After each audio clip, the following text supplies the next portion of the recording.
of Lalu Prasad Yadav. So that's where the Congress party thought that again, even in this particular case, the judgment copy has to be translated, and then it will take some time for the Lok Sabha Secretariat to notify the disqualification of Rahul Gandhi, and that's why Rahul Gandhi came to Lok Sabha today.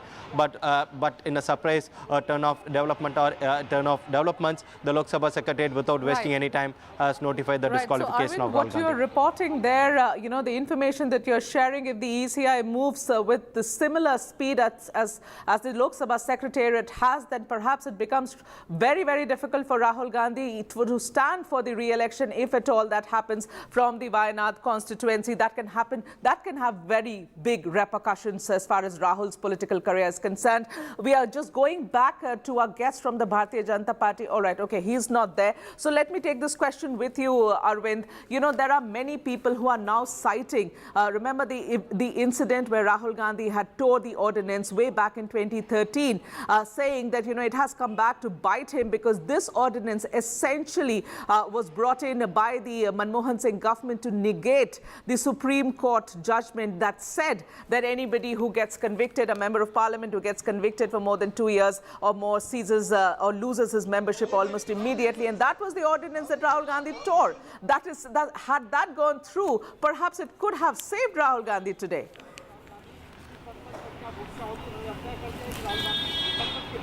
Yeah, Megha, what Rahul Gandhi did that day, in hindsight, might have costed him, but Congress party still maintains what Rahul Gandhi did that day shows his morality, because that he showcased his moral standard, wherein even if the ordinance was passed, that would not have stand the judicial scrutiny, because the 2013 judgment is very clear. If you want to undo the judgment, there has to be basis why this 5 years has been, 2 years has been enhanced to 5 years.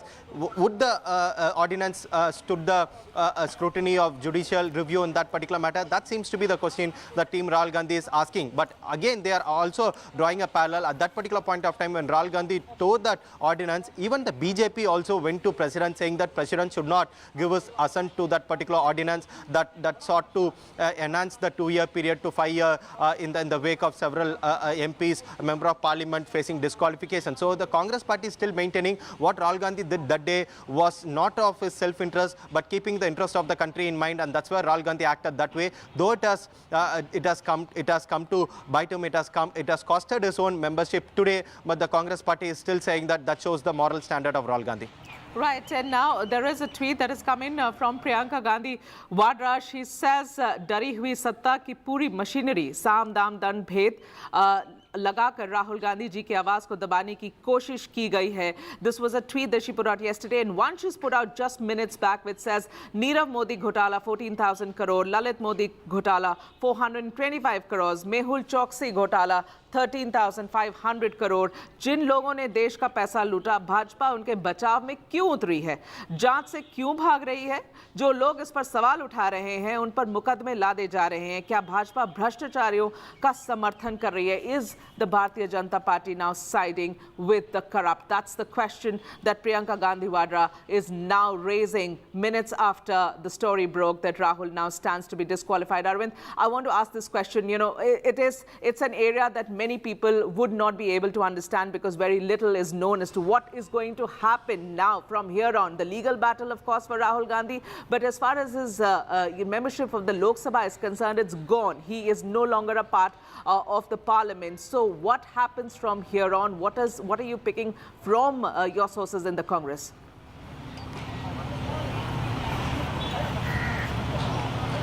Megha, with Lok Sabha Secretariat issuing a notification declaring that Rahul Gandhi has incurred a disqualification under subsection 3 of section 8 of RP Act, that shows that he cannot have any protocol, he cannot enjoy any privileges as a member of Lok Sabha. So he can't enter Lok Sabha. So what they are skeptical now is, what they are actually fearing is that what if the estate officer issues a notice asking Rahul Gandhi to vacate his residence, because Rahul Gandhi has got that residence as a member of parliament. So what they are fearing now is that, next would be that Rahul Gandhi will be asked to vacate his residence. That's something that they are very worried about, because keeping the security, everything in mind, that seems to be a problem. Because if you could remember, even Priyanka Gandhi was also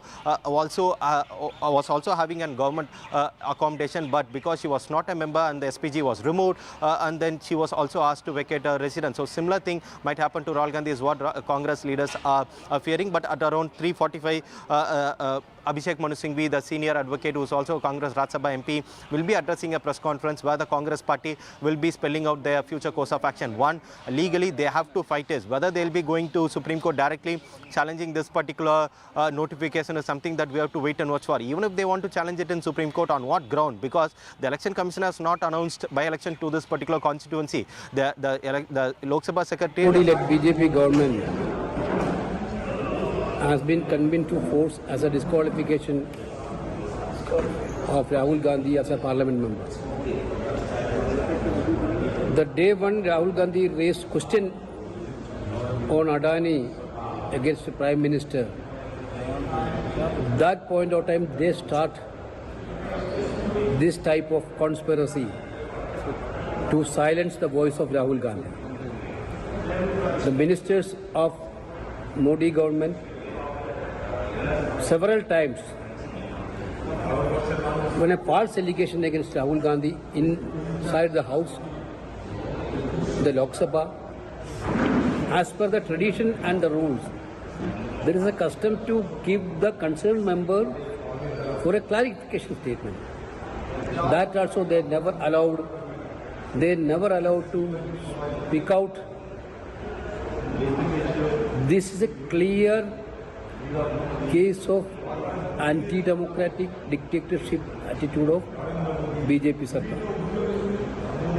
They are now putting Rahul Gandhi as like Abhimanyu. Four corner they are cornering with conspiracy. Once they sent...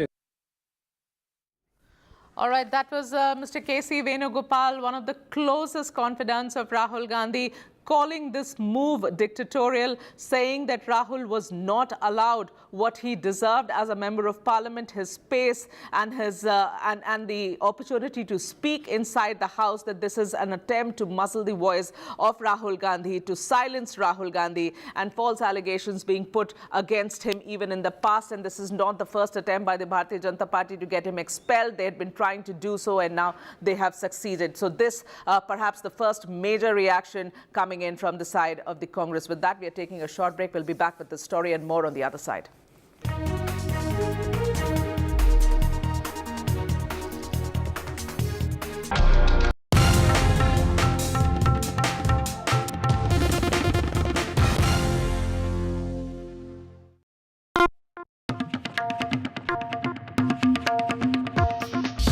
20 years since we started, this music has been with you, playing in your homes, at work, and in your car. Now, we want you to share your version of it.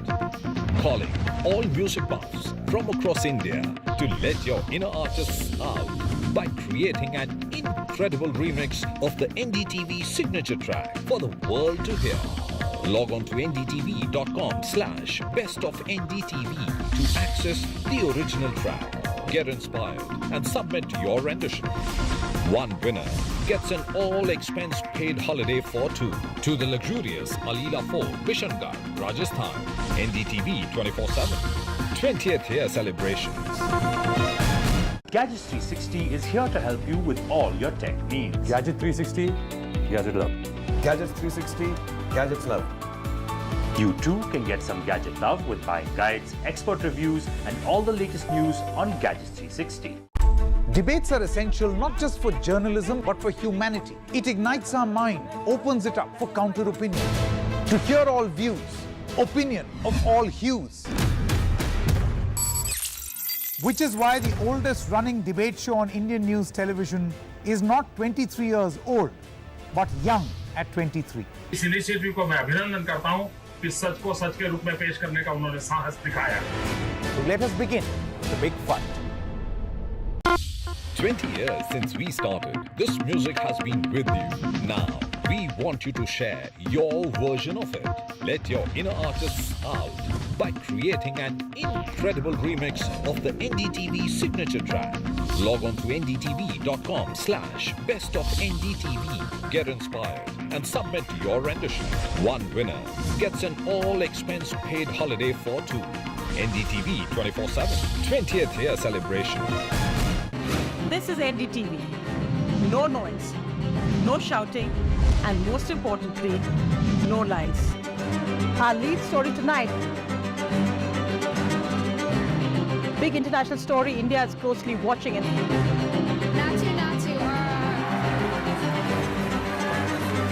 News that informs and inspires.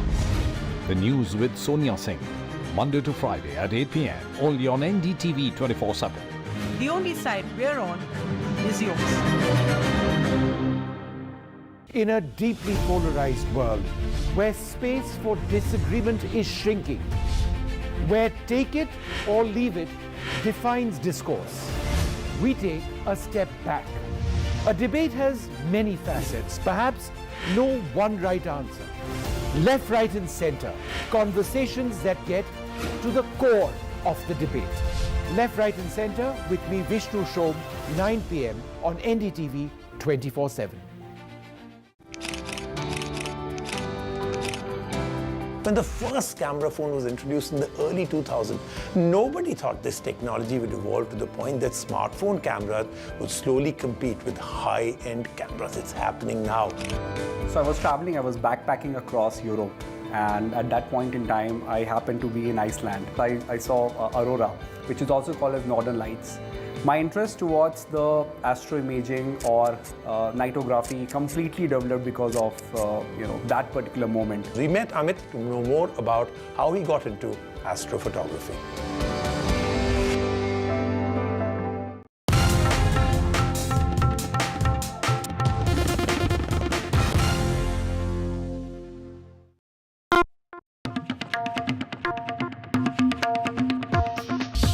20 years since we started, this music has been with you, playing in your homes, at work, and in your car. Now, we want you to share your version of it. Calling all music buffs from across India to let your inner artists out by creating an incredible remix of the NDTV signature track for the world to hear. Log on to ndtv.com/best of NDTV to access the original track. Get inspired and submit your rendition. One winner gets an all-expense paid holiday for two to the luxurious Alila Fort, Bishangarh, Rajasthan. NDTV 24/7 20th year celebrations. Gadgets 360 is here to help you with all your tech needs. Gadget 360, Gadget Love. Gadgets 360, Gadgets Love. You too can get some gadget love with buying guides, expert reviews, and all the latest news on Gadgets 360. Debates are essential not just for journalism but for humanity. It ignites our mind, opens it up for counter-opinion. To hear all views, opinion of all hues. Which is why the oldest running debate show on Indian news television is not 23 years old, but young at 23. इस initiative को मैं अभिनंदन करता हूं.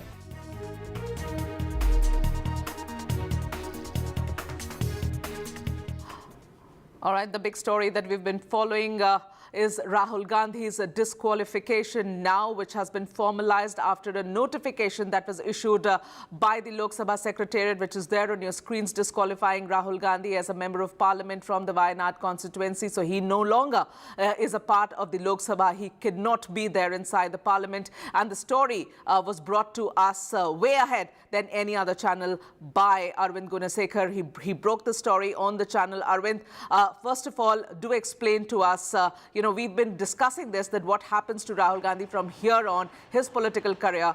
But what I want to specifically right now understand is that, one of the communication from the Lok Sabha Secretariat has gone to the Election Commission of India. It's a part of that document. It says that the ECI has already been informed. How quickly is one expecting the ECI to move on this? Because the Congress now, building up this chorus that this is not about technicalities, that the haste with which this Lok Sabha Secretariat has moved simply just says that this is, dirty politics. The gloves are off and they are being hit from the other side.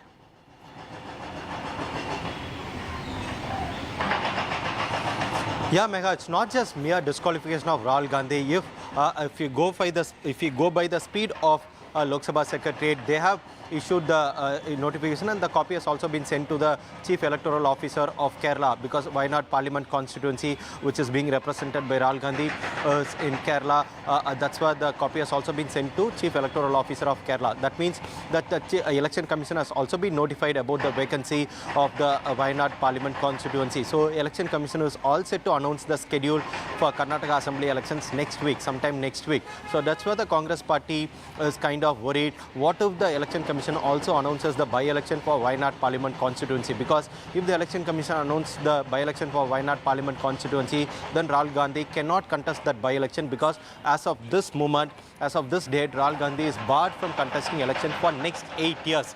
Unless until he gets a stay on this conviction from the Sessions Court, he cannot contest election. So that's why the Congress party is kind of skeptical. So what they are thinking is that if the Election Commission announced the schedule for Karnataka assembly elections along with the Wayanad as a parliamentary by-election, that's why the Congress party is planning to knock the doors of Supreme Court under writ jurisdiction. But for now, Congress party has to move the Sessions Court and then get a stay on the conviction. So that's why Congress party is saying that the legal team is working expeditiously, and then they are planning to file the appeal in the Sessions Court sometime next week. What they are saying is that the translation is actually taking time. The order has to be translated, and then the appeal has to be filed in the Sessions Court, which they are hopeful that they could get it done by Monday or Tuesday. Even if they file the appeal Monday or Tuesday, no one is clear whether the Sessions Court will take up the matter then and there. So it will take its own time, even for the Sessions Court to stay the conviction order. So according to Congress party, it will take at least 30 days. So for next 30 days, it will be impossible for Rahul Gandhi to continue as Lok Sabha member, and in the meantime, the Election Commission announced the by-election, again Rahul Gandhi cannot contest. So that's why the Congress party is not just worried about the Lok Sabha membership of Rahul Gandhi, Megha, but also the political career of Rahul Gandhi, because if at all if the by-election is announced, if there is another candidate who has to be fielded by the Congress party, and if that particular candidate wins, then Rahul Gandhi cannot continue as a Lok Sabha member. So that's why the Congress party is in an extremely precarious situation. The party wants to take this battle both legally and politically, but legally they don't have enough time. That's why they are focusing on taking this battle politically. So there is a meeting that has been convened by Karge at around 5 p.m. With all the state presidents. So we'll get to know how the party is planning to take this protest issue politically. Right, Arvind, very, very crucial for the Congress party or Rahul's legal team to ensure that they are able to get this conviction and the sentencing stayed, so that, the doors are open for him to try and get back to the parliament. But like Mr. Manish Tiwari of the Congress said, it's not instant coffee. These legal processes take time. And of course, this entire translation is taking a very, very long time for them to get through with it. With that, we are taking a short break. We'll be back with the story and more on the other side.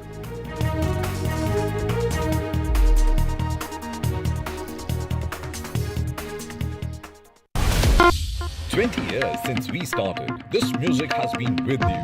Now, we want you to share your version of it. Let your inner artists out by creating an incredible remix of the NDTV signature track. Log on to ndtv.com/best of NDTV. Get inspired and submit your rendition. One winner gets an all-expense paid holiday for two. NDTV 24/7 20th year celebration. This is NDTV. No noise, no shouting, and most importantly, no lies. Our lead story tonight. Big international story. India is closely watching it.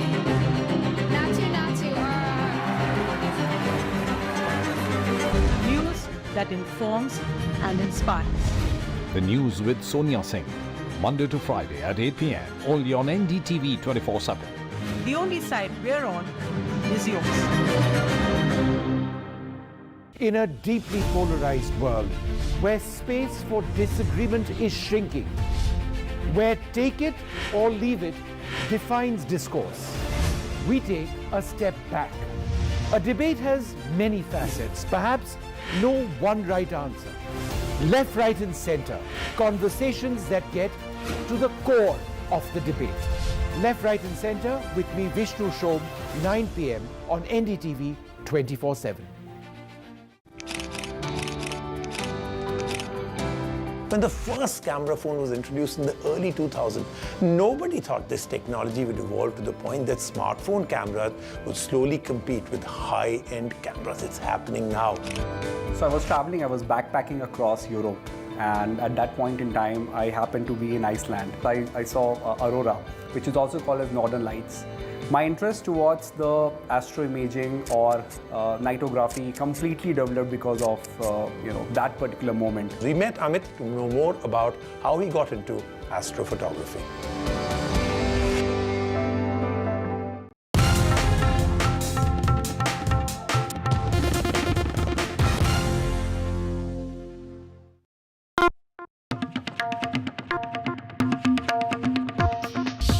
20 years since we started, this music has been with you, playing in your homes, at work, and in your car. Now, we want you to share your version of it.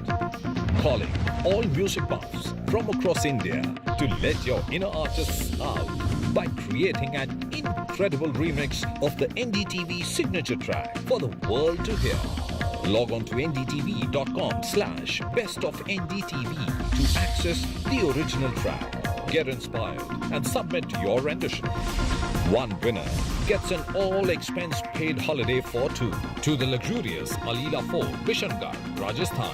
NDTV 24/7. 20th year celebrations. Gadgets 360 is here to help you with all your tech needs. Gadget 360, gadget love. Gadgets 360, gadgets love. You too can get some gadget love with buying guides, expert reviews, and all the latest news on Gadgets 360. Debates are essential not just for journalism but for humanity. It ignites our mind, opens it up for counter-opinion. To hear all views, opinion of all hues.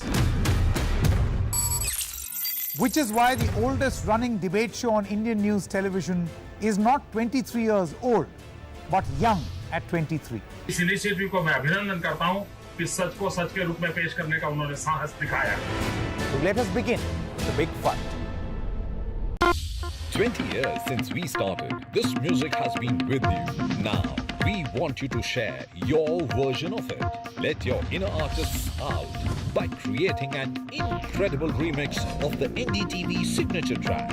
Log on to ndtv.com/bestofndtv. Get inspired and submit your rendition. One winner gets an all-expense paid holiday for two. NDTV 24/7. 20th year celebration. This is NDTV. No noise, no shouting, and most importantly, no lies. Our lead story tonight.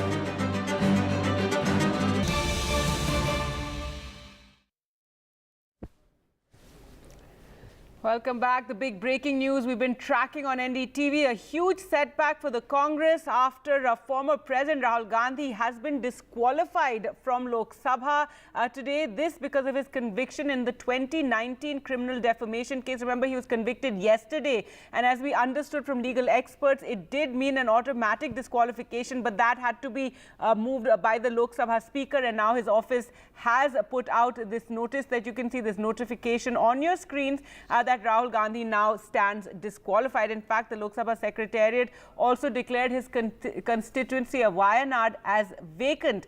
So the Election Commission can now announce a special election for the seat. Now the Congress, remember, has been hitting out over this. Those visuals of Rahul Gandhi are from earlier today, where he did come to the Parliament in the morning. He was there briefly, even though, as we reported yesterday, he'd been advised not to go to Parliament, but he did go there in the morning. He was in the Lok Sabha as it convened at 11 o'clock, and it was adjourned within a minute or two, and then Rahul Gandhi left Parliament. Earlier today, we also saw opposition members led by the Congress carrying out a march to the Rashtrapati Bhavan. They were stopped, but they're holding a big banner called in which it was written "Democracy in Danger." Well, let's go across to Megha now for more on all these developments. And Megha, just before I get you in, let's just listen in to what Congress President Mallikarjun Kharge had to say. लोकतंत्र के उसूलों के अनुसार और संविधान के तहत और उसकी रक्षा के लिए और जनता के हकूक़ के लिए लड़ने वालों का मुंह बंद करने के लिए उनको सदन से बाहर डाला गया है। और राहुल जी जो सच्चाई देश के सामने रखना चाहते थे और रख रहे हैं वो उनको जच रहा नहीं, तो इसीलिए वो अगर राहुल जी को बाहर डाले कि उनको सच बोलने वालों को सदन के अंदर रखना नहीं है, इसीलिए सदन के बाहर डाल रहे हैं, लेकिन सदन के बाहर भी हम बोलेंगे। All right, so that was the first reaction by Mallikarjun Kharge. Now, Megha, since yesterday you and I have been discussing what that conviction means and whether he's, disqualified. And as we understood it, it did mean he was automatically disqualified since it was a 2-year conviction. But now that notification has come in, his constituency also vacated. It's been sent he might have to vacate his house as well, it seems. And the Congress, however, claiming that this is all to do with how Rahul was highlighting, the Adani issue and the comments that he'd made in the UK. Yeah, right. Gargi, I think we have Mr. Gaurav Gogoi of the Congress, another person in the party very close to Rahul Gandhi. Mr. Gogoi, thank you so much for being on NDTV. So now what happens to the political career of Rahul Gandhi? We've heard from your party leaders, Mr. Kharge, Mr. Tharoor, etc., questioning the haste and the speed at which the notification was issued by the Lok Sabha Secretariat. But what next for Rahul Gandhi? We want to understand, politically speaking, also as far as his career as a politician is concerned. Well, the BJP have ended up proving that what Rahul Gandhi has said all this while was correct, that democracy is sinking in India under Prime Minister Modi. And today was a final nail into Indian democracy hammered by the BJP and RSS.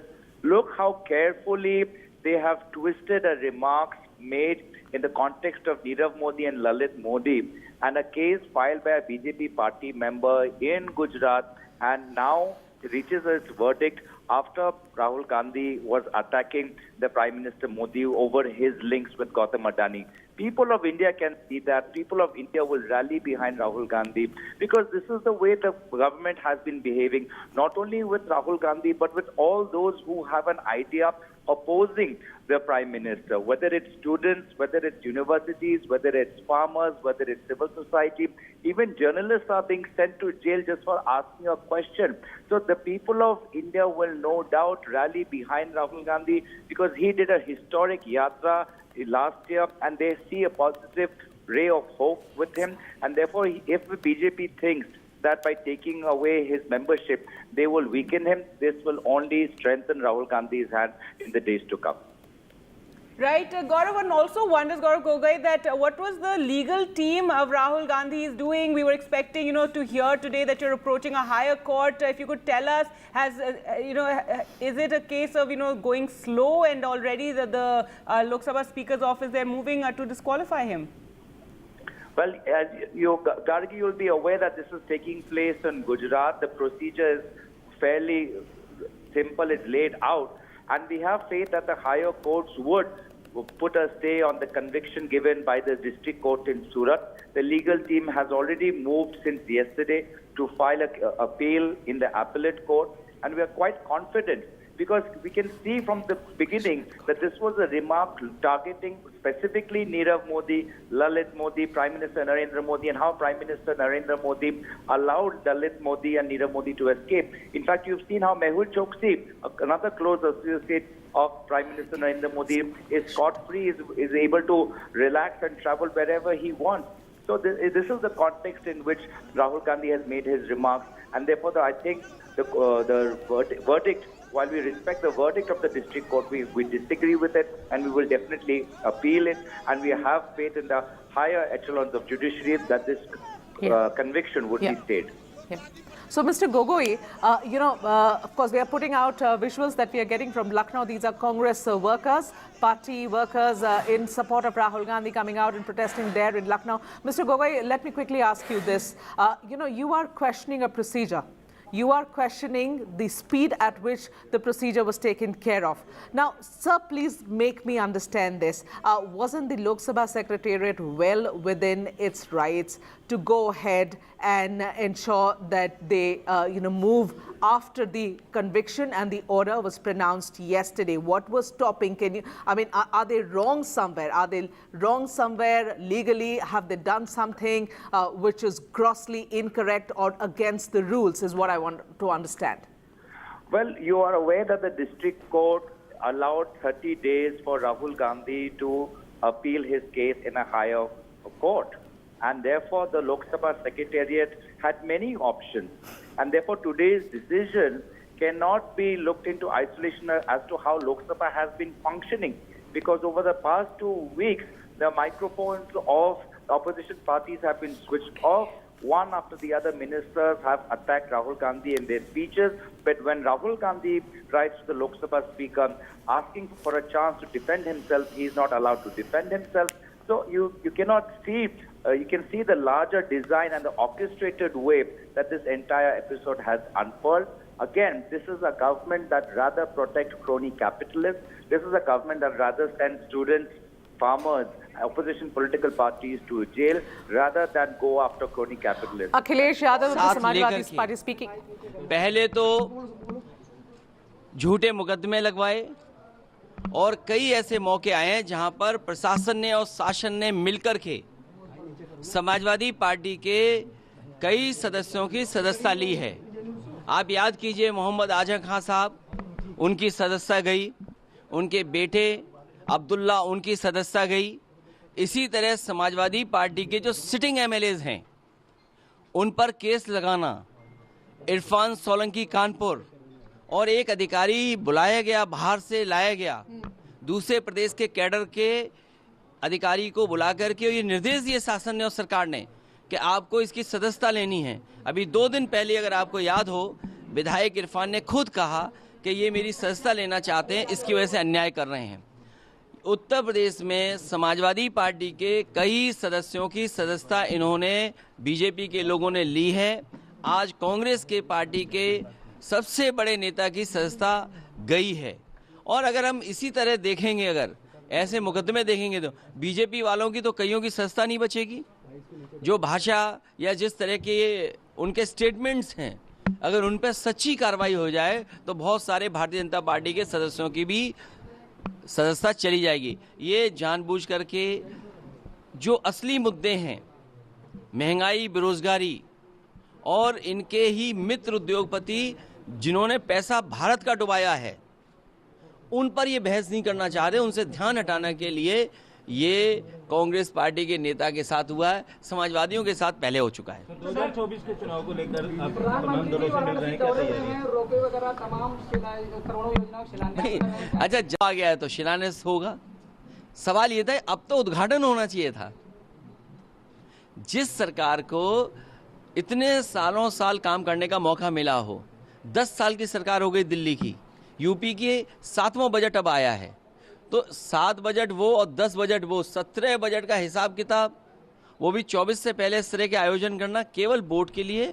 और जनता ये जानती है कि महंगाई इन्होंने बढ़ाई, बेरोजगारी इन्होंने बढ़ाई, किसान की आय दोगुनी नहीं हुई, लॉ एंड ऑर्डर में इनका फेलियर है, विदेश पैसा लेके भाग गए, बैंक्स खत्म हो गई हैं। इनका जवाब है क्या सरकार के पास? बिजली महंगी इनकी सरकार में, सिलेंडर इनकी सरकार में महंगे, क्या जवाब है इनके पास इसका? सर, केशव प्रसाद मौर्य जी ने कहा कि अखिलेश यादव मेरी हत्या करवा सकते हैं। देखिए, हम समाजवादी लोग किसी की हत्या नहीं कराते हैं। भारतीय जनता पार्टी ने संविधान की हत्या करने की शुरुआत कर दी है। और जहाँ तक हमारे जो डिप्टी सीएम हैं, डिप्टी सीएम को कोई मरवाने वाला नहीं है। उनका झगड़ा तो मुख्यमंत्री जी से है। अगर उनको जान का खतरा हो, कुर्सी का खतरा हो, तो वो किससे है? मुख्यमंत्री जी से, हम लोगों से नहीं है। हम तो उन्हें कुछ दे सकते हैं, समर्थन दे सकते हैं, सहयोग दे सकते हैं। अरे हम लोग उनसे बहुत प्रेम करते हैं, बहुत प्यार करते हैं, वो जानते ही नहीं इस बात को। वो कह रहे हैं कि हम अखिलेश जी को सम्मानजनक शब्द से कहते हैं और वो हमें जहरीले शब्दों का इस्तेमाल। कभी जहरीला शब्द इस्तेमाल किया हो तो बताइए, क्या जहरीला लगता है उन्हें? All right, so Akhilesh Yadav there speaking very strongly about the state of he said what the BJP is doing to the opposition and the constitution and the way that they're attacking all opposition parties. But very interesting is today Mamata Banerjee, and Megha, this is quite interesting because we haven't seen a reaction from her on Rahul Gandhi since this whole controversy, but she has tweeted, in PM Modi's New India, opposition leaders have become the prime target, while BJP leaders with criminal antecedents are inducted into the cabinet.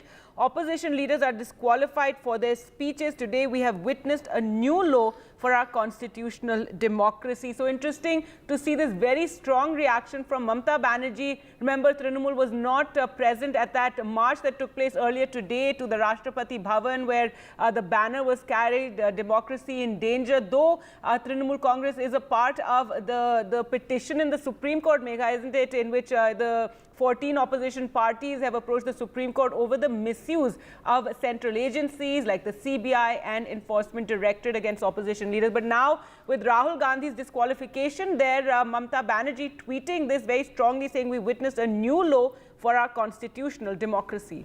Absolutely, Gargi. In fact, the Congress is going to be very, very happy with this kind of a support that they are getting, and this coming in from an unexpected quarter, because Mamata Banerjee and her party TMC consciously maintaining their distance as far as Congress is concerned, and specifically from Rahul Gandhi. All of this while on no issue do they stand next to the Congress party. But today, a lot of big names are coming out in support of Rahul Gandhi, and solid support that Rahul is getting from the leaders of the opposition parties. Mamata Banerjee now tweeting in support of Rahul Gandhi and against the disqualification that has happened just an hour back from the Lok Sabha, when she says in Prime Minister Modi's New India, opposition leaders have become the prime target of the BJP. So you had Samajwadi parties, Akhilesh saying almost something very similar, suggesting that the BJP has started to kill the constitution. The BJP has already started the process of killing the constitution,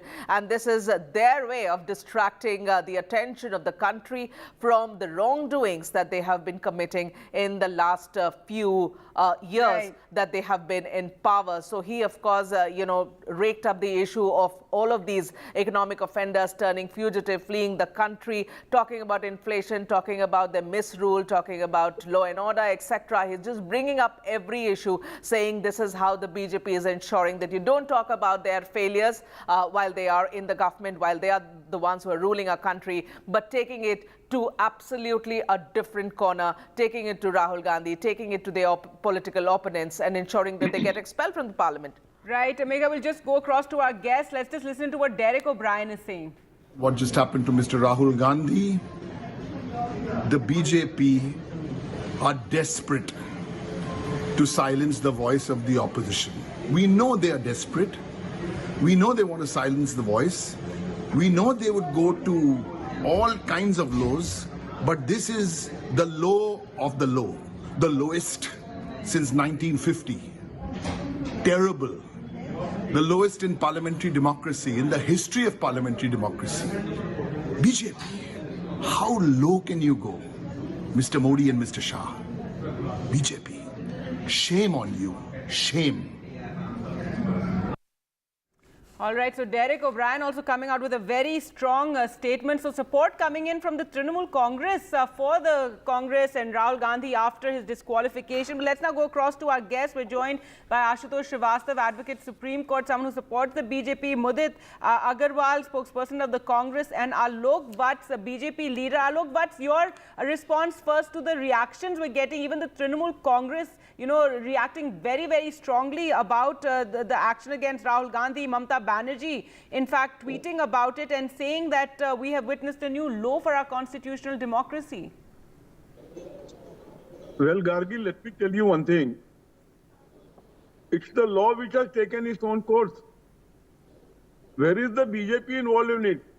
You said something defamatory against a particular community, and one man filed a case, and there he was, a sentence was pronounced, and that has gone to the parliament, and the Secretary General has taken cognizance, and he has disqualified him. But do you think with this, with what has happened and this sort of action against Rahul Gandhi, now the Trinamool Congress also speaking out and supporting the Congress, so in a sense, the opposition parties now coming together and even supporting the Congress here? It's a good sign that the opposition is trying to unite, which was in disarray till date. All right, that's one. We want some competition. Let them come. Okay, Mudit Agarwal, your response to what Mr. Vatt said, and also how big of a blow is this? Congress now fearing that he can be, barred from contesting elections for 8 years or so? No, we are not scared of anything. That's number one. This government believes in... 6 years. Excuse me, Mr. Watts, can you keep quiet? You have had your say. Can you let me complete, or are you going to have a dictatorship here also on TV? Is that the case? Be polite in your talk. Yeah, I am. So the anchor is giving me time, so I would request you to kindly not interject in the middle. That'd be great. Okay, see, this government believes in politics of intimidation. That's what's been happening in India for the last 8 years. Anyone who speaks against Modi government, let it be politician, let it be Rahul Gandhi, let it be civil society, let it be farmers, let it be anyone. They are taken to task by hook or by crook. These guys are rattled so much by criticism that they just cannot handle criticism. They actually do not believe in democracy. For them, believing in democracy means everyone should do their worship. Modi ji wants himself to be worshipped, so he just cannot handle criticism. That's point number one. Congress has raised serious objections to the verdict which has come. We totally disagree with the verdict which has come, and for that we will take a legal recourse. We have certain grounds on which one of them was the jurisdiction, whether the court in Surat really had a jurisdiction. That was number one. The second was that the complainant, there's a very fishy thing that happened, that the complainant himself, when there was a different magistrate, went to a higher court and said, I won't stay on the proceeding. The day magistrate was changed, then he said, no, I withdraw my application for staying the proceedings. I mean, that itself is fishy. So I'm sure higher courts are going to take cognizance of all these, and we will get justice. But so the larger questioning the judge also in this matter, and the fact that yes, it was delayed by the petitioner himself, which was slightly unusual. All right, we're getting visuals of Rahul Gandhi also at his residence there. Yeah. So the second thing is, am I allowed to speak now? Yes, go ahead. Okay. See, again, the other thing that we also say, in a criminal proceeding of defamation, I don't think any case would have happened in India where anyone would have got a maximum sentence. I don't think that has ever happened. That's another point to take into account. And also in criminal law, you actually need to show the intent. If you really look at what Rahul Gandhi ji said in a 30-minute speech, 26 seconds, he was mentioning about Mr. Nirav Modi, Mr. Lalit Modi, and Mr. PM Modi. If Mr. PM Modi was so disturbed, he should have filed a criminal complaint, but he did not. He found a surrogate to do that. Mr. Agarwal, Mr. Mudit Agarwal, all the intentions of the government. Mr. Mudit Agarwal, so, when you say he was talking about Nirav Modi, he was talking about, those economic offenders who have turned fugitive. Everybody understands that bit. But here is an order that was handed over to Rahul Gandhi, not by the Bharatiya Janata Party, sir. It was handed over by a Chief Judicial Magistrate's Court in Surat. That's fine. So you're questioning, of course, what you're doing is you're questioning the order I can do that. Or the judgment of the court. I'm allowed to say that the judge has erred and the decision of the court is wrong. I'm allowed to say that. I'm not imputing any motive to the judge. So whenever you go for an appeal, you always say that the lower court erred. So what's wrong with saying that? Let's get into the legal voice also here. Ashutosh Srivastava, should Rahul Gandhi, should finally approach a higher court and get a stay on the conviction? What happens then to his disqualification? Can't even wait for 30 days. So much is the fear in Mr. Modi that he almost instructed the speaker to take this action. Can you deny that? I'd like to get the legal that voice the action now. was not taken under the pressure from Mr. Modi by the speaker. Today he's been disqualified. Tomorrow if the higher court gives him a stay on this guts to face us politically. That's why you indulge in intimidation. Just a moment. Let's hear from the lawyer right now. That's the whole mark of Modi government, intimidation. Gargi, let me tell you one thing. I'm sorry, both of you, if you can just for a minute, just let Ashutosh come in here, then we'll come back to you. Look at the state of the media. mean, they I'm going to intimidated mute your everyone, mics, but including I the really media. want to hear from Everyone is Ashutosh scared to answer what he has to questions. say on this, because this is something we Mr. want to Modi. understand. Yes, These are Ashutosh, facts. go ahead. Right, Ashutosh, if you can explain to us what happens now, should Rahul's team finally approach a higher court and get a stay on what the Surat court, that the conviction? See, first, I would like to explain as to how the disqualification of any MLA, MP, or MLC takes place. So, we should refer to one judgment of the Supreme Court, which is Lily Thomas versus Union of India, that was passed on 10th of July 2013. And based on that judgment, it clearly stated, the bench of the Supreme Court, that if any member of parliament or MLA or MLC is convicted for a sentence more than 2 years, then in that case, the candidature of that person, whether it is a member of parliament, MLA or MLC, will be suspended. And accordingly here, if we see the case of defamation under section 499/500, which was proved in the due process of law was followed, and after the trial was concluded, Mr. Gandhi has been convicted. And the imprisonment is more than 2 years, and hence the same judgment applies here. And accordingly, the candidature is cancelled. So it is as per the law. I think all this we've spoken at length about yesterday as well. Megha and I, we spoke to our reporters, legal experts, and they said it's an automatic disqualification. And today that notification has come. But we want to know what happens next. Should he get relief from a higher court? Yes. Now, when he challenges this order before the higher court, and if the higher court is convinced to grant a stay based on the submissions of Mr. Gandhi's counsel, that yes, there is some merit in the case, only in that case, when the suspension of the sentence is granted by the court and the order of the lower court is stayed, then only in that case his candidature can again be regained by him. Otherwise not. If he does not get any contrary order or a stay to the operative order of the judicial magistrate first class, which has been passed at present, then in that case he cannot get any relief. Right. So, this Mr. is what the Srivastava, law that says. is going to take some time, by the looks of it. And from whatever we've been able to pick up from the leaders of the Congress, especially the lawyers who are there, who might be assisting Rahul Gandhi and his legal team, it looks to us that maybe perhaps it will take another week or so for them to approach a higher court, because they're getting the entire Gujarati order translated. So it will take time. In the meanwhile, if the ECI moves, that is one aspect we need to explore and understand what that can actually mean for Rahul Gandhi and his career as a politician. We will be discussing about that. But I want to quickly bring in Mr. Alok Watts here, the BJP leader. Mr. Watts, I am listing out the number of political parties who have come out in support and solidarity of Rahul Gandhi. They were there in the march. You're hearing statements and reactions coming in from them. Some of them, the Samajwadi Party, you heard Akhilesh Yadav.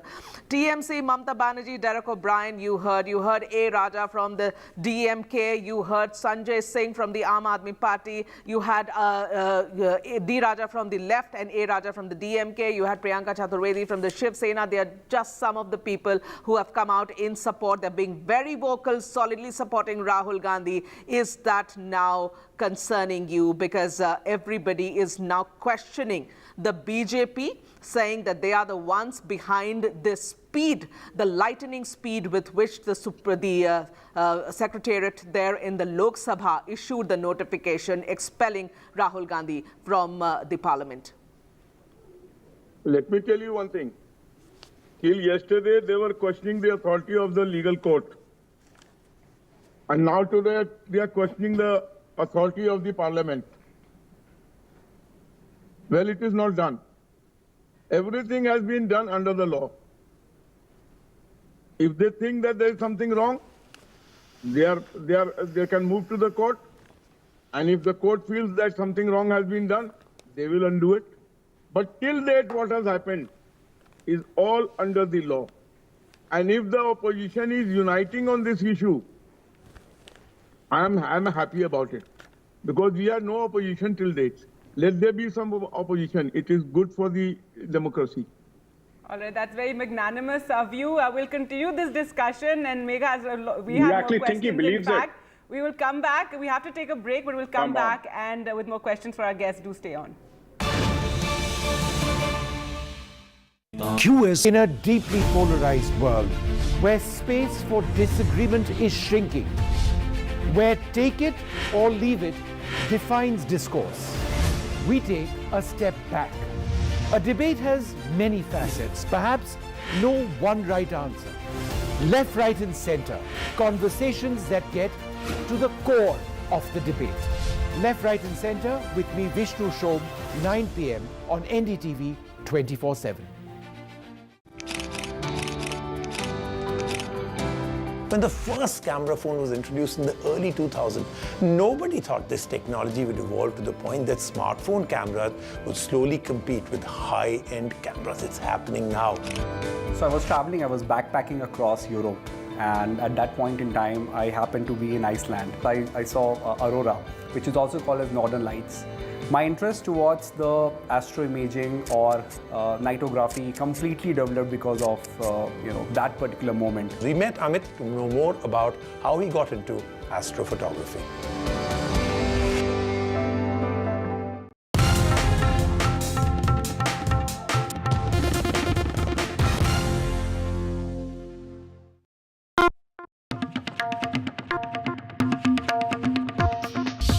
20 years since we started, this music has been with you, playing in your homes, at work, and in your car. Now, we want you to share your version of it. Calling all music buffs from across India to let your inner artists out by creating an incredible remix of the NDTV signature track for the world to hear.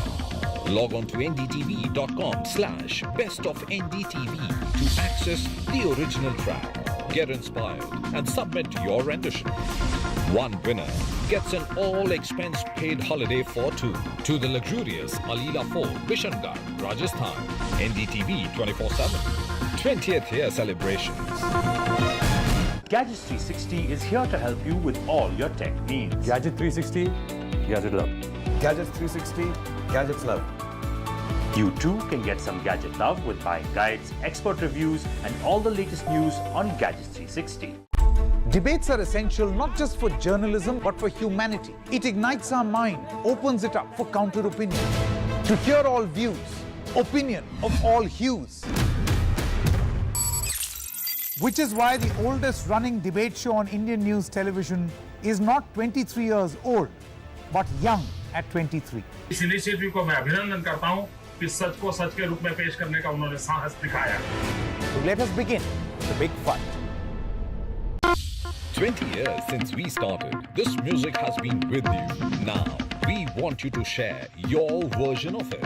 Let your inner artists out by creating an incredible remix of the NDTV signature track. Log on to ndtv.com/bestofndtv. Get inspired and submit your rendition. One winner gets an all-expense paid holiday for two. NDTV 24/7. 20th year celebration. This is NDTV. No noise, no shouting, and most importantly, no lies. Our lead story tonight. Big international story India is closely watching.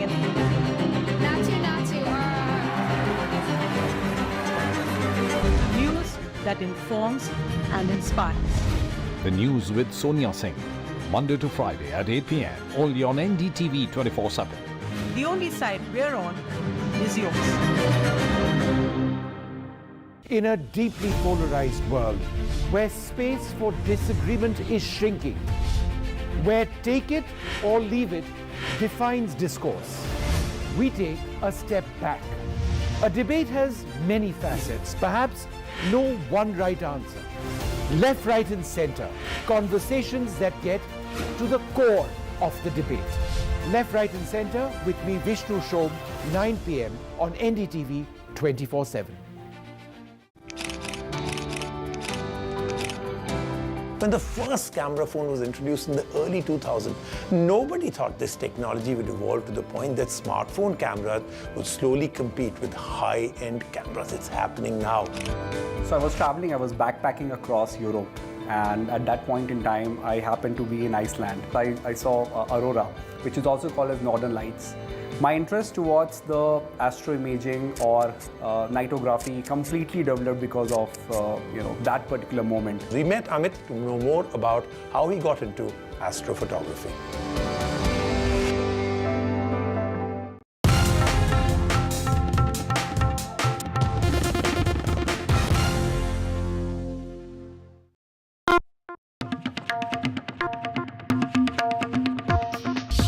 20 years since we started, this music has been with you, playing in your homes, at work, and in your car. Now, we want you to share your version of it. Calling all music buffs from across India to let your inner artists out by creating an incredible remix of the NDTV signature track for the world to hear. Log on to ndtv.com/bestofndtv to access the original track. Get inspired and submit your rendition. One winner gets an all-expense-paid holiday for two.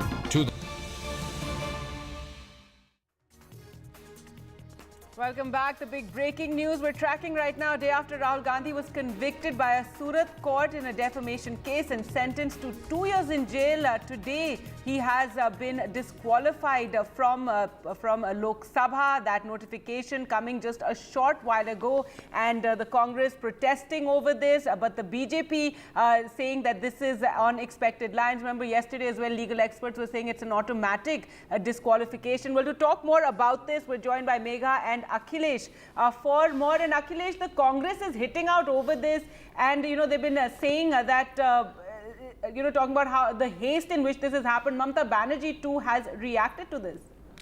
Well, as far as the BJP is concerned, they are saying that it is very clear as per the constitution and also as per the Supreme Court order in 2013 that whenever any member of parliament or legislature or municipal, if he is convicted in corruption charges for 2 years or more, then the membership automatically, he is also automatically disqualified. And that's why the same logic applies on Rahul Gandhi also. He is just another MP, and because yesterday the Surat court had convicted him for 2 years, had given him 2 years sentence, and that's why this constitution provision applies on Rahul Gandhi, and that's why the Lok Sabha Secretariat had no other option but to issue the notification. Of course, the timing can be questioned. The Congress party is saying that they could have waited for some more time and would have allowed him to appeal to the higher courts or to get a stay on the conviction. But of course, the Lok Sabha Secretariat sources say that the law is very clear. The Supreme Court has said, made it very clear that moment a member is convicted, he loses the membership. Right, and we can imagine that the BJP would not wait, wouldn't give that sort of grace time, or, they would move very fast. It's all politics as well, isn't it, Akhilesh?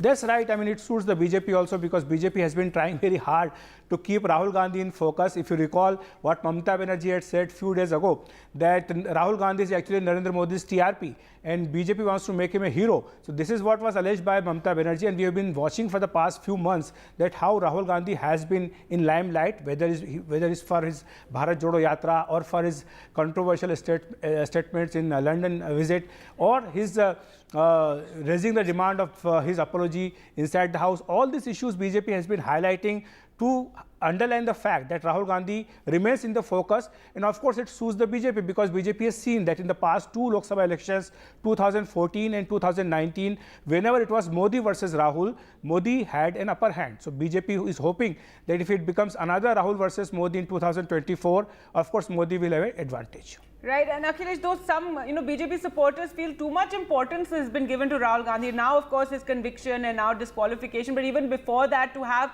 treasury benches holding up parliament because of something Rahul Gandhi, as you said, just another member of parliament, what he said.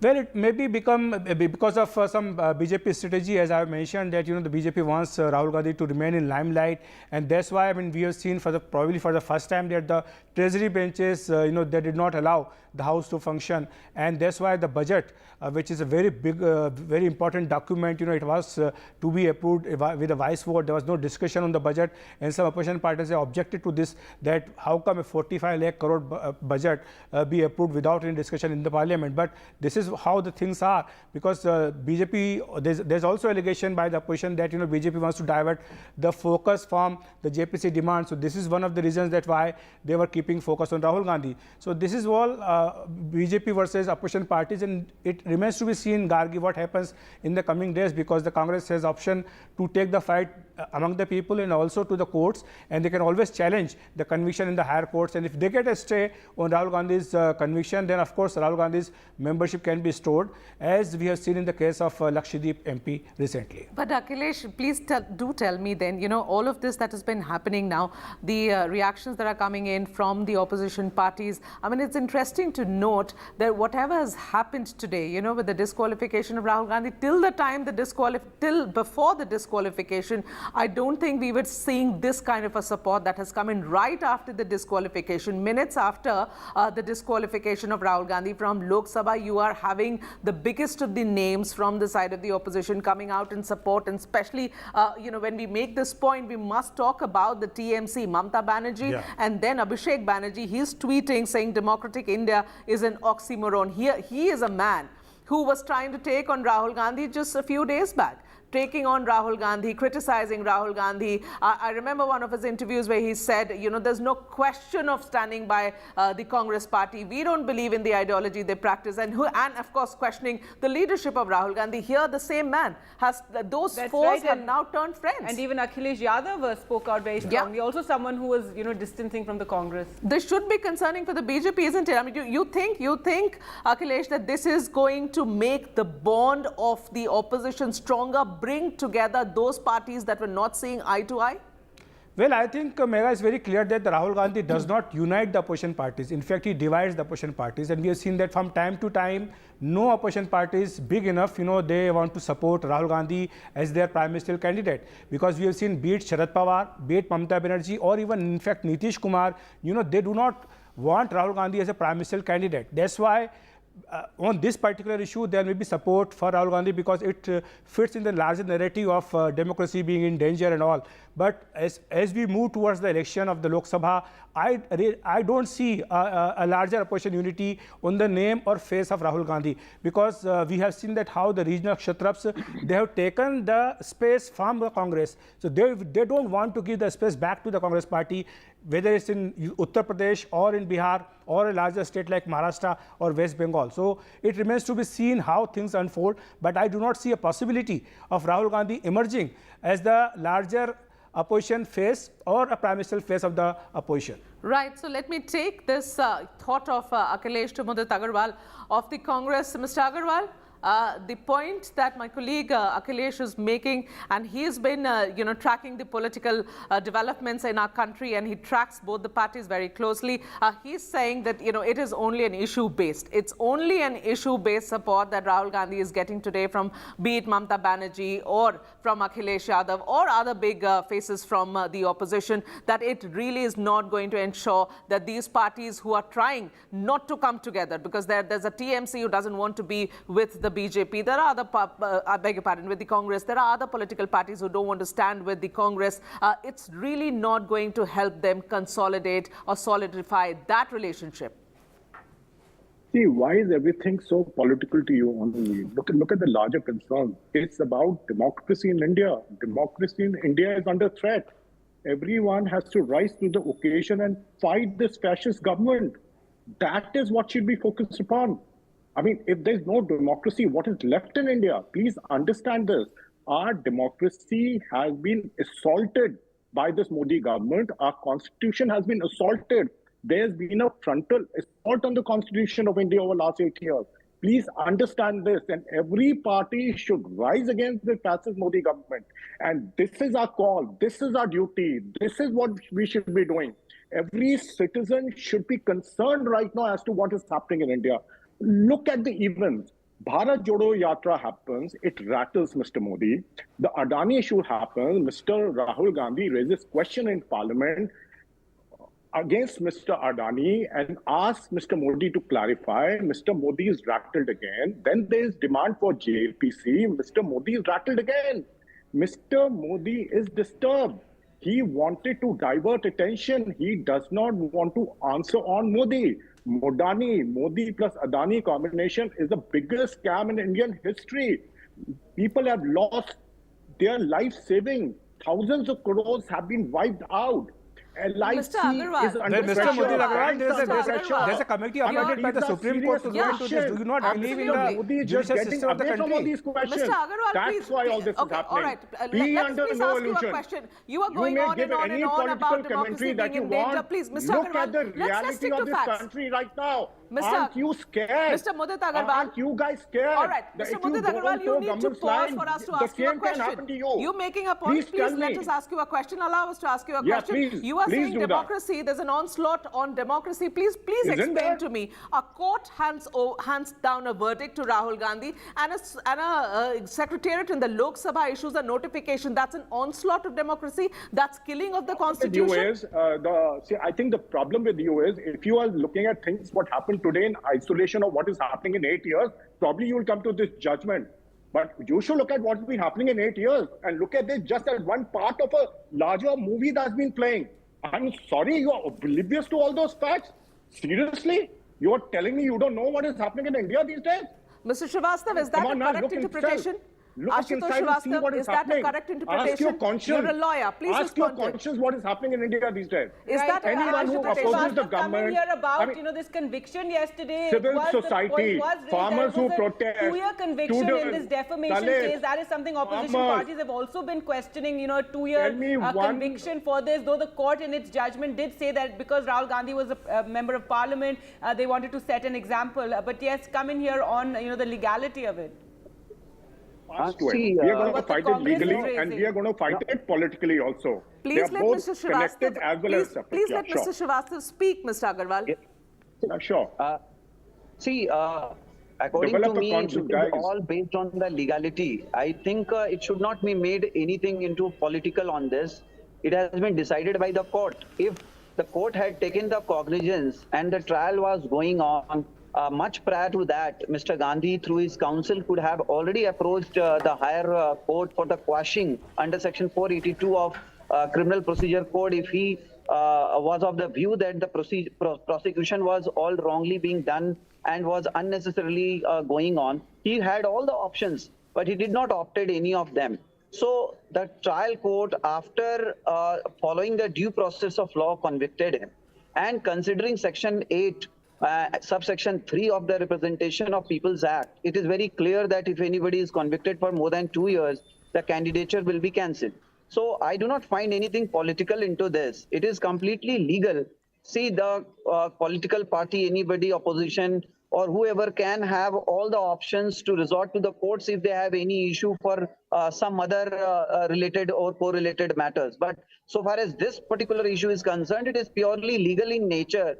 And this has to be further relief. If it is to be sought, it has to be through the courts. You've also had, the Congress and Mr. Kharge pointing out how the case was delayed, in fact, by the petitioner himself. But Akhilesh, the other issue that was, we were talking about earlier today was what Mr. JP Nadda raised about this insult to OBCs by Rahul Gandhi's statement. So the BJP, playing that card as well and coming before the Karnataka elections. Give us more details on that. That's right, Gargi. In fact, I believe that this fight will not only be fought within the courts, but it will also go to the people, because the Karnataka elections are coming. Maybe in the next few days, the election will be announced in Karnataka. And today, the BJP president, the way he spoke about insult to the OBCs, because he is saying that particularly this statement by Rahul Gandhi is an insult to the entire OBC community. And that's why the BJP is saying that the OBC community will reply to this insult through the democratic means. So he's indicating that the BJP is going to make it a big issue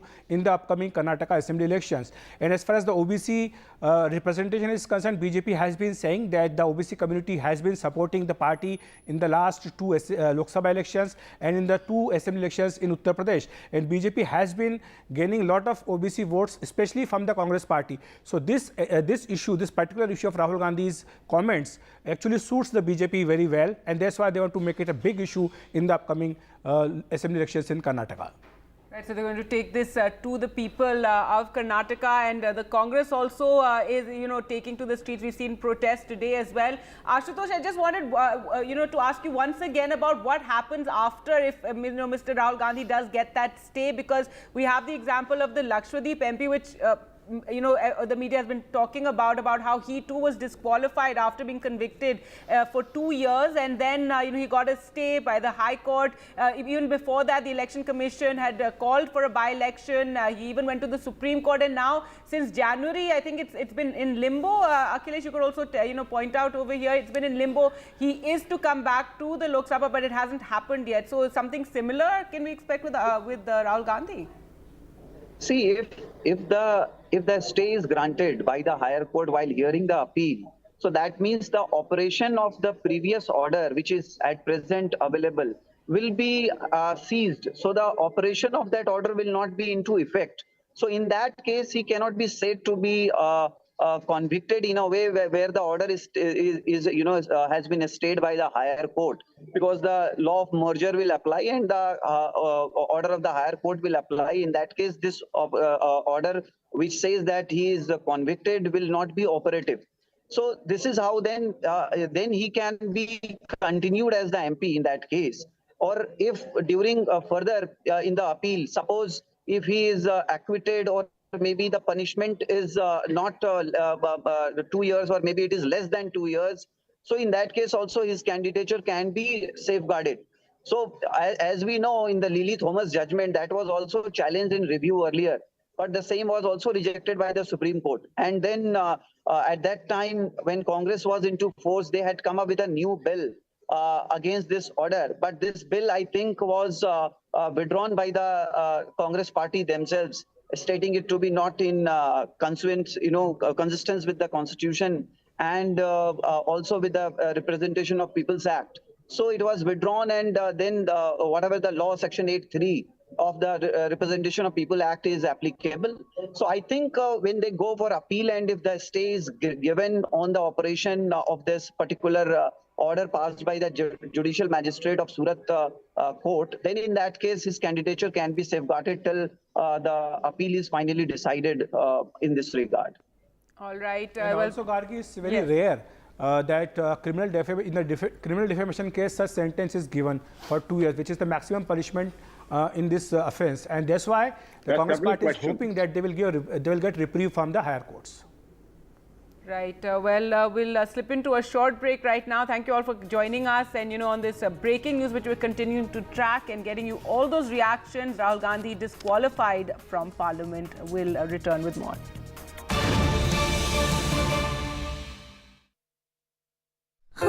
Gadgets 360 is here to help you with all your tech needs. Gadget 360, Gadget Love. Gadgets 360, Gadgets Love. You too can get some gadget love with buying guides, expert reviews, and all the latest news on Gadgets 360. Debates are essential not just for journalism, but for humanity. It ignites our mind, opens it up for counter-opinion. To hear all views, opinion of all hues.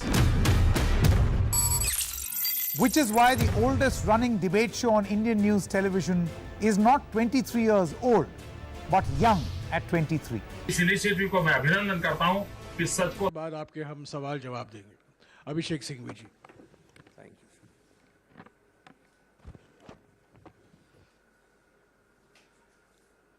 So friends, as usual in Hindi and English, it'll take some time, so please be patient. I'll be doing in both languages, and your colleagues should not be affected in any one language. Friends, the issue before us is political even before legal. Both facets are important. but it's a vital political issue for this country, for all political parties, for leaders of all political parties.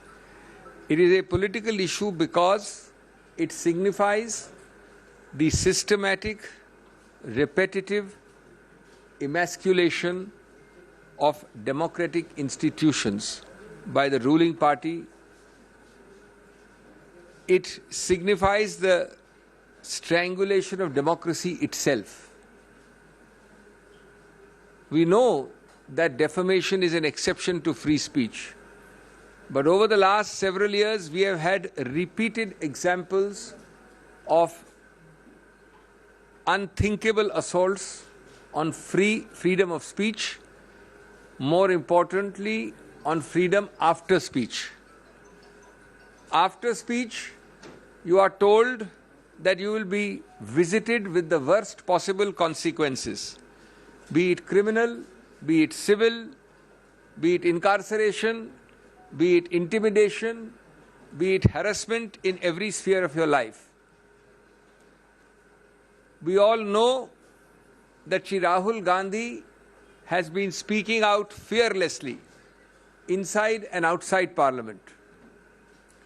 He has spoken on social issues, on economic issues, on political issues, without any fear or inhibition, frankly and candidly, through you to India. Clearly, he is paying a price for it. Clearly, this government is rattled because he speaks with facts, figures on demonetization, be it on a supposed clean chit to China, be it on GST. He is consistently aggressive and open in his questioning. And therefore, this government is doing all these, finding new techniques of throttling his voice, of gagging him. Shri Rahul Gandhi goes abroad. He is not entitled to speak freely on grounds of fake nationalism, created imaginary nationalism, rhetorical nationalism, non-existent issues. He comes back and his speeches abroad become the basis of action against him inside Parliament. He speaks in Parliament, one of the most detailed and open speeches when the Prime Minister spoke, and he is referred to the Privileges Committee. After he came back from abroad and post the recess, when this session starts, a remarkably new ground is found, unheard of in the annals of parliamentary history. The ruling party resorts to disruption every day, saying a precondition for someone to speak in Parliament or attend Parliament is that he must first apologize. I don't think in any parliamentary democracy, Westminster or not Westminster, you have found this kind of stipulation. So disruption by the ruling party. All of this is part of a pattern. All of this is part of a pattern to stop him. A, because he speaks fearlessly and candidly. B, to divert attention from the real issues. To divert attention from the questions which my friend here asks every day. To divert attention from the burning issues before the nation today. And it is done also to send a message to create a fear psychosis amongst those who dare to question this government. Friends, that is the political part. That is what should concern our body polity. There is equally a legal part. I have shared some of that with you yesterday. Since we've had slightly more time, let me elaborate a little more today. When you hurry, when you are premeditated, when you have decided to do something, you make mistake after mistake after mistake. You multiply mistakes on a repetitive basis.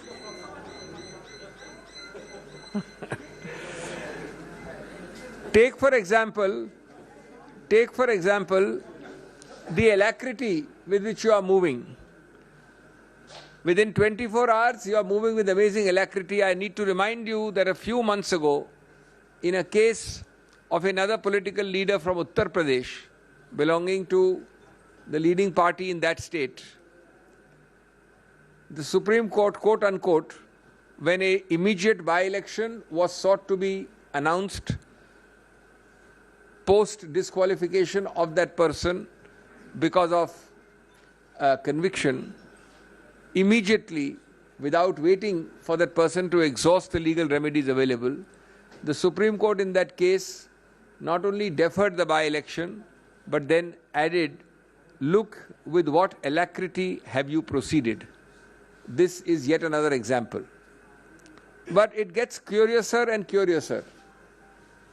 As I told you yesterday, there is a provision created in law specifically called 202, which says if allegedly I commit a defamatory offence in place X, in this case Kolar, Karnataka, and if somebody chooses to sue me in Gujarat or Bihar, as in this case Surat, then the magistrate before whom a complaint is filed is mandatorily, I repeat, mandatorily obliged to conduct a preliminary inquiry as to whether he has jurisdiction to start and initiate the proceeding. He has to call for a report either himself or through the police or through agencies.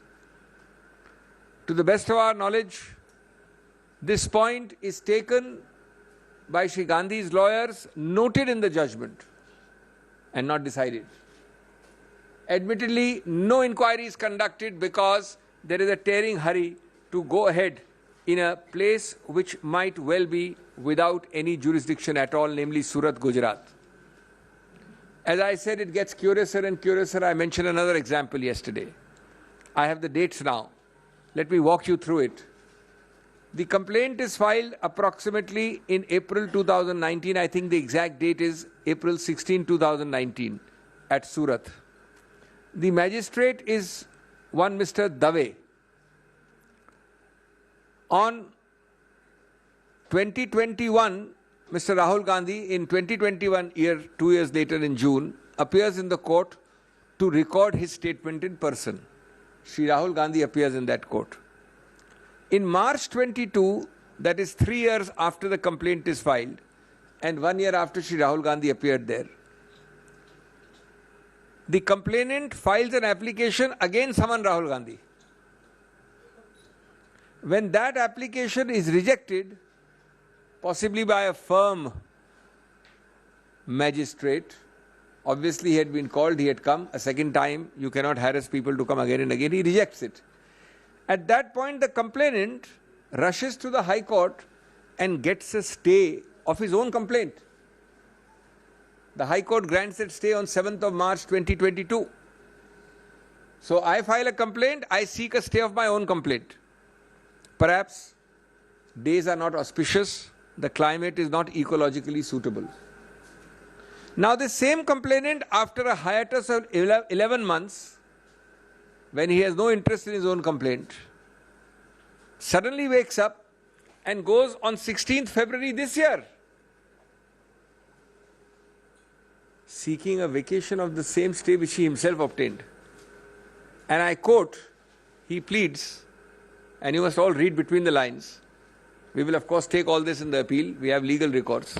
Quote, he says, sufficient evidence has come on record of the trial court and the pendency of the present matter delays the trial. Pendency of what matter? His own High Court petition.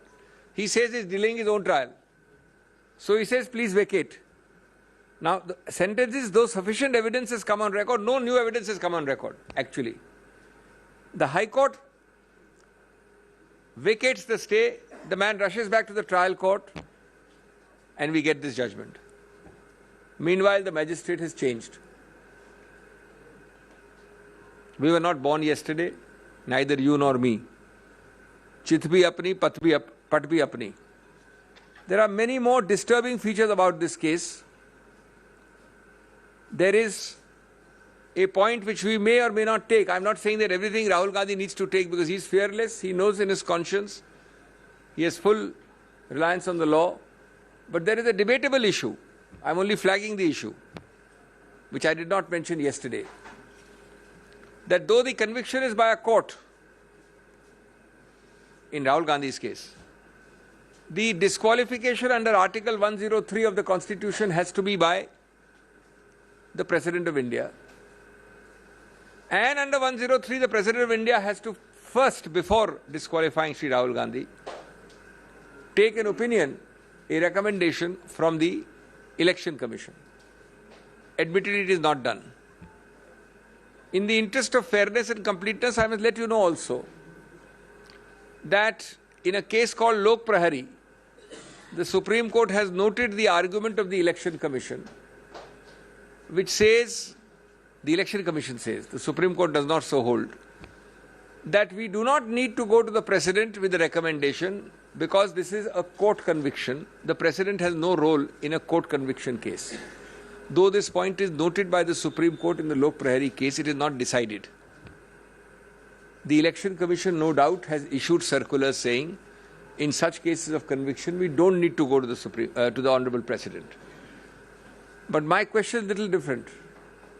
If the constitutional Article 103 says so, neither the practice of the Election Commission, nor indeed a recordal of a submission of the Election Commission to the Supreme Court, nor indeed a recordal by the Supreme Court can change the Constitution.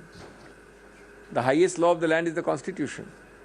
The text of the constitutional article cannot be diluted by a practical approach saying it's a conviction by a court, therefore President is excluded.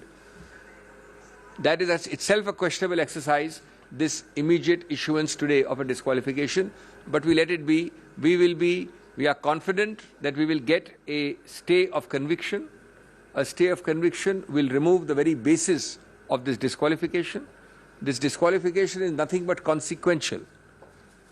When the foundation goes, namely the conviction is stayed, the consequences of an illegal foundation will also go. But obviously, as the Election Commission knows, as the Government of India knows, as the BJP knows, it takes time to draft, to file.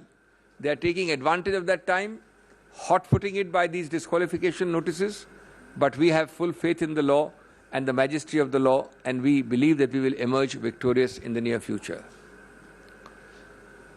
दोस्तों, आज जो मुद्दे आपके समक्ष हैं, उनके दो व्यापक आयाम हैं. एक राजनीतिक है, एक कानूनी है.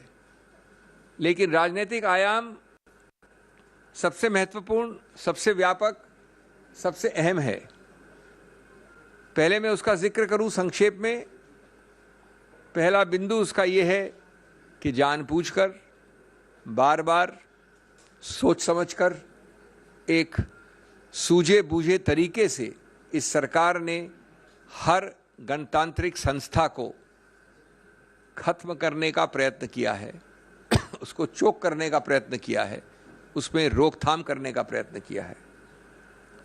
सबसे बड़ी संस्था उनके मायने में जो उनके लिए बाधा है, वो है स्वतंत्र, निष्पक्ष, निडर बोलना, बोलचाल, जो हमारे संविधान की एक महत्वाकांक्षा ही नहीं, एक मानव अधिकार है, मूलभूत.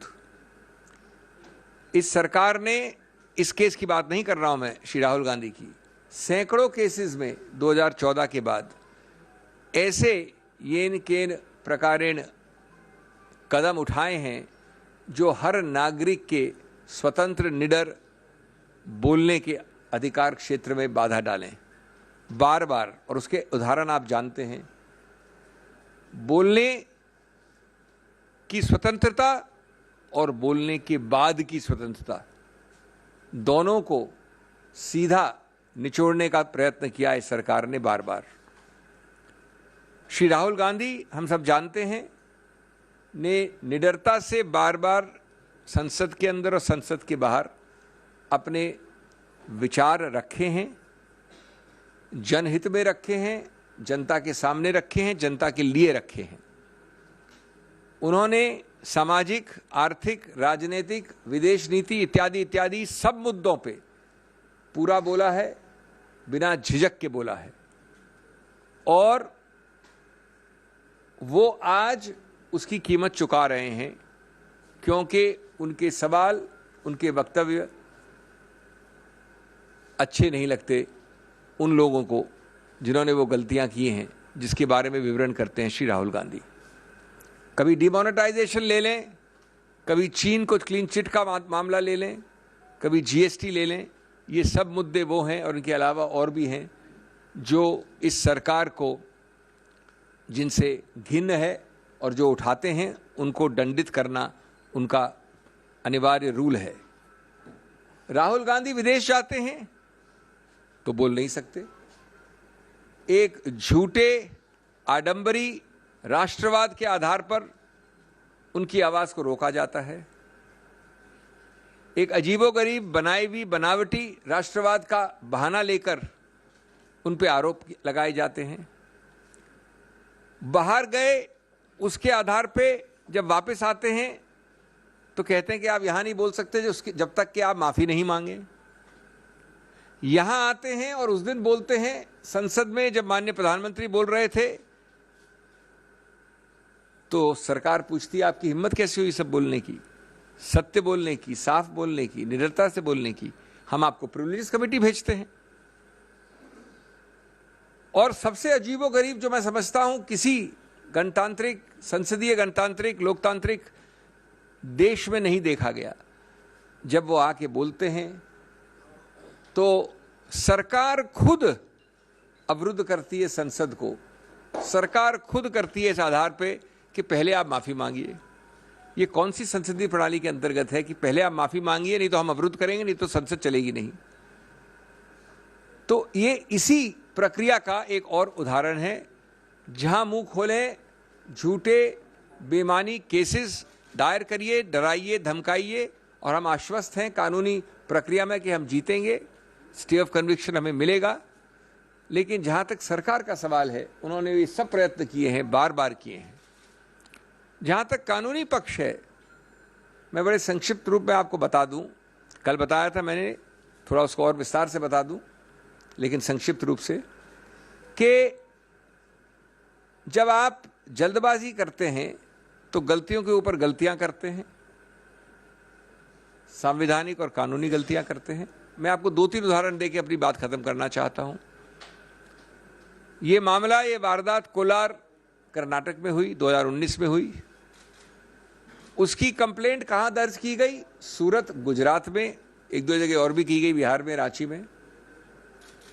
तो जब ऐसा होता है कि वारदात, फौजदारी वारदात कहीं हुई हो अमुक जगह, और फौजदारी वारदात की कंप्लेंट किसी दूसरे प्रदेश में हो, तो कानून विधायिका ने बहुत पहले एक संशोधन द्वारा एक नया प्रावधान बनाया था, कई वर्ष हो गए, जो बाध्य है, जो स्पष्ट है कि जब ऐसा हो तो आपको एक 202 कहते हैं, उसके अंतर्गत एक निरीक्षण परीक्षण करना पड़ेगा, इंक्वायरी करनी पड़ेगी, या तो मैजिस्ट्रेट खुद करे या पुलिस द्वारा करे, कि क्या उस मैजिस्ट्रेट का अधिकार क्षेत्र बनता है। जब तक वो मैजिस्ट्रेट ये शुरुआत में नहीं करता है इंक्वायरी, तब तक वो कंप्लेंट से आगे नहीं बढ़ सकता। रोचक बात यह है कि ये मुद्दा स्पष्ट रूप से इस श्री राहुल गांधी केस में उठाया गया, जजमेंट में लिखा है, लेकिन निर्णित कहीं नहीं है। ये इंक्वायरी कहीं नहीं हुई गुजरात मैजिस्ट्रेट द्वारा, यद्यपि ये मामला आया है कोलार कर्नाटक से। ये एक उदाहरण है कई और अहम मुद्दों का के साथ। एक दूसरा उदाहरण, और आप अपनी कंक्लूजन लगा सकते हैं, जो मैं आपको 3 तारीखें देना चाहता हूं। एक विचित्र बात हुई, जो याचक है, इसमें कंप्लेनेंट है, वो अप्रैल में 2019 में कंप्लेंट फाइल करता है। 2021 जून में श्री राहुल गांधी उस मैजिस्ट्रेट के सामने पेश होते हैं जो सूरत का मैजिस्ट्रेट था, उस वक्त एक मिस्टर दवे थे। 1 साल तक रुकने के बाद याचक वापस एक अर्जी देता है कि श्री राहुल गांधी वापस पेश हो। जब मार्च 2022 यानी पिछले वर्ष वो दूसरी याचिका बार बार उनको बुलाकर तंग करने की प्रक्रिया पे मैजिस्ट्रेट वो खारिज कर देता है, तो याचक कंप्लेनेंट हाईकोर्ट जाता है और अपनी कंप्लेंट का खुद एक स्टे ले लेता है। अपनी कंप्लेंट का खुद स्टे कि ये आगे नहीं चलेगी। 1 साल तक वो पड़ी हुई है, 11 महीने से उसका कुछ नहीं करता है, सब कुछ ठीक है उसके लिए। अचानक वो वापस जाके फरवरी इस वर्ष फरवरी में, यानी पिछले महीने हाईकोर्ट को कहता है कि साहब अब काफ़ी एविडेंस आ गई है, अब मैं अपनी खुद का स्टे को वापस लेना चाहता हूँ, स्टे को आप निरस्त कर दीजिए, यानी स्टे को स्टे कर दीजिए, स्टे को हटा दीजिए। हाईकोर्ट करता है और वापस जाके मैजिस्ट्रेट जो अभी तक बदल गया है, एक नया निर्णय आ जाता है जो अभी कल आया। आप अपने आप चित भी अपनी, पट भी अपनी, अपने आप लकीरों के बीच क्या हो रहा है समझ सकते हैं, संज्ञान कर सकते हैं। मैं अंत में ये कहूँगा, श्री राहुल गांधी की आवाज़ इतना आसान नहीं है दबाना, कांग्रेस की आवाज़ इतना आसान नहीं है दबाना। आप देख रहे हैं कल से आज और आगे चलेगा एक अभियान, एक विरोध, चाहे वो डिस्ट्रिक्ट पे हो, ब्लॉक पे हो, प्रदेश पे हो, और चाहे वो संसद और संसद के बाहर हो। ये आवाज़ रुक नहीं सकती है। जो तथ्य मैंने आपको बोले हैं ये बिल्कुल सामने उजागर किए जाएंगे, लेकिन साथ साथ हमें पूरा विश्वास और आश्वासन है कि ऐसी चीज़ जो कानून में गलत है, हम आश्वस्त हैं कि उसका सही रूप से अवलोकन किया जाएगा बड़ी अपील वाली अदालतों द्वारा, और हमें कन्विक्शन का स्टे जल्द से जल्द मिलेगा। एक अंत में बात आपको और मैं शेयर कर लूं जो कल नहीं बोली थी। हम चाहे उसको हम समक्ष रखें या न रखें, उसके ऊपर हम एक्शन ले या न लें, लेकिन आपके साथ अवगत करनी आवश्यक है। उसके दो पक्ष हैं, मैं ये नहीं कह रहा हूँ कि एक ही पक्ष है। एक प्रावधान है हमारे संविधान में 103, उस प्रावधान के अंतर्गत डिस्क्वालिफिकेशन जिसको कहते हैं, जहाँ सांसद का सवाल है, वहाँ सिर्फ माननीय राष्ट्रपति कर सकता है। ये लिखा है प्रावधान में, किसमें? संविधान के प्रावधान में। और साथ साथ ये लिखा है कि संविधान के प्रावधान के अंतर्गत जब राष्ट्रपति करता है तो उसको पहले एक सुझाव, एक रिकमेंडेशन लेना पड़ता है चुनाव आयोग से। ये तो मानी हुई बात है कि इस बार राहुल गांधी के विषय में नहीं हुआ ये, न कुछ पहले विषयों में ऐसा हुआ है। अब इसमें जो दूसरा पक्ष है वो ये है कि चुनाव आयोग का मानना है, और चुनाव आयोग इसी प्रक्रिया को फॉलो करती है और केसेस में, कि जब कन्विक्शन कोर्ट द्वारा है, न्यायपालिका द्वारा है, तो राष्ट्रपति के पास जाने की आवश्यकता नहीं है। इसलिए हम चुनाव आयोग उसको कभी भी नोटिफाई कर सकते हैं, हमें राष्ट्रपति के पास सुझाव लेके जाना और राष्ट्रपति की अनुमति लेने की आवश्यकता नहीं है। जो रोचक कानूनी मुद्दा इस पे उठता है वो ये है कि संविधान में जो लिखा है 103 में स्पष्ट लिखा है, उसको क्या चुनाव आयोग तो क्या उच्चतम न्यायालय भी क्या बदल सकता है? सिर्फ इस आधार पे कि एक केस था। All right, the senior Congress leader Abhishek Manu Singhvi speaking on behalf of Rahul Gandhi, who is now disqualified as an MP from Parliament. Singhvi making the point that freedom before speech and freedom after speech are concerns in this country. Rahul Gandhi, he argues, speaks with facts and figures and yet is targeted in various forums. He said that the legal process against Rahul Gandhi has been deeply, deeply dubious. This on a day when there's been a huge setback for the Congress party. Rahul Gandhi has been disqualified from the Lok Sabha because of his conviction in a 2019 criminal defamation case. Well, joining us now, the senior BJP leader Prakash Javadekar. Thanks, sir, very much for being with us. The key point mentioned by the Congress, and they've been saying this time and time again, is that the process which is being followed now in terms of post-conviction of Rahul Gandhi, removing him as an MP is very fast. It's being pursued with alacrity. Those were the words which were used. In other words, there's an effort to get him out without giving him some time to respond. How would you reply? Congress trying to deliberately confuse the country by mixing all the three different issues. This punishment is not for his speech in Parliament. This is a 4-year-old case. In 2019 elections, he gave speech where he said, all Modi chor kaise hote hai. So he has insulted the backward classes. And the court has given 2 years punishment for that, not for parliament speech.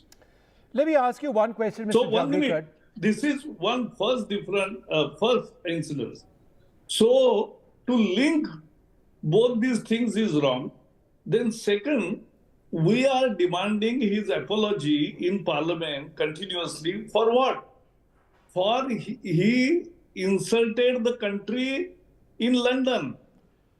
That's a different issue. And parliament speech was completely unparliamentary, means he has violated all parliament rules, and therefore there is a privilege motion already. Okay. So these are three different Right, things. so you've raised 3 points, but They let me ask you... They want to club it together to confuse the Sure. people. But let me ask you a question. Now, if you look at this particular case itself, the complaint was filed in 2019. In April, there was a particular magistrate there at the time. In June 2021, in other words, 2 years later, Rahul Gandhi went to court, recorded a statement. In March 2022, 3 years after the case, the complainant then went to a higher court, right, and said that, look, please vacate what I have filed, right? He wanted a stay on his own complaint. Correction. He wanted a stay on his own complaint.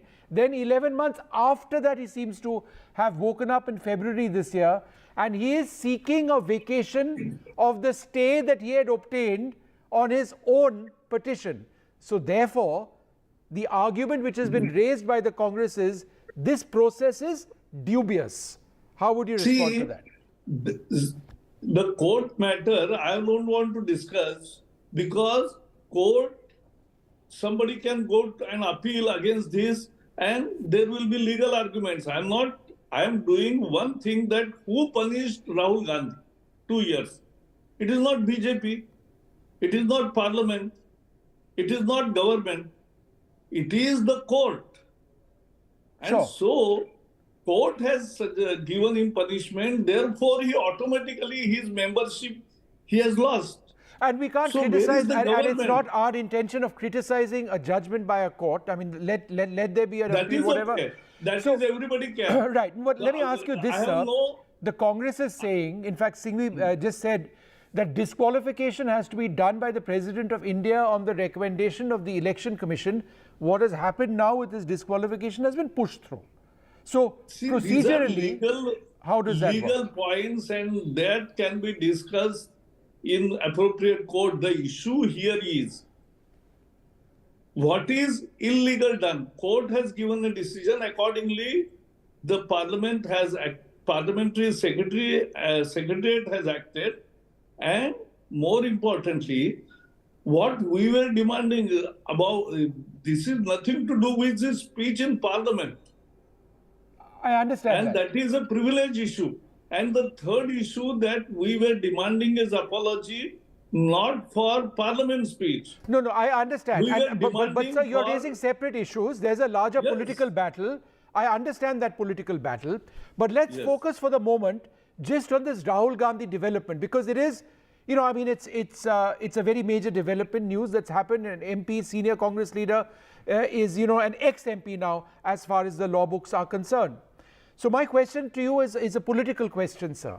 I've read the tweets of Mr. JP Nadda. He's spoken about how the remarks made by Rahul Gandhi are an insult to the OBC. Remarks made by Rahul Gandhi to Mr. Modi and to those who bear the name Modi are an insult to OBCs, right? Is that how the BJP is going to carry on with the politics of those remarks? That it's Rahul Gandhi, the Congress would make a martyr out of him, versus the BJP, which would actually try and say that he is targeting OBCs. Is that the fundamental politics over here? All right, I think we've lost that line with Mr. Javadekar. We'll just get it back momentarily. But if you've just joined us, let me just quickly remind our viewers of what has taken place today. It's a huge day as far as parliamentary democracy is concerned, a big setback for the Congress. Rahul Gandhi, the former president, has been disqualified from the Lok Sabha because of his conviction in a 2019 criminal defamation case. The Lok Sabha Secretariat has declared his constituency vacant. The Election Commission can now announce a special election for the seat. On what basis has this been done?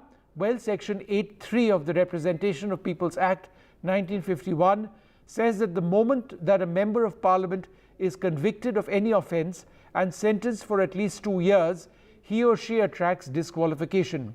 The Congress says that the BJP is hot-footing it as far as the allegations are concerned.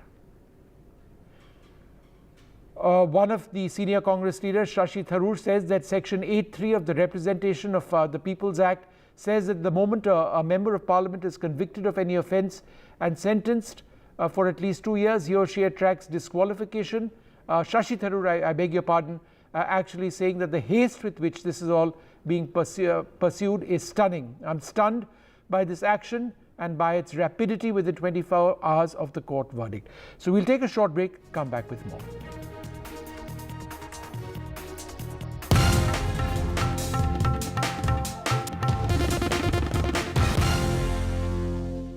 Punjab. 20 years since we started, this music has been with you. Now, we want you to share your version of it. Let your inner artists out by creating an incredible remix of the NDTV signature track. Log on to ndtv.com/best of NDTV. Get inspired and submit your rendition. One winner gets an all-expense paid holiday for two. NDTV 24/7 20th year celebration. This is NDTV. No noise, no shouting, and most importantly, no lies. Our lead story tonight. Big international story. India is closely watching it.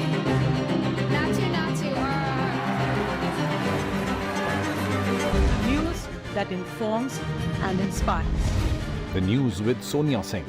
Monday to Friday at 8 p.m. only on NDTV 24/7. The only side we're on is yours. In a deeply polarized world, where space for disagreement is shrinking, where take it or leave it defines discourse, we take a step back. A debate has many facets, perhaps no one right answer. Left, right, and center, conversations that get to the core of the debate. Left, right, and center with me, Vishnu Shom, 9 p.m. on NDTV 24/7. When the first camera phone was introduced in the early 2000s, nobody thought this technology would evolve to the point that smartphone cameras would slowly compete with high-end cameras. It's happening now. So I was traveling, I was backpacking across Europe, and at that point in time, I happened to be in Iceland. I saw aurora, which is also called as northern lights. My interest towards the astroimaging or nightography completely developed because of that particular moment. We met Amit to know more about how he got into astrophotography.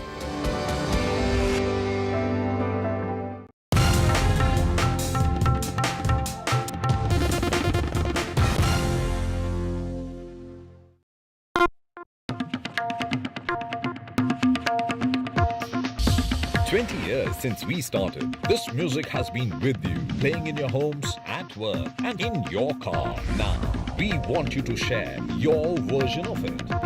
Calling all music buffs from across India to let your inner artists out by creating an incredible remix of the NDTV signature track for the world to hear. Log on to ndtv.com/best of NDTV to access the original track. Get inspired and submit your rendition. One winner gets an all-expense paid holiday for two to the luxurious Alila Fort, Bishangarh, Rajasthan. NDTV 24/7 20th year celebrations.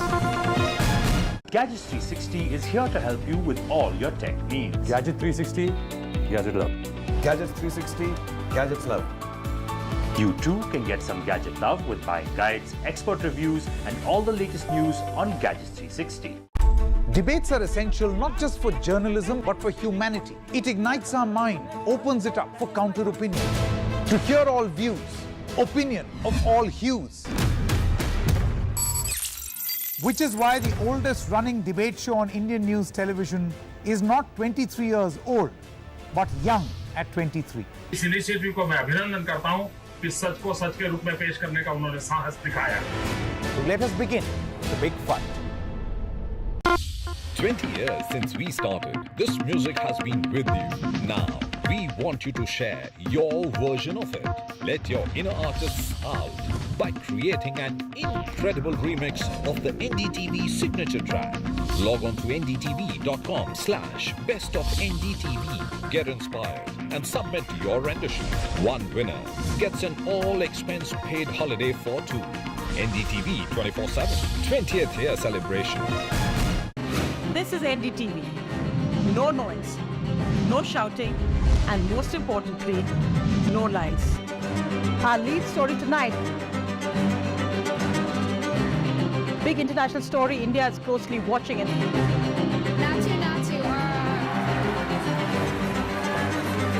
News that informs and inspires. The news with Sonia Singh.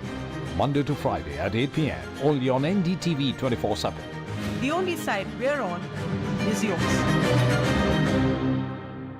In a deeply polarized world, where space for disagreement is shrinking, where take it or leave it defines discourse, we take a step back. A debate has many facets, perhaps no one right answer. Left, right, and center, conversations that get to the core of the debate. Left, right, and center with me, Vishnu Shom, 9 p.m. on NDTV 24/7. When the first camera phone was introduced in the early 2000s,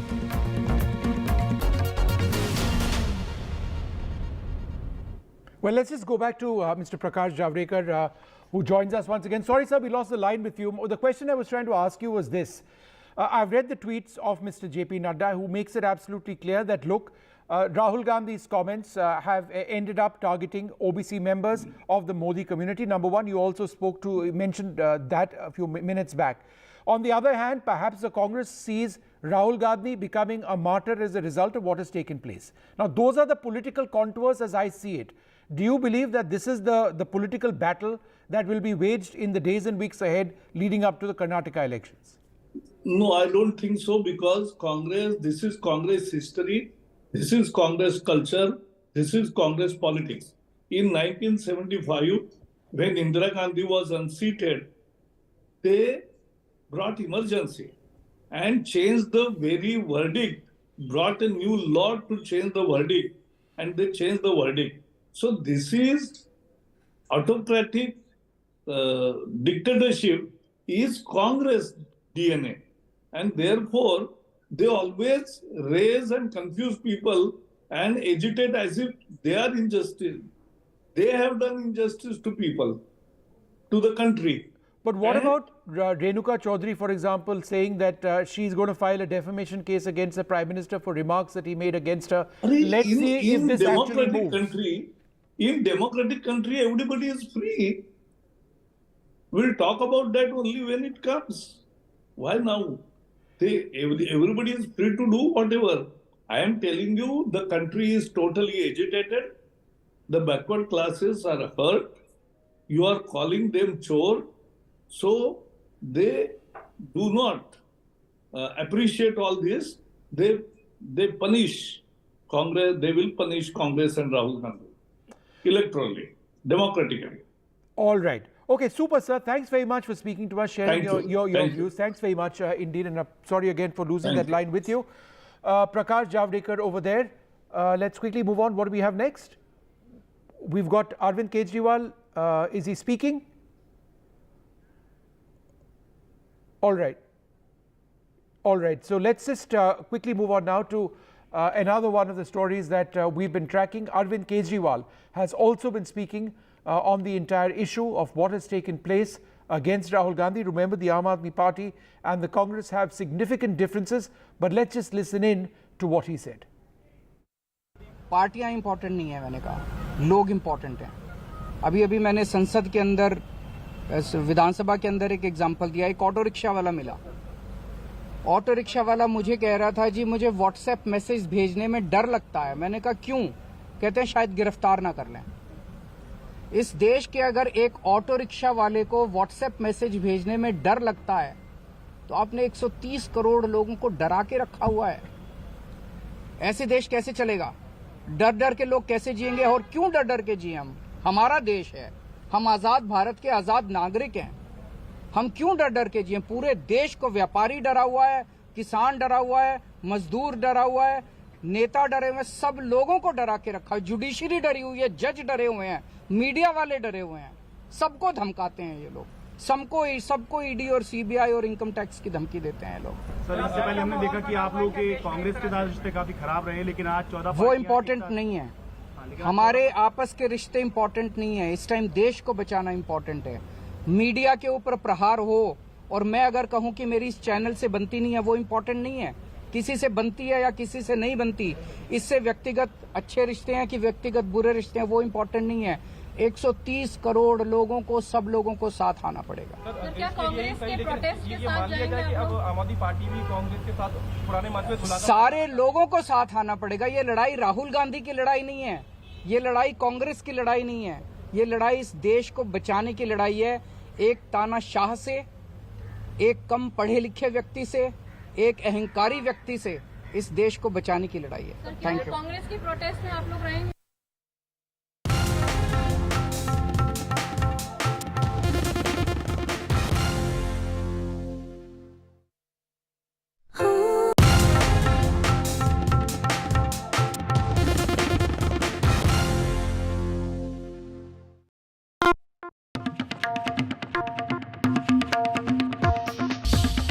Years since we started, this music has been with you, playing in your homes, at work, and in your car. Now, we want you to share your version of it. Calling all music buffs from across India to let your inner artists out by creating an incredible remix of the NDTV signature track for the world to hear. Log on to ndtv.com/bestofndtv to access the original track. Get inspired and submit your rendition. One winner gets an all-expense paid holiday for two to the luxurious Alila Fort, Bishangarh, Rajasthan. NDTV 24/7. 20th year celebrations. Gadgets 360 is here to help you with all your tech needs. Gadget 360, Gadget Love. Gadgets 360, Gadgets Love. You too can get some gadget love with buying guides, expert reviews, and all the latest news on Gadgets 360. Debates are essential not just for journalism but for humanity. It ignites our mind, opens it up for counter opinion. To hear all views, opinion of all hues. Which is why the oldest running debate show on Indian news television is not 23 years old, but young at 23. इस initiative को मैं अभिनंदन करता हूं कि सच को सच के रूप में पेश करने का उन्होंने साहस दिखाया। So let us begin the big fight. 20 years since we started, this music has been with you. Now, we want you to share your version of it. Let your inner artists out by creating an incredible remix of the NDTV signature track. Log on to ndtv.com/bestofndtv. Get inspired and submit your rendition. One winner gets an all-expense paid holiday for two.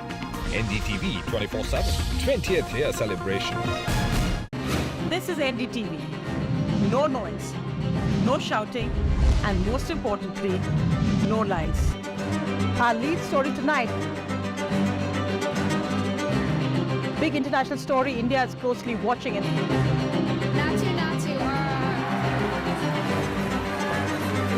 News that informs and inspires. The news with Sonia Singh. Monday to Friday at 8 p.m. Only on NDTV 24/7. The only side we're on is yours.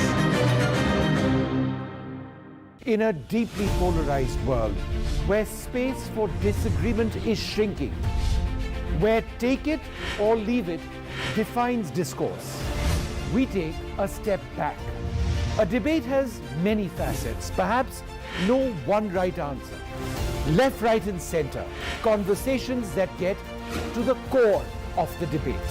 Left, right, and center with me, Vishnu Shom, 9 p.m. on NDTV 24/7.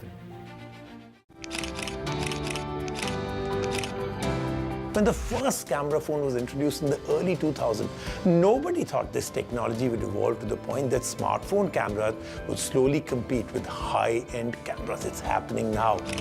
So I was traveling, I was backpacking across Europe, And at that point in time, I happened to be in Iceland. I saw Aurora, which is also called as Northern Lights. My interest towards the astroimaging or nightography completely developed because of that particular moment. We met Amit to know more about how he got into astrophotography.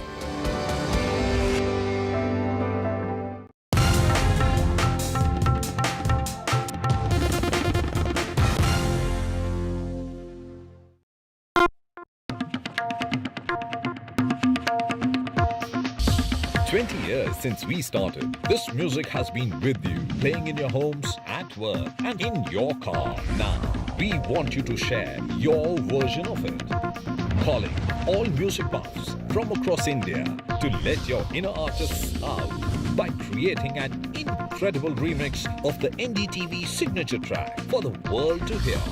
Log on to ndtv.com/bestofndtv to access the original track. Get inspired and submit your rendition. One winner gets an all-expense-paid holiday for two to the luxurious Alila Fort, Bishangarh, Rajasthan. NDTV 24/7. 20th year celebrations. Gadgets 360 is here to help you with all your tech needs. Gadget 360, Gadget love. Gadgets 360, Gadgets love. You too can get some gadget love with buying guides, expert reviews, and all the latest news on Gadgets 360. Debates are essential not just for journalism but for humanity. It ignites our mind, opens it up for counter-opinion. To hear all views, opinion of all hues. Which is why the oldest running debate show on Indian news television is not 23 years old, but young at 23. इस initiative को मैं अभिनंदन करता हूं कि सच को सच के रूप में पेश करने का उन्होंने साहस दिखाया. So let us begin the big fight. 20 years since we started, this music has been with you. Now, we want you to share your version of it. Let your inner artists out by creating an incredible remix of the NDTV signature track. Log on to ndtv.com/bestofndtv. Get inspired and submit your rendition. One winner gets an all-expense-paid holiday for two. NDTV 24/7. 20th year celebration. This is NDTV. No noise, no shouting, and most importantly, no lies. Our lead story tonight. Big international story India is closely watching.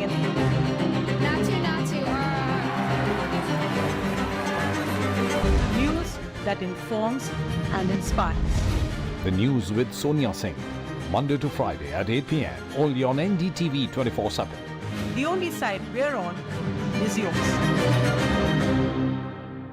In a deeply polarized world, where space for disagreement is shrinking, where take it or leave it defines discourse, we take a step back. A debate has many facets, perhaps no one right answer. Left, right, and center, conversations that get to the core of the debate.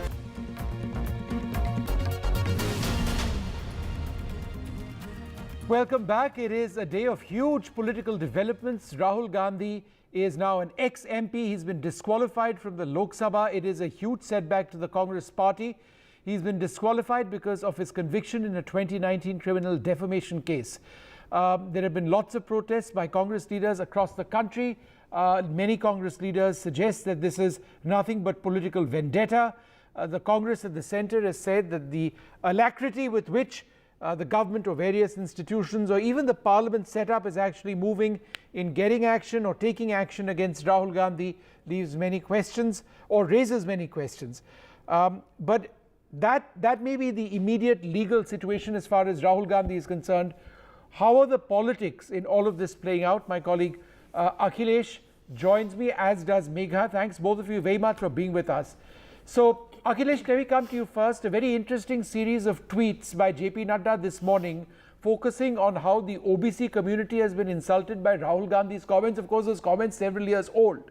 But what is their strategy? What is it that the BJP is trying to push politically as their line of argument? Well, Vishnu, I believe that the BJP wants to send this message across the country, especially to the OBC community, that how Rahul Gandhi has insulted this community by making such derogatory remarks, which even the court says that are derogatory. And in fact, the BJP has chalked out a big plan to reach out to all the OBC community across the country.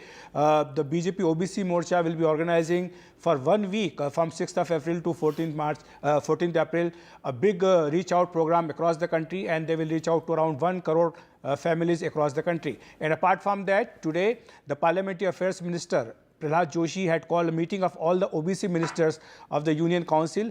And in fact, shortly from now, Dharmendra Pradhan, who is a big OBC face of the BJP, will be holding a press conference at the BJP headquarters. Because BJP says that it's an insult to the OBC community, and BJP has, in fact, Vishnu, got support of the OBC community in the past 10 years. If you look at the data from 2009 to 2019 elections, in the 10 years, BJP has just doubled the OBC vote share from 22% to 44%, according to the Lokniti CSDS poll.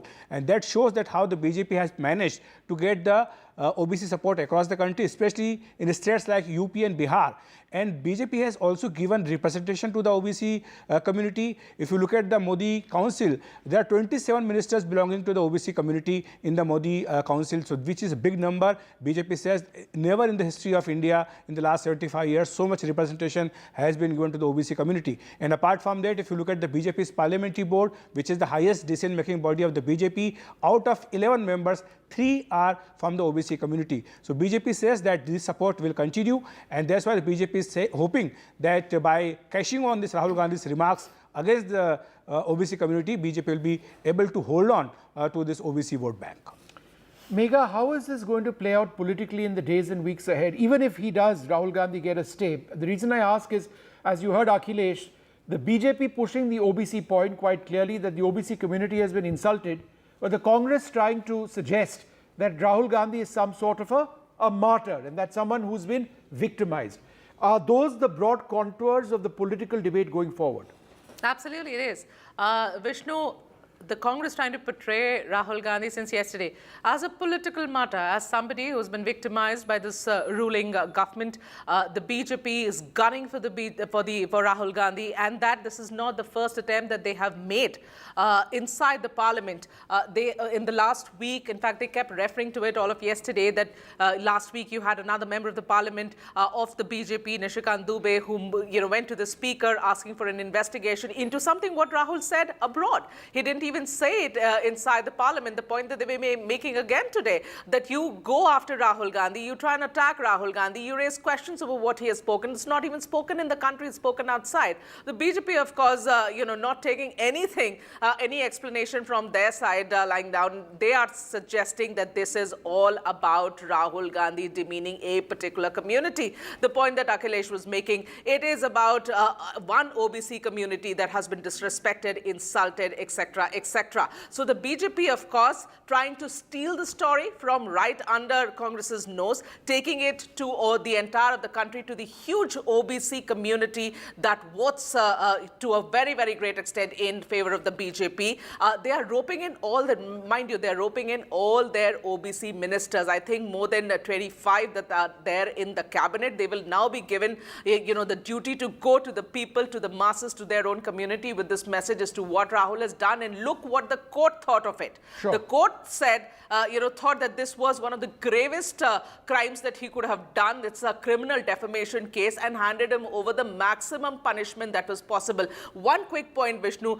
Here, if the ECI moves, if the Election Commission of India moves with the same alacrity, quote unquote, the word that Congress is now using, what does it mean for Rahul Gandhi? At this point in time, we know that Congress is going to take time to go in appeal. They've already said so, that it'll take some time for them to bring together all the documents and then file the appeal. What next? It's going to be very interesting to see. We are already hearing murmurs that Rahul has been asked to, or will be asked to, vacate his official residence that he holds as a member of parliament. So too many things are going to happen in the days to come.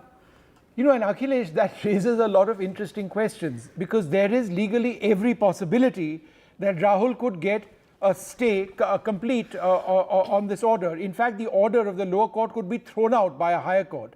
It's just a matter of time, because the Congress is appealing. So then does everything turn back? If he loses his house, does he get his house back again? Does he get back his MP issue again, MP status once again? does he get unejected from parliament, and does the BJP then drop the entire issue? I mean, because it's a very strong possibility, right, based on the legal precedents, that a stay might just happen.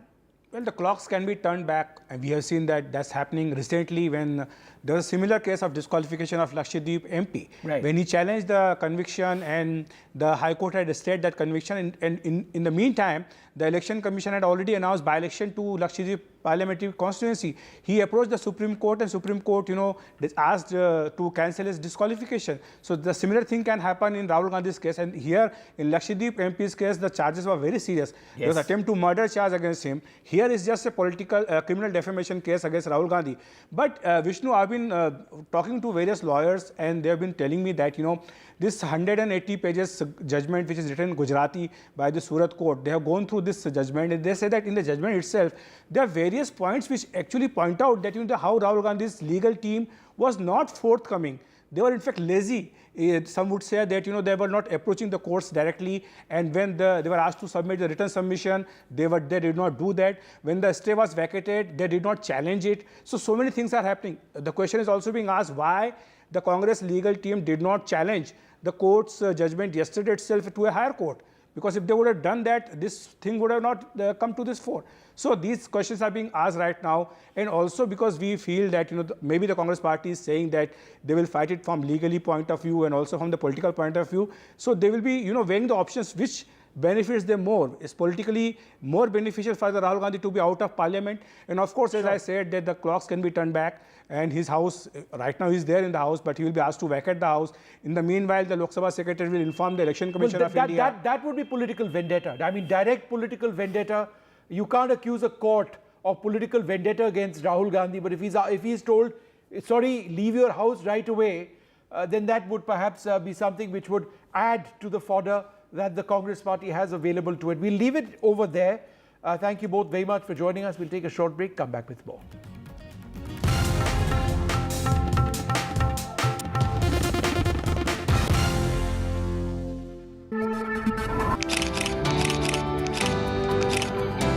When the first camera phone was introduced in the early 2000s, nobody thought this technology would evolve to the point that smartphone cameras would slowly compete with high-end cameras. It's happening now.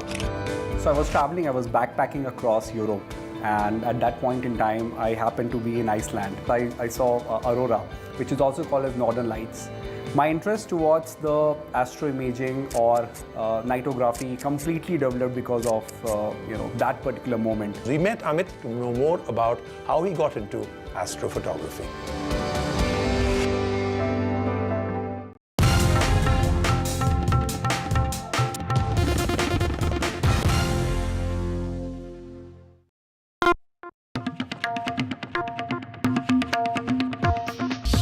20 years since we started, this music has been with you, playing in your homes, at work, and in your car. Now, we want you to share your version of it. Calling all music buffs from across India to let your inner artists out by creating an incredible remix of the NDTV signature track for the world to hear. Log on to ndtv.com/bestofndtv to access the original track. Get inspired and submit your rendition. One winner gets an all-expense-paid holiday for two to the luxurious Alila Fort, Bishangarh, Rajasthan. NDTV 24/7. 20th year celebrations. Gadgets 360 is here to help you with all your tech needs. Gadget 360, Gadget Love. Gadgets 360, Gadgets Love. You too can get some gadget love with buying guides, expert reviews, and all the latest news on Gadgets 360. Debates are essential not just for journalism, but for humanity. It ignites our mind, opens it up for counter-opinion.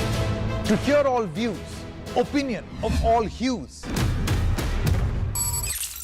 Which is why the oldest running debate show on Indian news television is not 23 years old, but young at 23. इस initiative को मैं अभिनंदन करता हूं कि सच को सच के रूप में पेश करने का उन्होंने साहस दिखाया। So let us begin the big fight. 20 years since we started, this music has been with you. Now, we want you to share your version of it. Let your inner artists out by creating an incredible remix of the NDTV signature track. Log on to ndtv.com/best of NDTV. Get inspired and submit your rendition. One winner gets an all-expense paid holiday for two. NDTV 24/7 20th year celebration. This is NDTV. No noise, no shouting, and most importantly, no lies. Our lead story tonight. Big international story India is closely watching.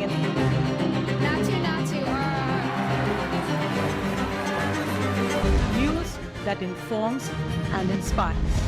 The news with Sonia Singh. Monday to Friday at 8 p.m. Only on NDTV 24/7. The only side we're on is yours. In a deeply polarized world, where space for disagreement is shrinking, where take it or leave it defines discourse, we take a step back. A debate has many facets, perhaps no one right answer.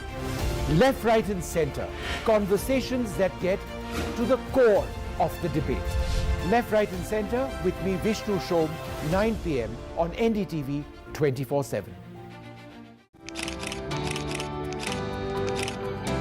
When the first camera phone was introduced in the early 2000s, nobody thought this technology would evolve to the point that smartphone cameras would slowly compete with high-end cameras. It's happening now. So I was traveling, I was backpacking across Europe, and at that point in time, I happened to be in Iceland. I saw Aurora, which is also called as Northern Lights. My interest towards the astroimaging or nightography completely developed because of that particular moment. We met Amit to know more about how he got into astrophotography.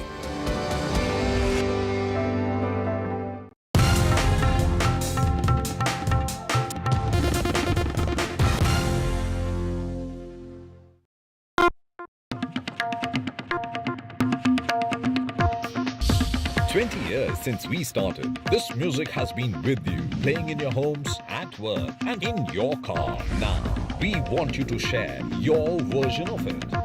Calling all music buffs from across India to let your inner artists out by creating an incredible remix of the NDTV signature track for the world to hear. Log on to ndtv.com/best of NDTV to access the original track. Get inspired and submit your rendition. One.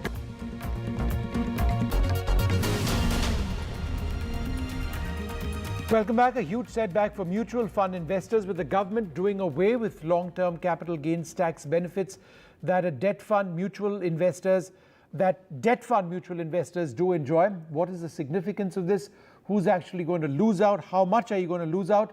It's across now to my colleague Sakshi. Well, that's right, Vishnu. The Finance Bill 2023 passed in Lok Sabha with 64 official amendments. However, one proposed amendment had mutual fund investors concerned even before the bill was officially passed.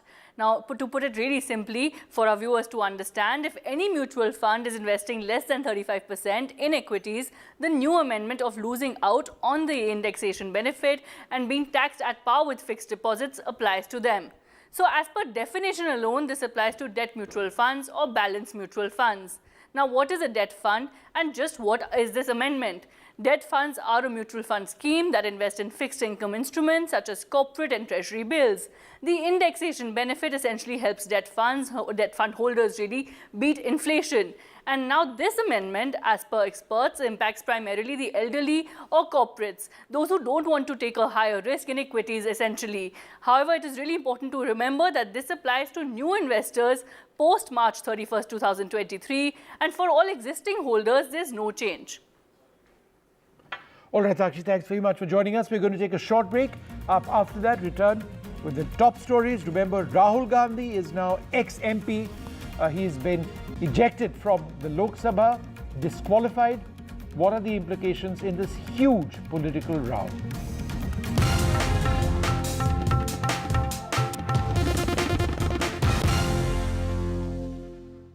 Gadget 360 is here to help you with all your tech needs. Gadget 360, Gadget Love. Gadget 360, Gadgets Love. You too can get some gadget love with buying guides, expert reviews, and all the latest news on Gadgets 360. Debates are essential not just for journalism but for humanity. It ignites our mind, opens it up for counter-opinion. To hear all views, opinion of all hues. Which is why the oldest running debate show on Indian news television is not 23 years old, but young at 23. इस initiative को मैं अभिनंदन करता हूं कि सच को सच के रूप में पेश करने का उन्होंने साहस दिखाया. So let us begin the big fight. 20 years since we started, this music has been with you. Now, we want you to share your version of it. Let your inner artists out by creating an incredible remix of the NDTV signature track. Log on to ndtv.com/bestofndtv. Get inspired and submit your rendition. One winner gets an all-expense paid holiday for two. NDTV 24/7 20th year celebration. This is NDTV. No noise, no shouting, and most importantly, no lies. Our lead story tonight. Big international story India is closely watching.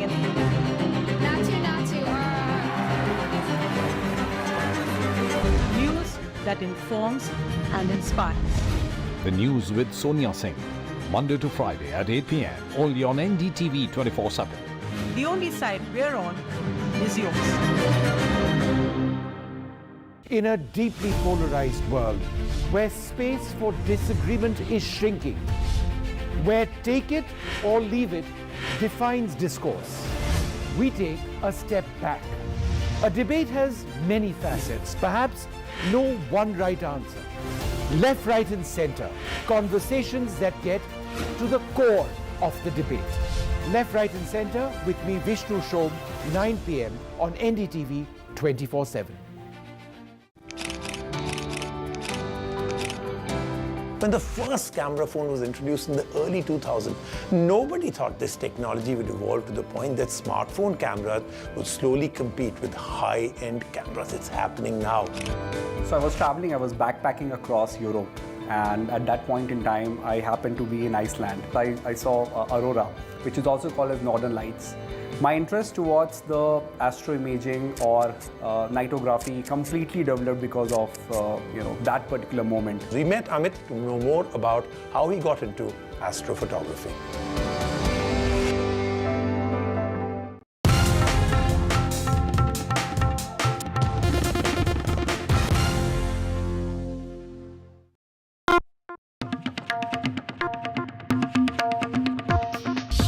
20 years since we started, this music has been with you, playing in your homes, at work, and in your car. Now, we want you to share your version of it.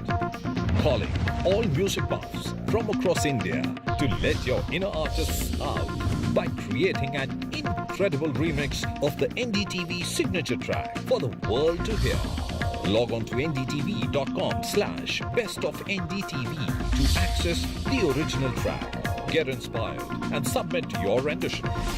One winner gets an all-expense paid holiday for two to the luxurious Alila Fort, Bishangarh, Rajasthan. NDTV 24/7 20th year celebrations. Gadgets 360 is here to help you with all your tech needs. Gadget 360, Gadget Love. Gadgets 360, Gadgets Love.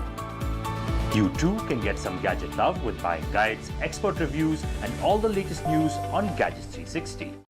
Debates are essential not just for journalism but for humanity. It ignites our mind, opens it up for counter-opinion. To hear all views, opinion of all hues. Which is why the oldest running debate show on Indian news television is not 23 years old, but young at 23. इस initiative को मैं अभिनंदन करता हूं कि सच को सच के रूप में पेश करने का उन्होंने साहस दिखाया. So let us begin the big fight. 20 years since we started, this music has been with you. Now, we want you to share your version of it. Let your inner artists out by creating an incredible remix of the NDTV signature track. Log on to ndtv.com/bestofndtv. Get inspired and submit your rendition. One winner gets an all-expense paid holiday for two. NDTV 24/7 20th year celebration. This is NDTV. No noise, no shouting, and most importantly,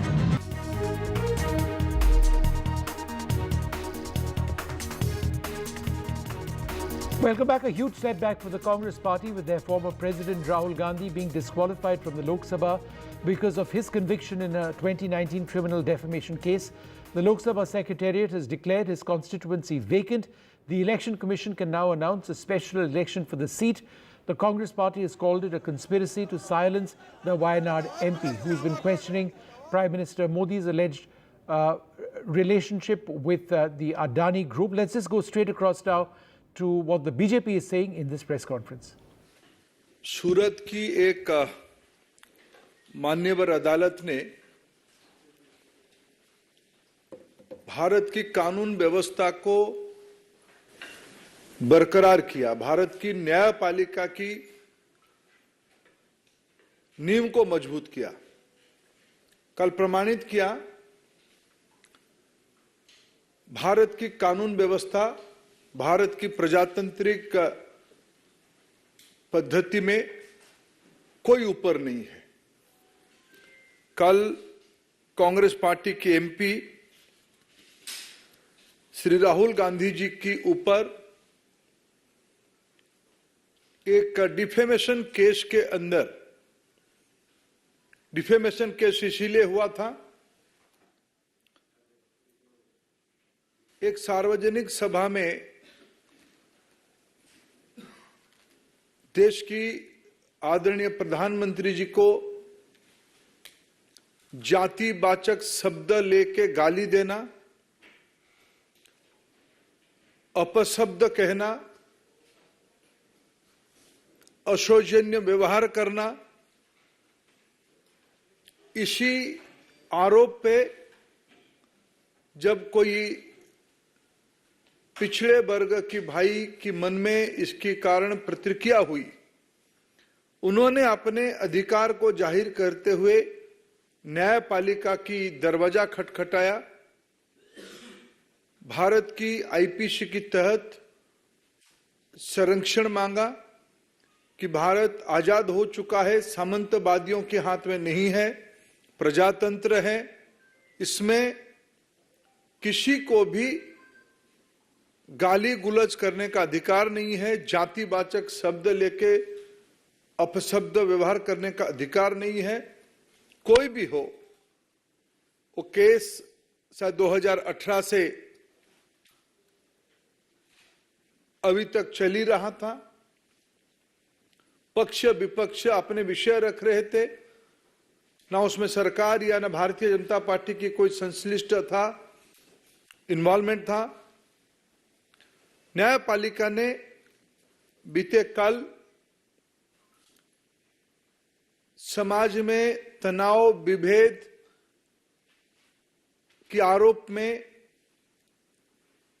Congress party के सांसद को 2 साल की सजा सुनाई। इसमें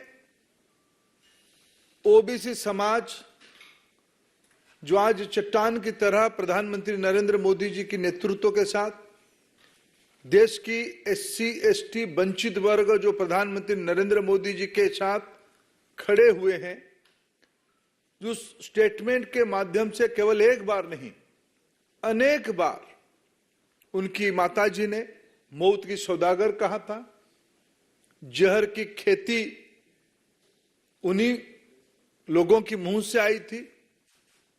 विभिन्न समय में अपशब्द व्यवहार करके एक समाज को, भारत की एक महत्वपूर्ण, भले ही सामाजिक दृष्टि से उनकी मर्यादा आजादी की 75 साल में उतना ना बन पाए, लेकिन प्रजातंत्र में ही अधिकार दिया था, बहुमत ही महत्व रखता है।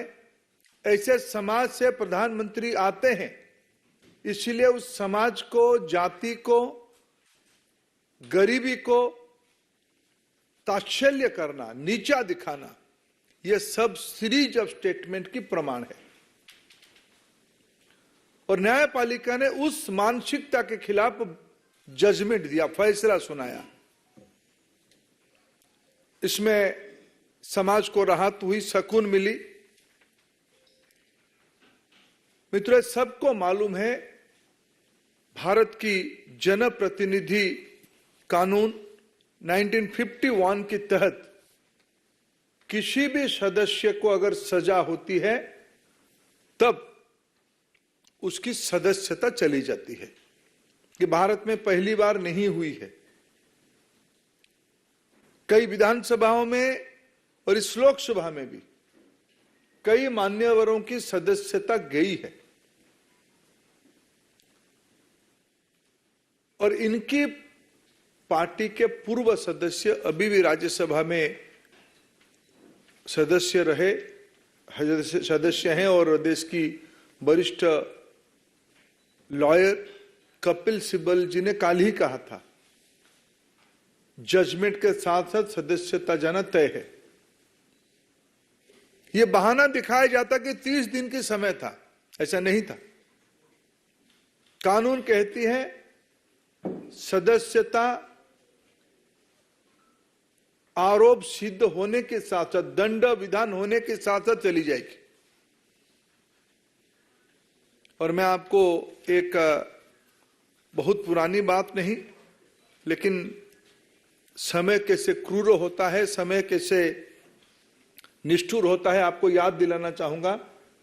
2013 में जो साहबजादे आज और उनके लिए उनकी चाटुकार छाती पीट रहे हैं, हाय तौबा कर रहे हैं, 2013 की प्रेस क्लब की उस प्रेस कॉन्फ्रेंस को मैं याद दिलाना चाहूंगा। प्रधानमंत्री मनमोहन सिंह जी होते थे, उन्हीं की सरकार होती थी, उन्हीं की घर में ही रिमोट होता था, उन्हीं के फैसला था इस कानून को संशोधन करने के लिए। सजा होने के उपरांत कब सदस्यता जाएगी, उनकी सरकार एक ऑर्डिनेंस लाया था। उस ऑर्डिनेंस की मेरिट पे हमारा कुछ कहना नहीं है, लेकिन उस ऑर्डिनेंस को नॉनसेंस कह के फाड़ने वाले आज जब उसी कानून के चपेट में आए, आज उनको कष्ट हो रहा है। और मेरे मन में तो कभी कभी एक संदेह होती है, क्या वो सच में उनकी पार्टी उनकी सदस्यता को लेकर चिंतित था क्या? उनकी पार्टी में बहुत बड़े बड़े वकील हैं, देश की नामी दामी वकील उनकी पार्टी के वरिष्ठ सदस्य हैं। जब एक सदस्य ने कह ही दिया था कल सजाई घोषणा होते ही सदस्यता जाएगी। आप कुछ दिन पहले आप लोगों के माध्यम से देश देखा है, पवन खेरा जी की वारंट के चंद घंटों में बाद, 1-2 घंटे के बाद वो कोर्ट की दरवाजा खटखटाए, कोर्ट से रिलीफ लेके गए। उनको कौन मना किया था पिछले 24 घंटे में कोर्ट जाने के लिए?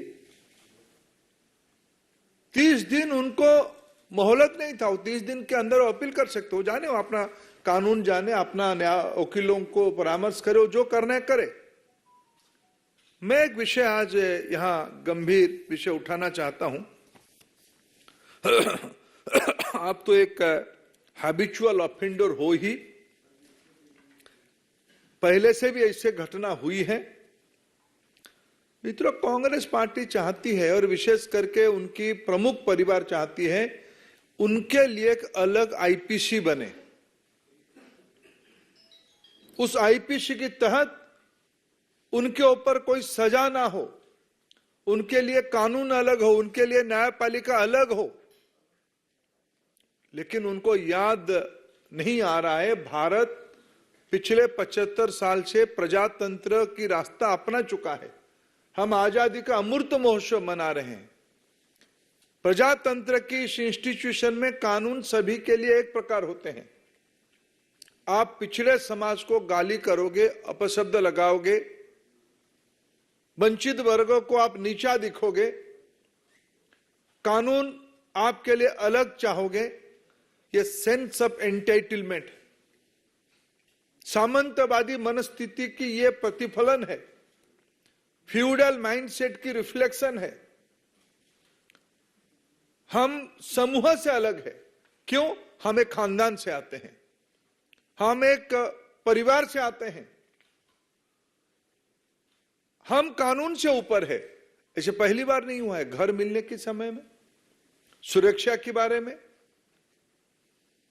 एयरपोर्ट में अलग जाने के बारे में, एक सेंस ऑफ एंटाइटलमेंट जो आज कानून को भी ऊपर मानते हैं, इसमें हमारा क्या लेना देना है?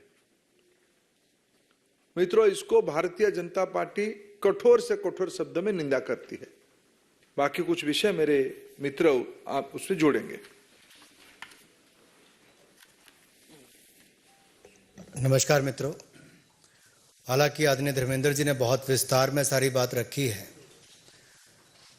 मैं तो इतना ही कहूंगा, भगवान के घर में देर से ही अंधेर नहीं। राहुल जी कहते थे दुर्भाग्य से सांसद हूं, unfortunately I am an MP. So उनको जो एक दुर्भाग्य लगता था, आज उससे भी मुक्ति मिल गई है। उनके साथ साथ वायनाड के लोगों को भी इससे छुटकारा मिल पाया। इतने लंबे समय से जो लोकसभा के सदस्य हों, ना कभी अमेठी के लिए 5 वर्षों में एक सवाल पूछ पाए 2009 से 14 तक, और इतने वर्षों में मात्र 21 डिबेट्स में भाग लेना तो अपने आप में दिखाता है कि वर्ष उतने हो गए लेकिन उतनी डिबेट्स में पार्टिसिपेट नहीं किया। एक भी आज तक प्राइवेट मेंबर बिल तो लाने की बात दूर, लेकिन अपनी ही सरकार में 2013 में ऑर्डिनेंस को बड़े चौराहे पर फाड़ देने का काम और नॉनसेंस बोलने का काम ये श्रीमान राहुल गांधी जी ने किया। वो सदा अपने आप को संसद से ऊपर, सदन से ऊपर, सरकारों से ऊपर, देश से ऊपर और न्याय व्यवस्था से ऊपर समझते हैं। और इस सेंस ऑफ एंटाइटलमेंट की जो बात कही, ये अपने आप में उन पर लागू होती है। अब एक बात पहले आई कि क्या 2 साल की सजा। देखिए मित्रों, 2018 में, मैं आपको 2018 में इसलिए लेके जा रहा हूं कि एसएलपी जब सुप्रीम कोर्ट में आई तो 2018 में उनसे रिटर्न माफी मांगी गई, लिखित रूप में माफी, और कोर्ट ने कहा भविष्य में सचेत रहना, ऐसी गलती मत करना। लेकिन 2019 में एक बार नहीं कई बार ऐसे झूठे आरोप तो लगाए ही। अभद्र भाषा का प्रयोग, अपमान करने का काम, अपशब्द बोलना, यह उनकी आदत सी बन गई थी। सभी चोर मोदी हैं ये बोल दो, किसी को किसी की हत्या के साथ जोड़ दो, कुछ भी कह दो, आपको तो कोई देश में कोई कुछ कर ही नहीं सकता, ये उनको लगता था, क्योंकि वो सब चीजों से अपने आप को ऊपर समझते थे। तो सूरत के कोर्ट ने तो याद करवाया कि 2018 में भी तुम्हें कहा था भाई सुधार नहीं हुआ, उसके बाद बार बार आपने गलतियां की हैं, और एक सांसद जब ये गलती कर रहा है तो कुछ ना कुछ दंड ऐसा देना चाहिए कि अब भविष्य में ना हो। जहां तक सदस्यता जाने की बात है, ये लिली थॉमस केस में बहुत स्पष्ट है जी, सुप्रीम कोर्ट की जजमेंट के बाद, कि 2 साल का दंड हुआ और दोष सिद्धि के बाद अगर उसके ऊपर रोक नहीं लगी तो आप सस्पेंड माने ही जाते हो। इसकी तो पुष्टि करने का काम ही केवल लोकसभा में होना था। And the Lok Sabha speaker has only confirmed the legal position. He is not required to take any decision or pass any speaking order. The decision falls under the provisions of Article 1021E of the Constitution of India, read with the Section 8 of the Representatives of the People Act 1951. लेकिन जो धर्मेंद्र जी ने कहा स्पष्ट है कि 2 साल की सजा थी, संसद की सीट सांसद के रूप में छुट्टी होनी थी, लेकिन ये सुनियोजित षड्यंत्र, सोची समझी साजिश कांग्रेस में किसने रची, राहुल जी आपको समझना पड़ेगा। इसकी जड़ तक जाना ही पड़ेगा। कौन है जो छुटकारा पाना चाहते थे? कौन है जो बैटरी ऑफ लॉयर्स कांग्रेस में? तो देखिए जी, राज्यसभा के सांसद और लोकसभा के इतने हैं जो बड़े नामी ग्रामी लॉयर्स हैं जी। क्या एक भी सही राय देने वाला कांग्रेस में नहीं बचा, मिला या जानबूझकर गलत रास्ते पे डाला गया। ये छुटकारा कौन पाना चाहता था? एक तो मैंने कहा वायनाड के लोगों को तो छुट्टी मिल गई, अमेठी वाले पहले पा चुके थे, लेकिन ये काम, ये जो लगता है कि डायनेस्टी का होने तो मैं इससे ऊपर हूं, सबसे ऊपर हूं। दूसरा मैं इस पे आपको ये कहना चाहता हूं, पार्लियामेंट में विनम्रता, धैर्यता, समग्रता, इन सबको देखा जाता है कि आपको एक सांसद के रूप में एक गुण आप में हो। ये भारतीय संस्कृति के संस्कार भी हैं, लेकिन आप पार्लियामेंट में कहते हो मैं बोलूंगा तो पार्लियामेंट चलेगी, नहीं तो पार्लियामेंट नहीं चल सकती जी। यानी कि आप पार्लियामेंट के कानून नियम से भी ऊपर हो गए। आप सुप्रीम कोर्ट के आदेश के बाद भी आप कुछ भी करेंगे और आपको पूछने वाला कोई नहीं होगा।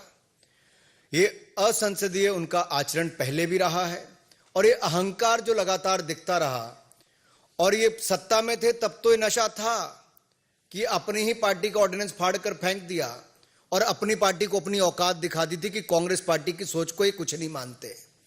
आज उसी पार्टी के अंदर किसने खेल दिया, आज इनको पता नहीं चल पा रहा। 13 सालों में मात्र 21 चर्चाओं में भाग लेना, यही नहीं एक भी सिंगल प्राइवेट मेंबर बिल, जैसे मैंने कहा, नहीं ला पाए। I can say he is the epitome of the unparliamentary behaviour and he himself agrees on many issues. अब ये डिस्क्वालिफिकेशन क्या पहली बार हुई? जो माननीय धर्मेंद्र जी ने भी कहा, मैं कुछ नाम आपके सामने रखना चाहता हूं। लालू प्रसाद यादव जी, सजा भोगी हुए तो इस्तीफा देना पड़ा। पहले चारा घोटाला में, तो अब जाकर तुम मुझे प्लॉट दो, मैं तुम्हें जॉब दूंगा, जमीन के बदले जॉब, उसमें भी गए। ऐसे नहीं, आजम खान हो, मोहम्मद फैजल हो जो लक्षद्वीप के एमपी हैं, विक्रम सैनी, ऐसे बहुत सारे लंबी लिस्ट है जो सब ऐसे हैं। बट ये क्यों हुआ? राहुल जी की स्थिति क्यों आई? ये गलती एक बार नहीं बार बार की, और मैं कुछ आपके सामने आंकड़े जरूर रखना चाहूंगा, आवश्यक है। अगर आप ये देखेंगे, 7 जगह ये बेल पर है, जमानत पर है।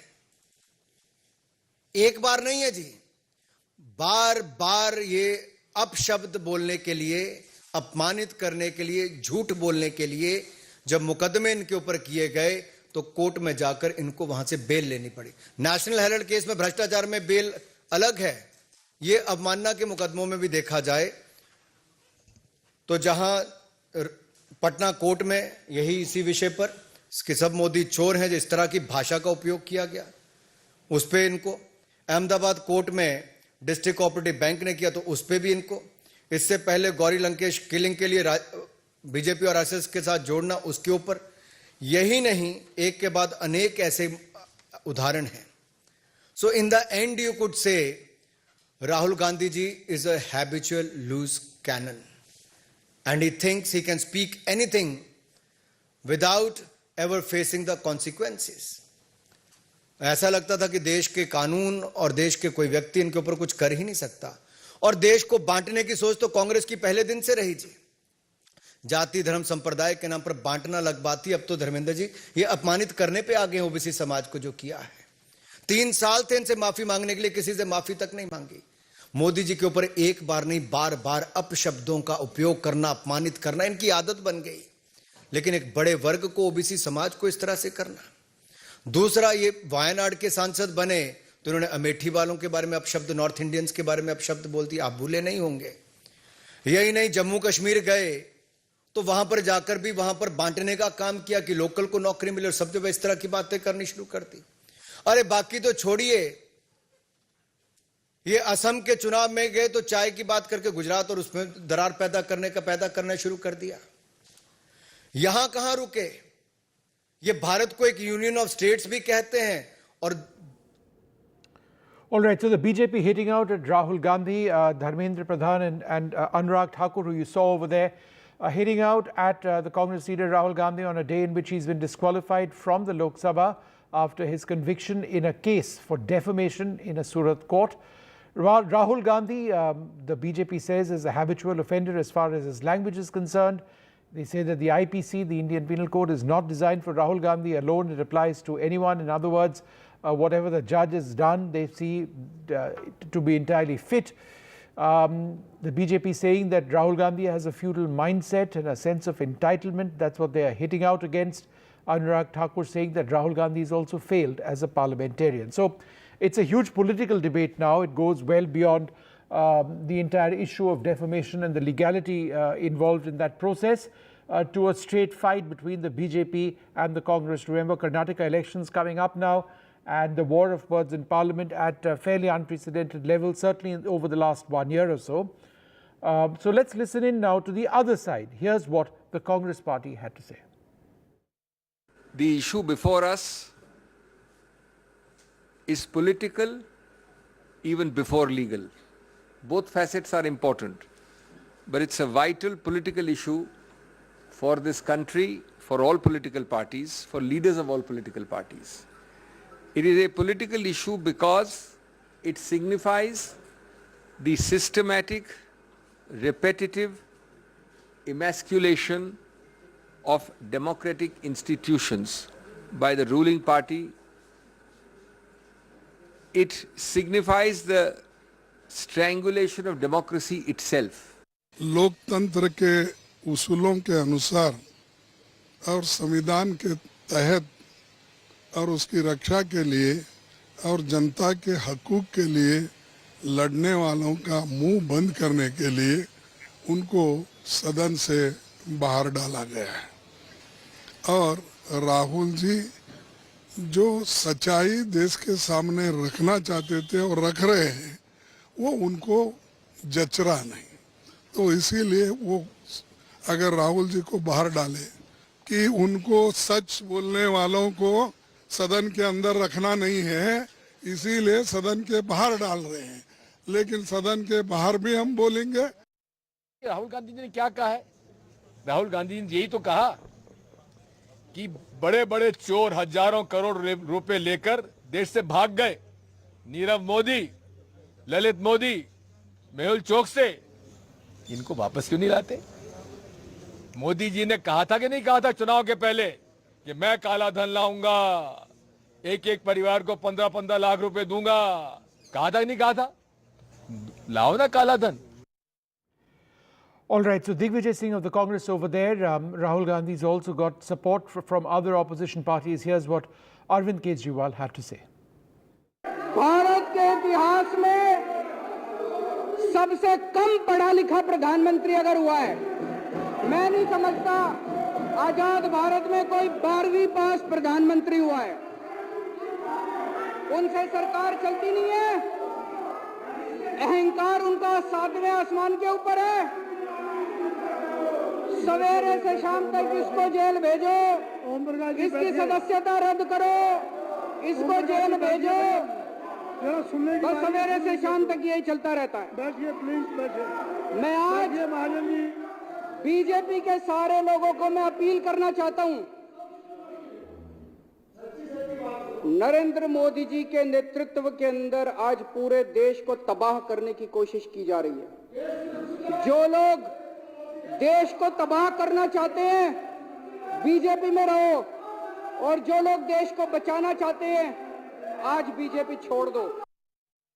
Well, it's time now for us to take this short break. There's a lot more coming up.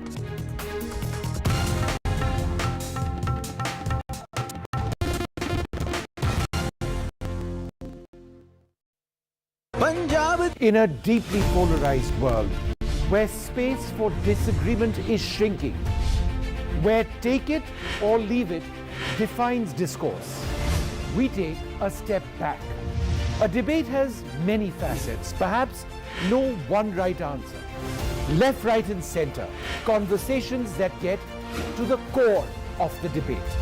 Left, right and center with me, Vishnu Shom, 9 p.m. on NDTV 24/7. When the first camera phone was introduced in the early 2000s, nobody thought this technology would evolve to the point that smartphone cameras would slowly compete with high-end cameras. It's happening now. So I was traveling, I was backpacking across Europe, and at that point in time, I happened to be in Iceland. I saw Aurora, which is also called as Northern Lights. My interest towards the astroimaging or nightography completely developed because of that particular moment. We met Amit to know more about how he got into astrophotography.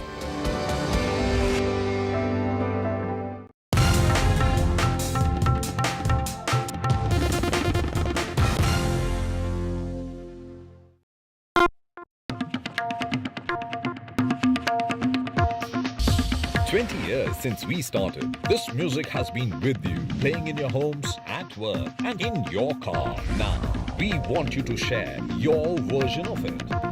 Calling all music buffs from across India to let your inner artists out by creating an incredible remix of the NDTV signature track for the world to hear.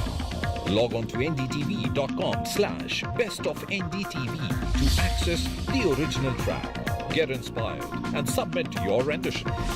One winner gets an all-expense-paid holiday for two to the luxurious Alila Fort, Bishangarh, Rajasthan. NDTV 24/7. 20th year celebrations. Gadgets 360 is here to help you with all your tech needs. Gadget 360, Gadget Love. Gadgets 360, Gadgets Love. You too can get some gadget love with buying guides, expert reviews, and all the latest news on Gadgets 360. Debates are essential not just for journalism but for humanity. It ignites our mind, opens it up for counter-opinion. To hear all views, opinion of all hues. Which is why the oldest running debate show on Indian news television is not 23 years old, but young at 23. इस initiative को मैं अभिनंदन करता हूं कि सच को सच के रूप में पेश करने का उन्होंने साहस दिखाया। So let us begin the big fight. 20 years since we started, this music has been with you. Now, we want you to share your version of it. Let your inner artists out by creating an incredible remix of the NDTV signature track. Log on to ndtv.com/bestofndtv. Get inspired and submit your rendition. One winner gets an all-expense-paid holiday for two. NDTV 24/7. 20th year celebration. This is NDTV. No noise, no shouting, and most importantly, no lies. Our lead story tonight. Big international story. India is closely watching it.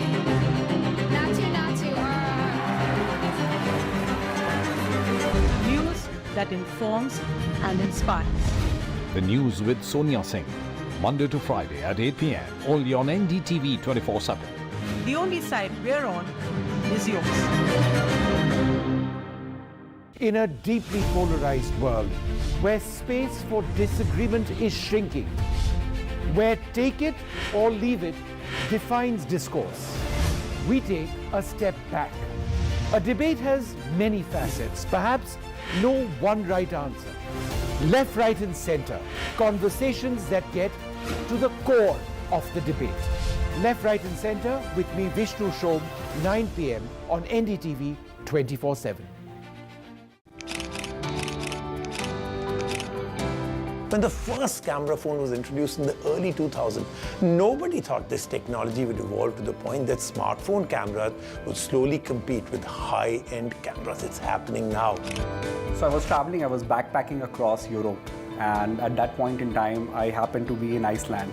I saw Aurora, which is also called as Northern Lights.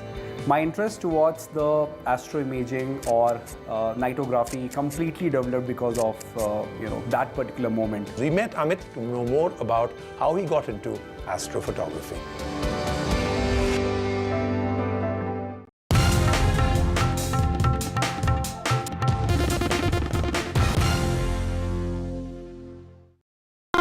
A huge political row between the BJP and the Congress party after Rahul Gandhi was disqualified from the Lok Sabha. In other words, he is no longer an MP, he is an ex-MP. He was issued an order today in Parliament, and this means that there will be by-elections in his constituency, Wayanad as well. This is after he was found guilty of defamation and given a 2-year sentence. That's something that he's going to appeal for. He's got 30 days to do that, less than 30 days now.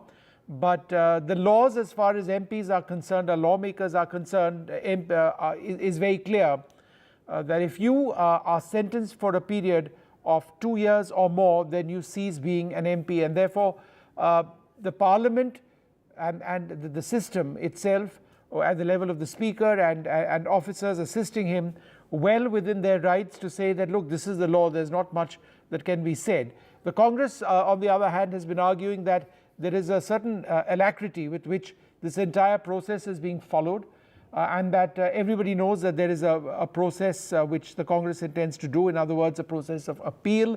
There's a very strong possibility of that appeal being accepted. There is past precedent to suggest that it may well be accepted, and that the entire legal process on the issue of defamation against Rahul Gandhi in that court in Surat has been dubious.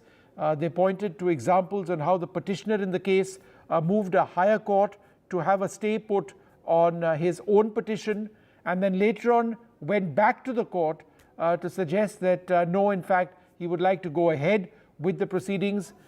This is at a time when this particular case, which is more than 3 years old, went from one judge to another judge. So the Congress are making all sorts of allegations. Now, those are allegations and political allegations. Just for the benefit of our viewers, we cannot question the judgment of any court. We are just merely reflecting the political aspects of whatever it is that has taken place in the wake of Rahul Gandhi being convicted of defamation and sentenced to 2 years in jail. Well, let's just go straight across now to Adil Singh, Boparai spokesperson of the Congress party. Adil, you're a lawyer yourself. The Representation of People's Act 1951 says that the moment a member of parliament is convicted of any offence and sentenced for at least 2 years, he or she attracts disqualification. This being the case, what real option do you have? I mean, what are you arguing against?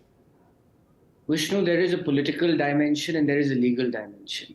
The political dimension is well known to Adil, I'm just going to hold your thoughts because there's a tweet that Rahul Gandhi has just said. Reflect on that. He says, मैं भारत की आवाज़ के लिए लड़ रहा हूँ, मैं हर कीमत चुकाने को तैयार हूँ. So, I mean, what is that a reflection of? Does that imply, the second sentence, मैं हर कीमत चुकाने को तैयार हूँ, does that mean that he's ready to go to jail if necessary? Well, Vishnu, coming back to my primary point, there is a political dimension and there is a legal dimension. And we are ready for this challenge. We are cognizant that we have to struggle against autocratic activities and tendencies of the Bharatiya Janata Party. Now, coming to the political dimension, over the past 9 years, this government has been attempting to strangulate the opposition. I think there is enough evidence on record to indicate how the agencies are unleashed at the opposition. Now, coming to the legal dimension, please consider for a moment, please consider the merits of this case for a moment. Mr. Rahul Gandhi, in the run-up to the general elections in 2019, makes a speech from an electoral pulpit at Kolar in Karnataka, where he talks about economic fugitives who owe their allegiance to the Bharatiya Janata Party and have close relations with the highest echelons of the Bharatiya Janata Party and who have looted and run away from this country after taking bank loans, in other words, public money. Now, is an opposition leader not allowed to raise such pertinent issues? And what happens? What follows? A BJP leader files a complaint almost 1,000 kilometers away from the cause of action in Surat. The magistrate, who is bound to follow the rigors of 202 because Mr. Rahul Gandhi does not stay in Surat, is mandated under law to conduct either an inquiry by himself or an investigation by the police. And this is to the best of our information.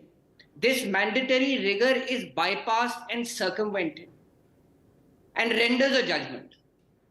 Has any leader from the Bharatiya Janata Party, or more particularly the Prime Minister, stepped into the witness box and said that I was defamed? Is it the idea of criminal jurisprudence or of a democracy that you cannot seek redressal of grievances, public grievances? No, I Is understand it that. time to speak against burning issues facing this country? No, but So Adil, you must, as a Congress spokesperson, answer this question. I understand what you're saying, but when Rahul Gandhi tweets, I'm ready to pay any cost, does that mean मैं हर कीमत चुकाने को तैयार हूँ? That's what he's just tweeted now. That's the second sentence, right? That's the key one. Does it mean he's willing to go to jail? Vishnu, we are very hopeful that we have an excellent case on merits.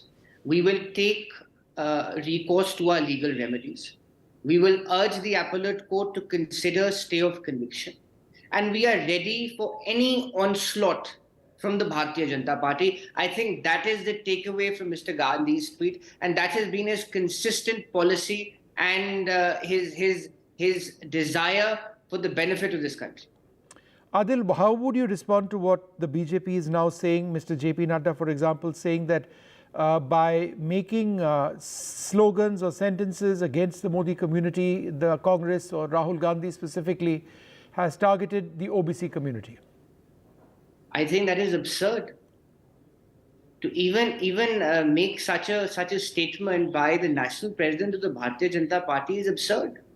Nirav Modi, Mehul Choksi, Lalit Modi have run away with public money. No, but he included Narendra Modi as well in that. Okay, fair enough. But all these fugitives have close association with the highest echelons of the Bharatiya Janata Party. What are we supposed to do as a political party, as an opposition party? Is it not our justified and legitimate demand that please bring back these fugitives onto Indian soil and prosecute them for their wrongdoings? What crime and sin have we committed if we ask for a JPC in the Adani probe, which is arguably the largest stock market scam in the history of Asia? Is this the way we're going to be gagged? Can we call ourselves a democracy any longer, Vishnu? Okay. It pains me. Democracy in this country is being demolished brick by brick. Adil, hang on a second. Anila Singh, spokesperson of the BJP, also with us. Thanks very much, Anila ji, for being with us. What the Congress party says is that democracy in this country is being destroyed brick by brick, and what is taking place against Rahul Gandhi now, particularly the alacrity with which there's an effort to disqualify him from being an MP, is symbolic of that. So how would you reply to that?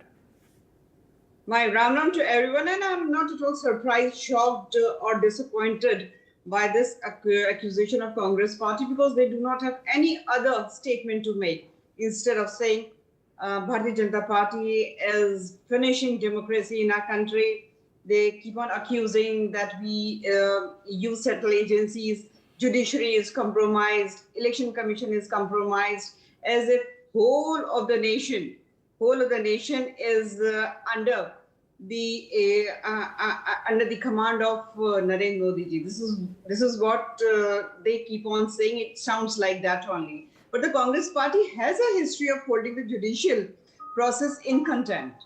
I mean, we have kept on seeing this thing. I mean, who can deny this fact that in 1975, Allahabad, the High Court convicted a member of this dynacracy, all right, for corrupt practices. And that member was also disqualified. So ये परंपरा चली आ रही है ना इनके परिवार में. There is nothing new about it. So Rahul Gandhi defies and disrespects every democratic institution, whether it is parliament or judiciary. He should come out of this dynastic mindset कि मैं कुछ भी कर सकता हूँ and I can walk away with that. This is absolutely wrong. This is our country, democratic country. This country works on constitution guidelines, definitely on... No, but Anila ji, having said that, there is 202, which says that a judge needs to call for a report and that there is an issue of jurisdiction. The remark was made in Kolar. This is a judge in Surat. Was an inquiry conducted? That's an open question the Congress asks, and they seem to suggest that it wasn't. Therefore, I'm just looking at the merits of the case itself. I know it's 180 plus pages long and it's in Gujarati. I haven't read it, but this is a point that the Congress is raising, that there is a technicality. An inquiry perhaps had not been conducted. Therefore, it's a jurisdiction issue. How would you respond? See, they have got all the rights to question mark the conviction. They can say anything, that proper inquiry was not done and this case was heard. They can say anything. This is their right, and Constitution gives that right, the same Constitution which gives other rights as well. The thing is, if they have got some sort of problem, if they're talking about some sort of technicality, they can appeal. But the funny thing is, for Pawan Khera, within 15 minutes, they go ahead, appeal in Supreme Court, and in this case, they are chilling out. So the reality is, Congress party itself doesn't want Rahul Gandhi to be around. Okay. This is a big game, big scam against Rahul Gandhi. All right, okay. That's a fairly ingenious argument. I must get Adil to reply to that. Adil, apparently you are working against Rahul Gandhi's interests, as in the Congress party is working against his interests. Vishnu, you're a very, very eminent journalist. I don't think I need to dignify such absurdity. But responding to what my learned friend from the Bharatiya Janata Party had said about former Prime Minister late Srimati Indira Gandhi ji, I want to remind her that Indira ji had laid down her life. She has laid down her life for the integrity and the sovereignty of this country. It is of course too much to ask from the Bharatiya Janata Party, but one would imagine that they must respect a martyr for the nation, who has literally shed her blood for this country. But coming to the merits of the issue, it is quite clear that the Bharatiya Janata Party wants to run away from a JPC on the Adani issue. So therefore, all this is a diversion. There is a legal dimension and there is a political dimension. Okay. We are very hopeful that the judicial system of this country will recognize the infirmities in the order passed by the Surat Court. All right. Okay, I need to leave it over there. I'm running out of time. I'd like to thank you, Adil and Anilaji, for being with us. We need to take a short break. Come back with more. Stay tuned.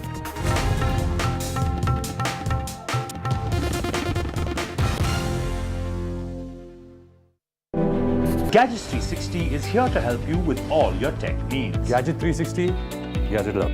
Gadgets 360, Gadgets Love.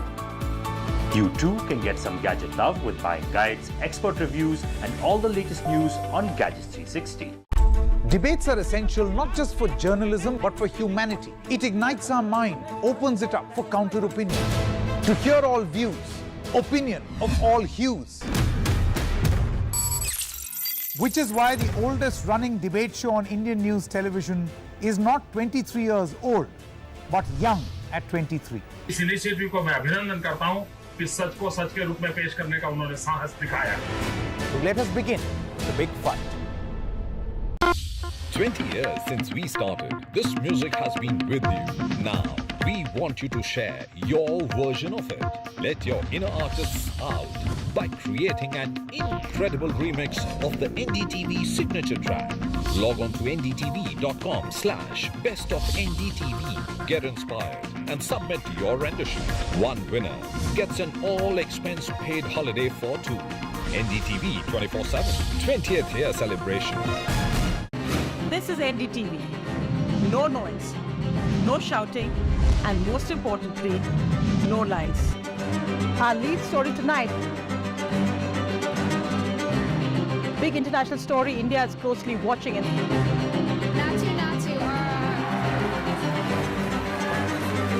News that informs and inspires. The news with Sonia Singh. Monday to Friday at 8 p.m. Only on NDTV 24/7. The only side we're on is yours. In a deeply polarized world, where space for disagreement is shrinking, where take it or leave it defines discourse, we take a step back. A debate has many facets, perhaps no one right answer. Left, right, and center, conversations that get to the core of the debate. Left, right, and center with me, Vishnu Shom, 9 p.m. on NDTV 24/7. When the first camera phone was introduced in the early 2000s, nobody thought this technology would evolve to the point that smartphone cameras would slowly compete with high-end cameras. It's happening now. So I was traveling, I was backpacking across Europe, and at that point in time, I happened to be in Iceland. I saw Aurora, which is also called as Northern Lights. My interest towards the astroimaging or nightography completely developed because of that particular moment. We met Amit to know more about how he got into astrophotography.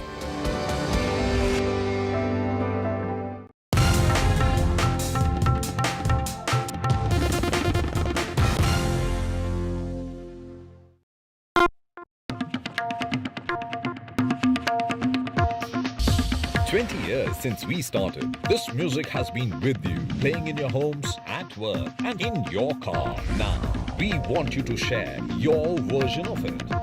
Calling all music buffs from across India to let your inner artists out by creating an incredible remix of the NDTV signature track for the world to hear. Log on to ndtv.com/bestofndtv to access the original track, get inspired and submit your rendition. One winner gets an all-expense paid holiday for two to the luxurious Alila Fort, Bishangarh, Rajasthan. NDTV 24/7.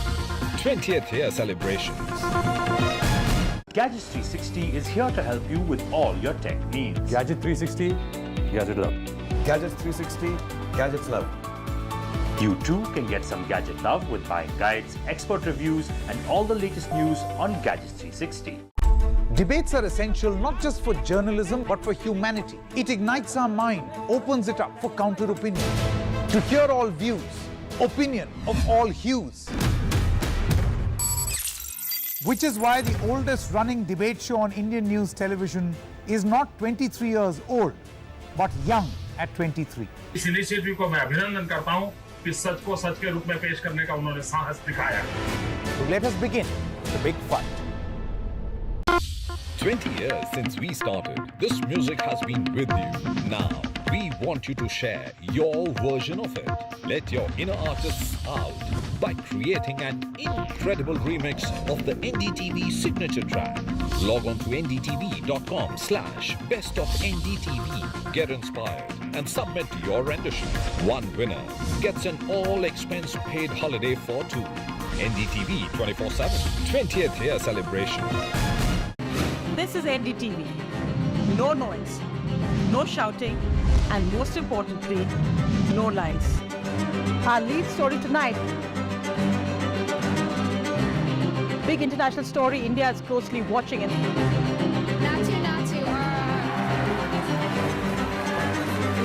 News that informs and inspires.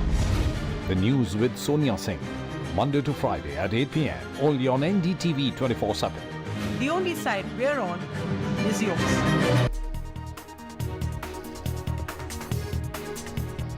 Welcome back. The Supreme Court has constituted a bench to hear pleas challenging the premature release of the Bilkis Bano case convicts. Bilkis Bano in the Gujarat riots had seen the death of a child at the gang rape of Bilkis Bano and the murders which took place around her, one of the most horrific crimes.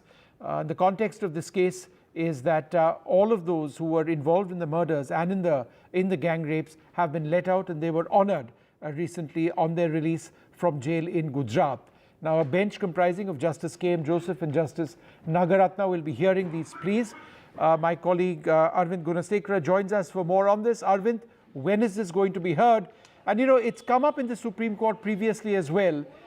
So, you know, could you explain to us where the legal process lies?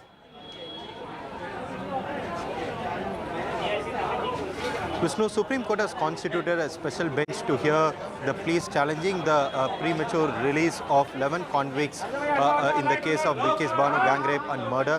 So all those 11 convicts were recently prematurely released. So that was challenged by through a public interest litigation. But now Bilkis Bano herself has filed a petition challenging the premature release and also the Supreme Court judgment based on which the release was done. So a bench comprising of Justice K.M. Joseph and Justice Nagaratra has been constituted, and the bench will hear the petition on March 27th. During the earlier hearing, when the matter was listed before a different bench, Justice Bilayam Trivedi, she recused from the matter, and that's why Supreme Court had to constitute this new bench. So this new bench will hear the matter on March 27th.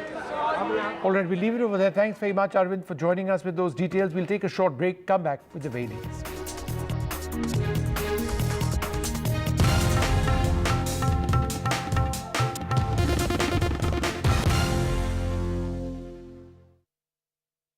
QSMT. In a deeply polarized world where space for disagreement is shrinking, where take it or leave it defines discourse, we take a step back. A debate has many facets, perhaps no one right answer. Left, right and center, conversations that get to the core of the debate. Left, right and center with me, Vishnu Shom, 9 p.m. on NDTV 24/7. When the first camera phone was introduced in the early 2000s, nobody thought this technology would evolve to the point that smartphone cameras would slowly compete with high-end cameras. It's happening now. So I was traveling, I was backpacking across Europe, and at that point in time, I happened to be in Iceland. I saw Aurora, which is also called as Northern Lights. My interest towards the astroimaging or nightography completely developed because of that particular moment. We met Amit to know more about how he got into astrophotography.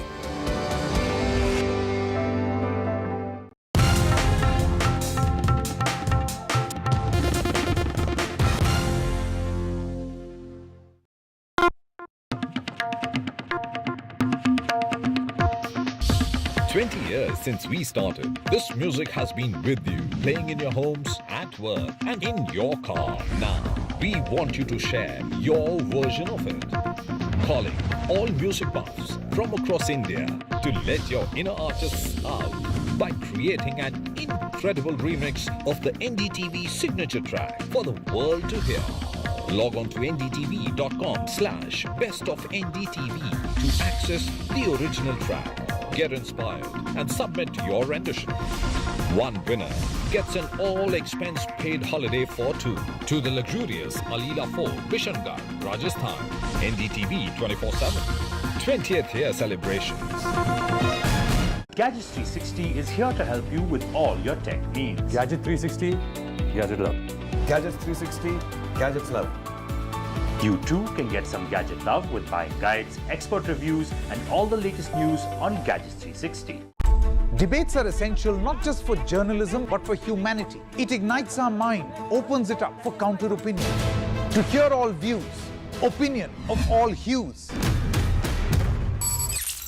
Which is why the oldest running debate show on Indian news television is not 23 years old, but young at 23. इस initiative को मैं अभिनंदन करता हूं कि सच को सच के रूप में पेश करने का उन्होंने साहस दिखाया। So let us begin the big fight. 20 years since we started, this music has been with you. Now, we want you to share your version of it.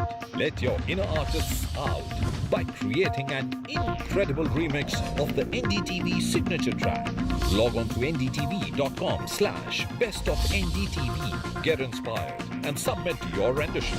One winner gets an all-expense paid holiday for two. NDTV 24/7. 20th year celebration. This is NDTV. No noise, no shouting, and most importantly, no lies. Our lead story tonight. Big international story. India is closely watching it.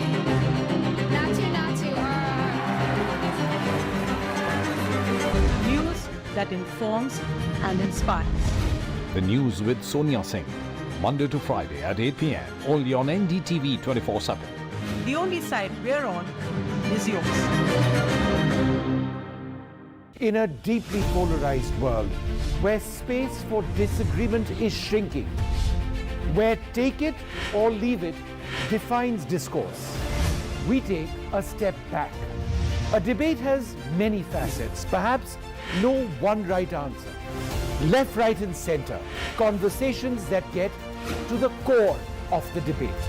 Left, Right, and Center with me, Vishnu Shom, 9 p.m. on NDTV 24/7.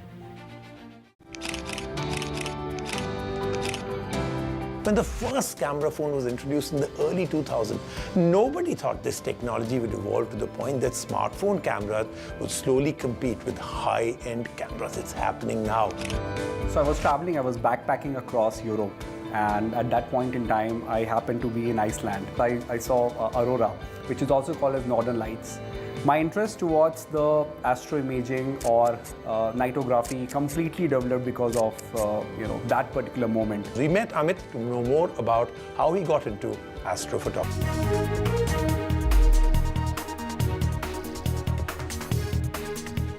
Welcome back. An associate of Amritpal Singh was detained from Delhi's Jorbagh area last night as the search for the radical Sikh preacher entered day 7. Punjab police, with the help of Delhi Police's special cell, arrested the man from the BK Dutt colony.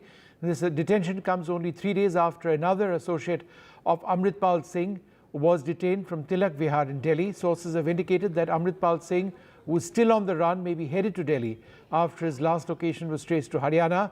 The police have stepped up surveillance across the national capital as there are fears that the separatist might cross state borders from Haryana, where he was last spotted. Time now for us to take this short break.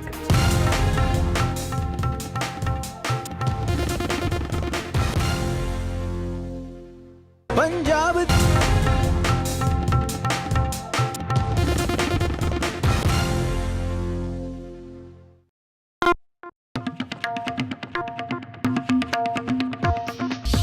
20 years since we started, this music has been with you, playing in your homes, at work, and in your car. Now, we want you to share your version of it. Calling all music buffs from across India to let your inner artists out by creating an incredible remix of the NDTV signature track for the world to hear. Log on to ndtv.com/bestofndtv to access the original track. Get inspired and submit your rendition. One winner gets an all-expense paid holiday for two to the luxurious Alila Fort, Bishangarh, Rajasthan. NDTV 24/7. 20th year celebrations. Gadgets 360 is here to help you with all your tech needs. Gadget 360, Gadget Love. Gadgets 360, Gadgets Love. You too can get some gadget love with buying guides, expert reviews, and all the latest news on Gadgets 360. Debates are essential not just for journalism but for humanity. It ignites our mind, opens it up for counter opinion. To hear all views, opinion of all hues. Which is why the oldest running debate show on Indian news television is not 23 years old, but young at 23. इस initiative को मैं अभिनंदन करता हूं कि सच को सच के रूप में पेश करने का उन्होंने साहस दिखाया। So let us begin the big fight. 20 years since we started, this music has been with you. Now, we want you to share your version of it. Let your inner artists out by creating an incredible remix of the NDTV signature track. Log on to ndtv.com/bestofndtv. Get inspired and submit your rendition. One winner gets an all-expense paid holiday for two. NDTV 24/7. 20th year celebration. This is NDTV. No noise, no shouting, and most importantly, no lies. Our lead story tonight. Big international story India is closely watching.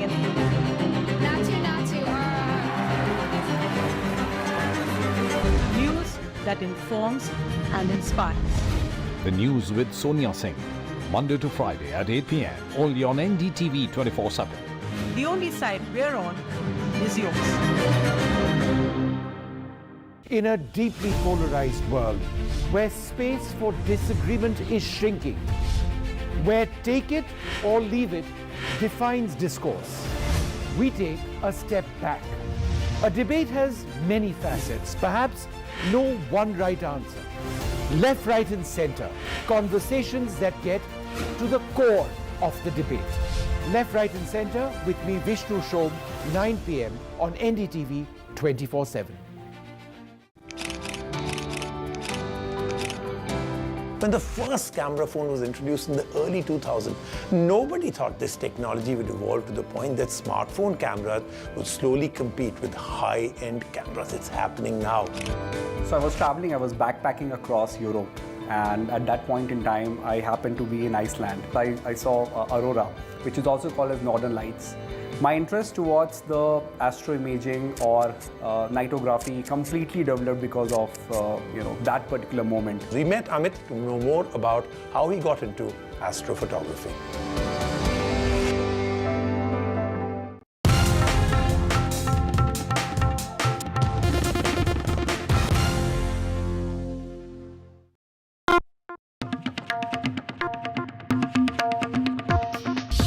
20 years since we started, this music has been with you, playing in your homes, at work, and in your car. Now, we want you to share your version of it. Calling all music buffs from across India to let your inner artists out by creating an incredible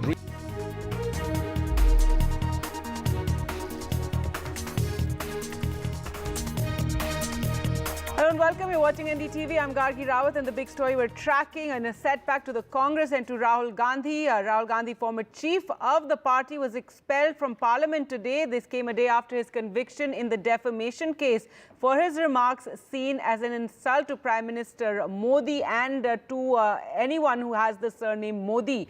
Now, the Lok Sabha Secretariat today also declared his constituency in Kerala's Wayanad vacant. The Election Commission can now announce a special election for that seat. How soon that happens is something we'll have to watch out for. Mr. Gandhi will get a month now to vacate his official government bungalow. Rahul Gandhi, in his first reaction to these developments today, tweeted, "I'm fighting for the voice of India. I am ready to pay any cost." So Rahul Gandhi tweeting his reaction, saying that he is fighting for the voice of India and he's ready to pay any cost. The cost he's speaking about right now is losing his member of parliament ship and being disqualified. Now, the Congress has hit out over this. There have been protests since yesterday. Today as well, there were protests. In fact, today, the Congress even led a march to the Rashtrapati Bhavan, which was on a host of issues, but including Rahul Gandhi. Now, the Congress has called it a conspiracy to silence Rahul Gandhi. And Abhishek Manu Singhvi said Rahul Gandhi is paying a price for speaking out fearlessly both inside and outside Parliament, while Mallikarjun Kharge, the president of the Congress, said they don't want people who speak the truth to remain in Parliament. Let's just listen into those reactions.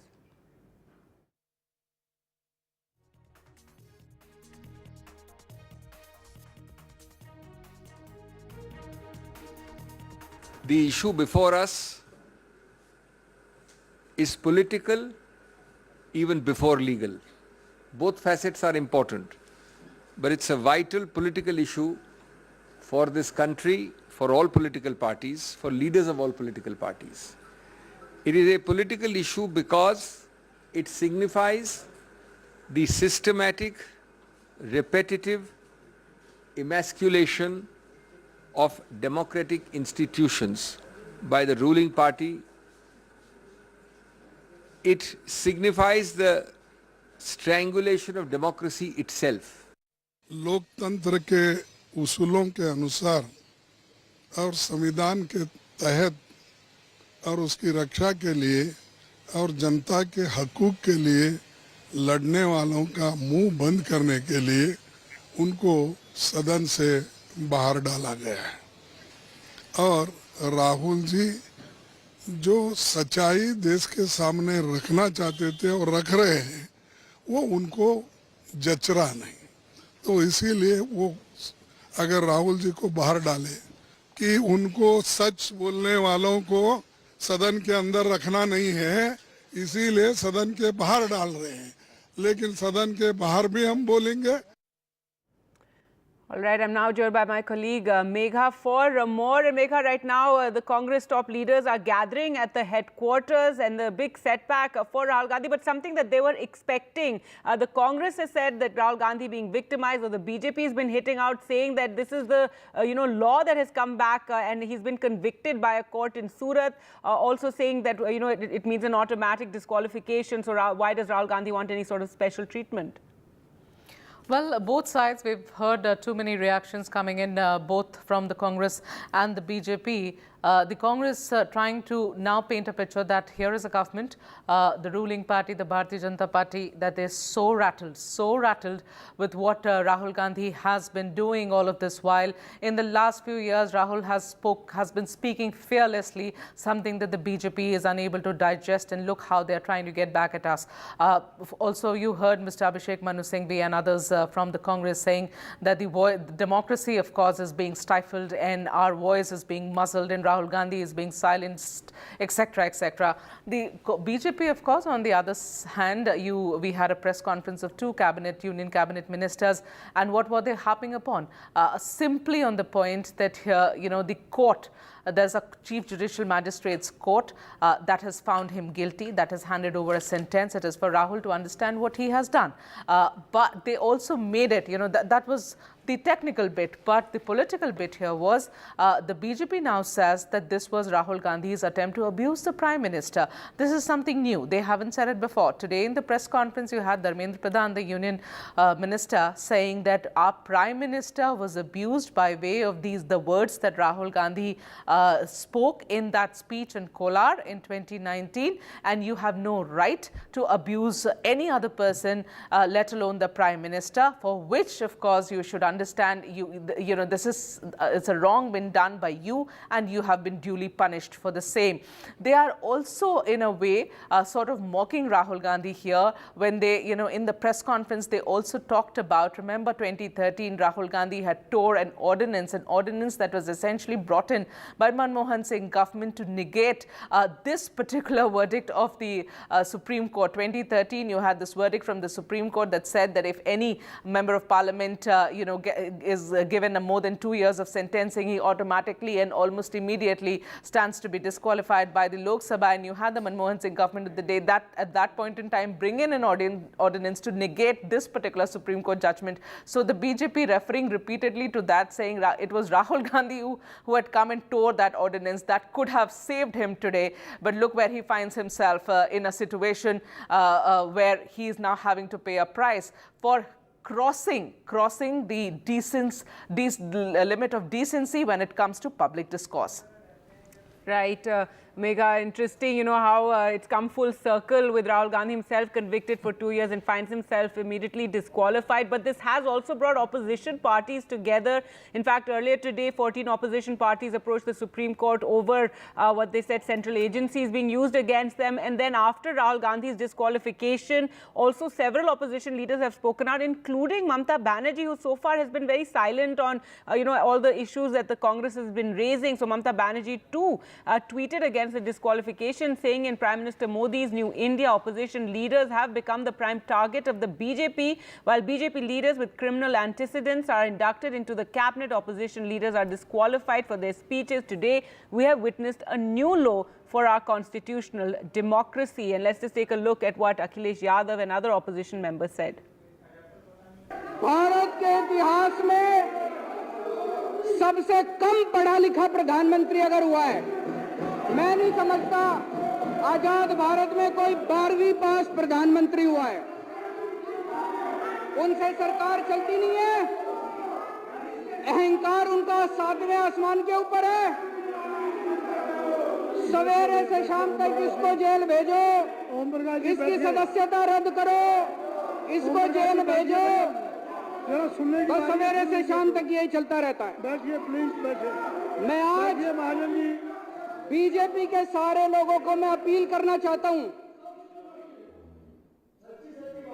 Narendra Modi ji के नेतृत्व के अंदर आज पूरे देश को तबाह करने की कोशिश की जा रही है। जो लोग देश को तबाह करना चाहते हैं, बीजेपी में रहो, और जो लोग देश को बचाना चाहते हैं, आज बीजेपी छोड़ दो। उत्तर प्रदेश में समाजवादी पार्टी के कई सदस्यों की सदस्यता इन्होंने बीजेपी के लोगों ने ली है। आज कांग्रेस के पार्टी के सबसे बड़े नेता की सदस्यता गई है। और अगर हम इसी तरह देखेंगे, अगर ऐसे मुकदमे देखेंगे, तो बीजेपी वालों की तो कईयों की सदस्यता नहीं बचेगी। जो भाषा या जिस तरह के उनके स्टेटमेंट्स हैं, अगर उन पर सच्ची कार्रवाई हो जाए तो बहुत सारे भारतीय जनता पार्टी के सदस्यों की भी सदस्यता चली जाएगी। ये जानबूझ करके जो असली मुद्दे हैं, महंगाई, बेरोजगारी और इनके ही मित्र उद्योगपति जिन्होंने पैसा भारत का डुबाया है, उन पर ये बहस नहीं करना चाह रहे। उनसे ध्यान हटाने के लिए ये कांग्रेस पार्टी के नेता के साथ हुआ है, समाजवादियों के साथ पहले हो चुका है। All right, let's go across to Vishnu for more.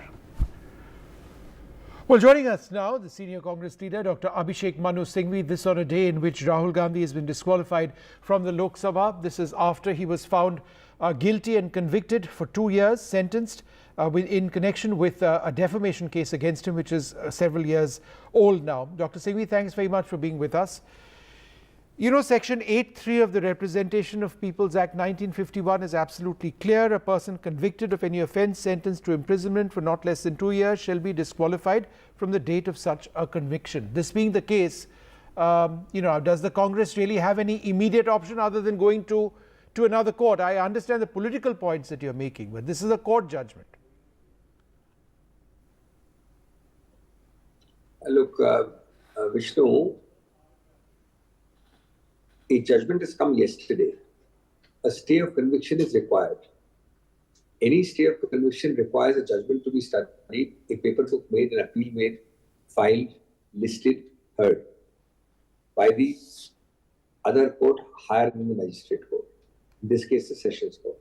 It takes time, it takes 3-4 days. Within 1 day, the Election Commission in law may be entitled. Good governance and decency require them to hold their hand for a while, but it doesn't matter, we don't expect that. They have issued a disqualification. The disqualification is based entirely on one premise, conviction. If you remove the foundation, how can the Imarat stand? How can the building stand? So when we get a stay of conviction, which we are very confident of, the disqualification will be dealt with. No, but So Dr. Singhvi, you've accused the BJP or I suppose authorities within Parliament of acting with alacrity, right? That's the word that you did use. No. The other way of looking at it, I use sir, half a second, correct me, but just listen to the rest of what I'm saying. The contrary argument to that is that they had no choice. I'm agreeing with you. I'm saying there's no restriction in law, but the words I used were not my words. The words go to the Supreme Court. In the case of a legislator from UP, see my press conference. In that legislator's case, with post-haste speed, the Election Commission issued a by-election notice. Okay. The Supreme Court used these words. Ultimately, didn't get a stay of conviction. Got it. So, we had to lose the suit. But they said you're moving with alacrity. Okay, I take that point. I take that point. You also spoke about 202, right? Where a judge needs to call for a report. There is the entire issue of jurisdiction, and that is it the belief of the Congress? Now you've had 24 hours or so to actually, it's an order in Gujarati. Are you certain that there was no inquiry which was conducted in Kolar?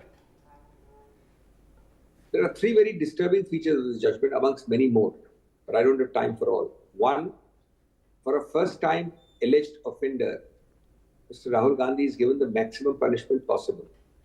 It is never done. In a 15-minute hearing on sentencing, it is unheard of that you will give the maximum punishment. Obviously, without the maximum punishment, he could not be disqualified. Second, these dates are important before I come to your 202 point. Look at how this complainant is behaving. There is much more than meets the eye. You file a complaint, just 6 dates are important, Vishnu. You filed a complaint in April 2019 in Surat. Yes. The magistrate then is one Mr. Dave. Rahul Gandhi appears before that magistrate in June 2021 physically. In March 22, on a pure technicality, the complainant goes to the High Court and seeks a stay and gets a stay of his own complaint. Right. In the magistrate's court. He tells the High Court that the procedural infirmity state. This is in March 22. For 1 year, nothing happens. The complainant is happy sleeping. We reach February 23. February 23 this year, 7th February, Rahul Gandhi gives a speech in Parliament and he names certain people, as you know. 9 days later, on 16th February, the same complainant goes to the High Court and says, I withdraw let my trial go on post-haste. On 27th February, after a 1 year plus gap, the trial restarts. On 23rd, we get a judgment. I think this tells its own story. No, but Dr. Singhvi, I'm hardly the... Withdraws. 1 minute. Now, in this whole process, where is the time for 202? 202 point noted by the judgment, and yet no 202 done. Point argued before the judgment, no 202 done. Now, in case you don't know, 202 is a special mandatory provision created where it is on the face of it clear that I have an event happening in territory X and I am going to territory Y to file, in this case, Kolar, Karnataka, to Surat, Gujarat. To decide jurisdiction, he must have an inquiry himself or through the police or direct one. The magistrate doesn't do it. Why? Because everything was stayed. It's only in the last month that things have been done. No, but Dr. Singhvi, I'm just a little concerned about, what you mentioned a few sentences back. You seem to suggest that the entire system, with the judges in Surat, there was something wrong with the process, right? It was unfair at many levels. Is that not treading on dangerous territory? I mean, it's one thing to say that you disagree with what they've ruled, but to suggest that, there was one judge now, there's another judge then, and that, Let us be clear. Number one, the complainant is paying ducks and drakes. He's keeping the matter pending, prolonged and lazy. When he chooses, he's making it fast, super fast track when he chooses, especially after Rahul Gandhi's speech in Lok Sabha. The dates show that. I'm talking of facts, not inferences. Number two, the magistrate could not have possibly started the process on 27th of February and done a 202. That is an error. Of course, we are entitled to say it's complete error. The process is wrong, and therefore there is an appeal. Okay. Let me just ask you a political question, sir. 27th February to 24th March, 23rd March. That's why you commit errors. Thirdly, the magistrate, with greatest respect to him, had no business to impose the maximum punishment. Okay, you feel that the maximum punishment shouldn't be there at all. One final question to you politically. The BJP says that Rahul Gandhi's remarks target the OBC community. The Congress, on the other hand, has been saying that Rahul Gandhi has been targeted mercilessly by the BJP every single time he says something in Parliament or outside. So is this politically going to be the Congress suggesting that Rahul Gandhi is a political martyr versus the BJP saying that he is targeting the OBC community? Is that the contour of what this debate is going to be going forward in an election year? This allegation about the Modi community is laugh. Number one, this allegation insulted community, not the allegation or the finding in the judgment. Number two, he named 3 persons. He didn't say the committee. Apologies over there, we've lost that line with Dr. Abhishek Manu Singhvi. We'll leave it over there.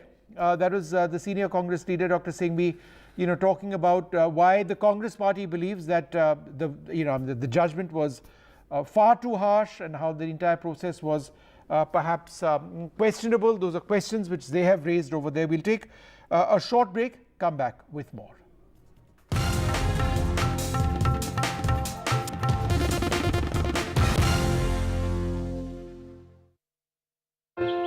Gadgets 360 is here to help you with all your tech needs. Gadget 360, Gadget Love. Gadgets 360, Gadgets Love. You too can get some gadget love with buying guides, expert reviews, and all the latest news on Gadgets 360. Debates are essential not just for journalism, but for humanity. It ignites our mind, opens it up for counter-opinion. To hear all views, opinion of all hues. Which is why the oldest running debate show on Indian news television is not 23 years old, but young at 23. इस initiative को मैं अभिनंदन करता हूं कि सच को सच के रूप में पेश करने का उन्होंने साहस दिखाया. So let us begin the big fight. 20 years since we started, this music has been with you. Now, we want you to share your version of it. Let your inner artists out by creating an incredible remix of the NDTV signature track. Log on to ndtv.com/bestofndtv. Get inspired and submit your rendition. One winner gets an all-expense paid holiday for 2. NDTV 24/7 20th year celebration. This is NDTV. No noise, no shouting, and most importantly, no lies. Our lead story tonight. Big international story. India is closely watching it.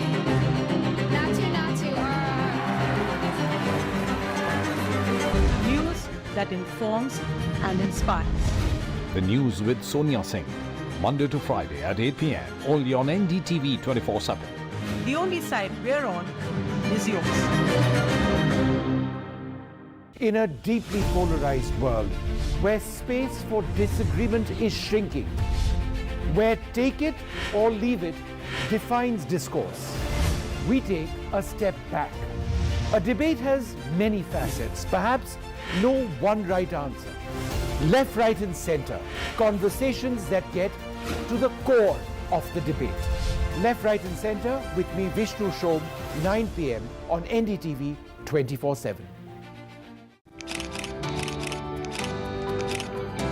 When the first camera phone was introduced in the early 2000s, nobody thought this technology would evolve to the point that smartphone cameras would slowly compete with high-end cameras. It's happening now.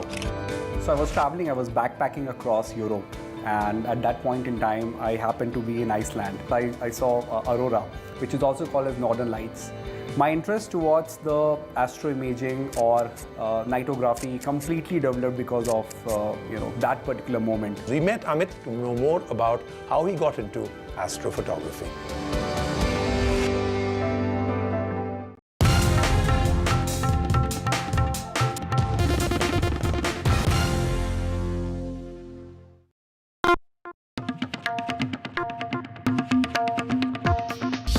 20 years since we started, this music has been with you, playing in your homes, at work, and in your car. Now, we want you to share your version of it.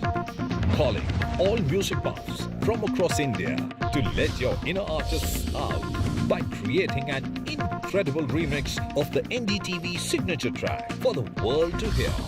Log on to ndtv.com/bestofndtv to access the original track. Get inspired and submit your rendition.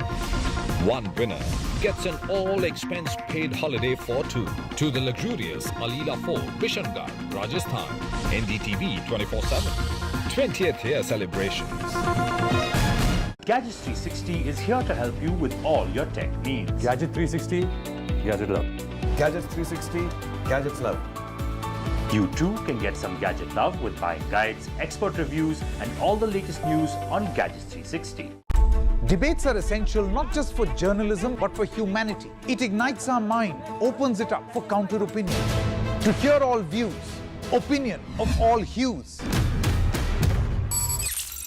Which is why the oldest running debate show on Indian news television is not 23 years old, but young at 23. इस initiative को मैं अभिनंदन करता हूं कि सच को सच के रूप में पेश करने का उन्होंने साहस दिखाया। So let us begin the big fight. 20 years since we started, this music has been with you. Now, we want you to share your version of it. Let your inner artists out by creating an incredible remix of the NDTV signature track. Log on to ndtv.com/bestofndtv. Get inspired and submit your rendition. One winner gets an all-expense-paid holiday for two. NDTV 24/7. 20th year celebration. This is NDTV. No noise, no shouting, and most importantly, no lies. Our lead story tonight. Big international story India is closely watching it.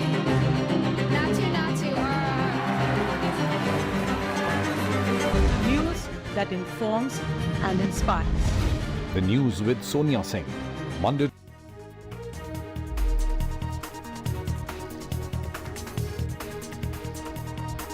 Welcome back. The Supreme Court will on Monday hear petitions challenging the early release of 11 convicts in the Bilkis Bano gang rape case. This comes just 2 days after the Supreme Court decided to constitute a special bench to hear Bilkis Bano's plea in the case. Earlier on January 24th, the hearing on Bano's plea challenging the remission of sentence of 11 convicts in the gang rape case, and remember also the murder of a family by the Gujarat government, could not be held in the Supreme Court. So the Supreme Court is going to take up that matter now on Monday.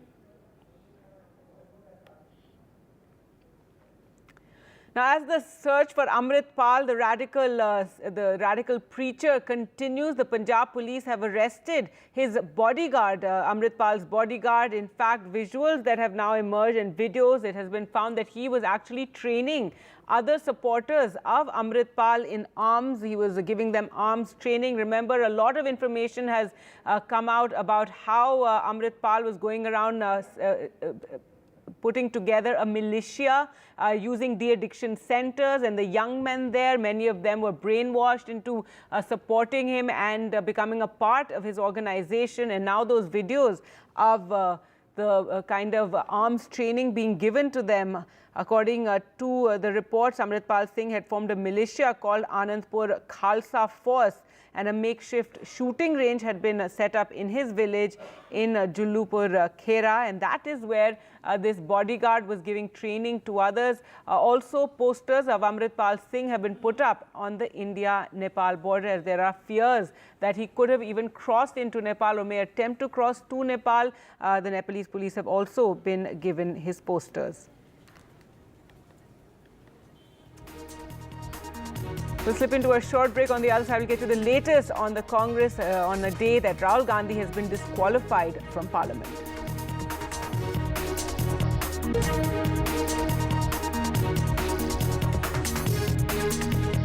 There, Priyanka Gandhi Vadra, Sonia Gandhi all present at this meeting of top leaders.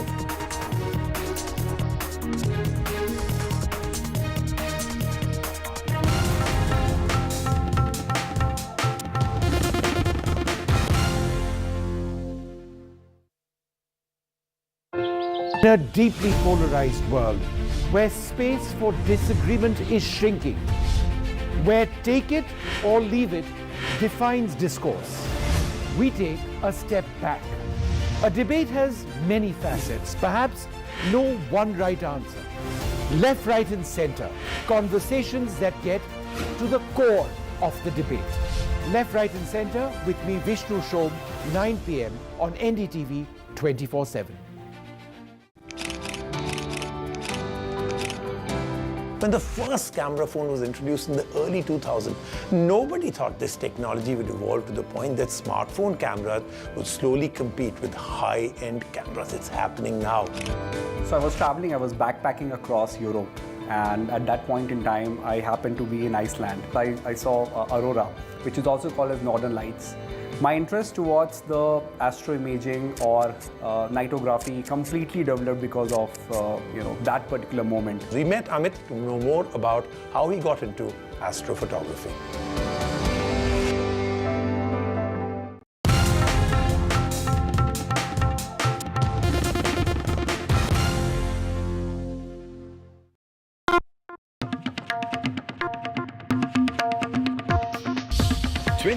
Since we started, this music has been with you, playing in your homes, at work, and in your car. Now, we want you to share your version of it.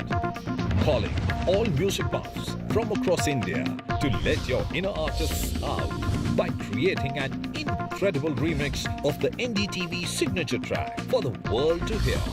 Log on to ndtv.com/bestofndtv to access the original track. Get inspired and submit your rendition. One winner gets an all-expense paid holiday for two to the luxurious Alila Fort, Bishangarh, Rajasthan. NDTV 24/7.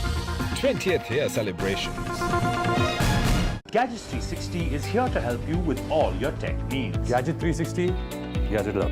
Gadgets 360, Gadgets Love. You too can get some gadget love with buying guides, expert reviews, and all the latest news on Gadgets 360. Debates are essential not just for journalism, but for humanity. It ignites our mind, opens it up for counter-opinion. To hear all views, opinion of all hues.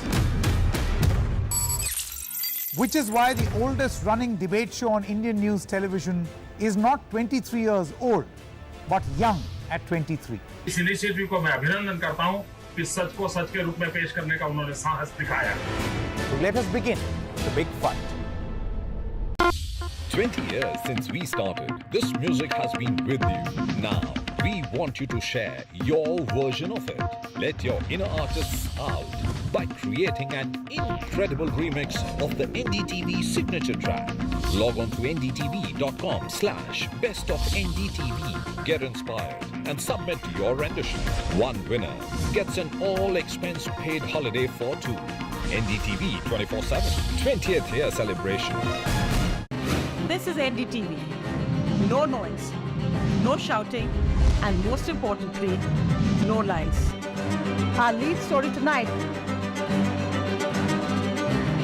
big international story India is closely watching. And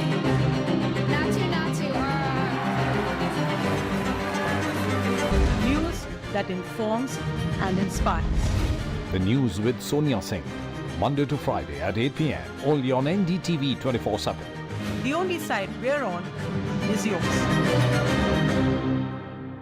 In a deeply polarized world, where space for disagreement is shrinking, where take it or leave it defines discourse, we take a step back. A debate has many facets, perhaps no one right answer. Left, right, and center, conversations that get to the core of the debate. Left, right, and center with me, Vishnu Shom, 9 p.m.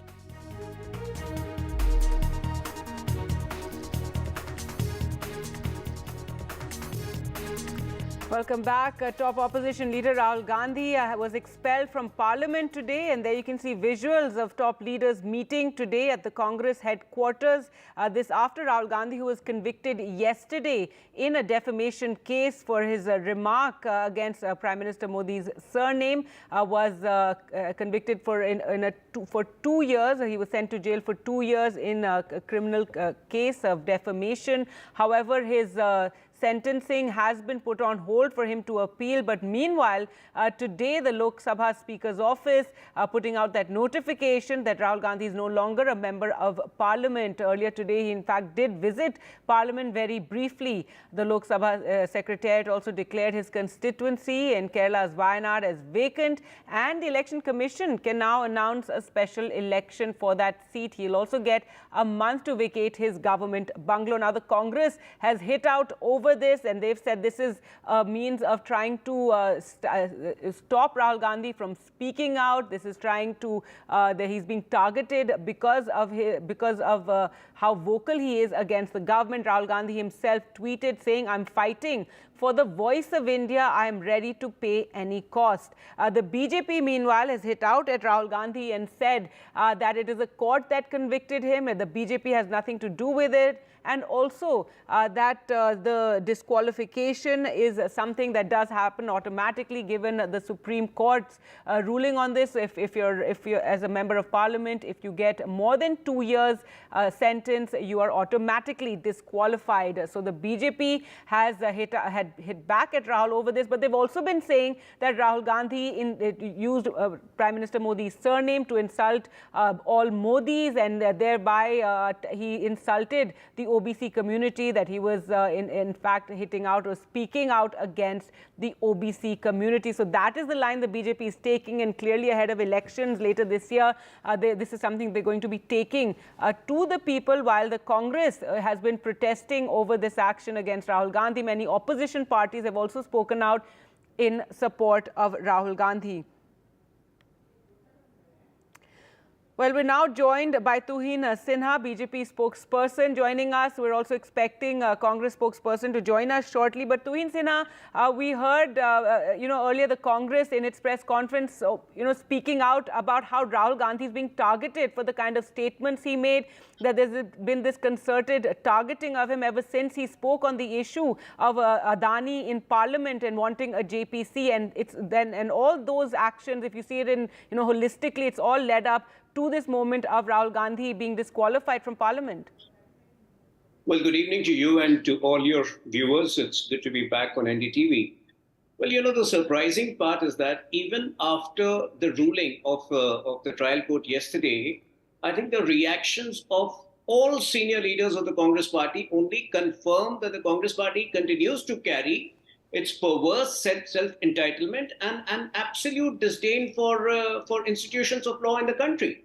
If you look at it, Kapil Sibal has explained it very succinctly and very clearly today that by the rule of law mandated by the Supreme Court in the Lily Thomas versus Union of India case, where the judgment came out in July 2013, post that all members of parliament or of assembly stand to be automatically disqualified if they are sentenced in any court of the country.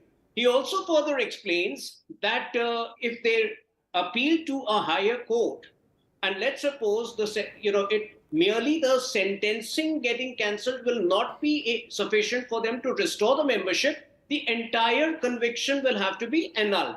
So I think, they just need to respect the rule of law.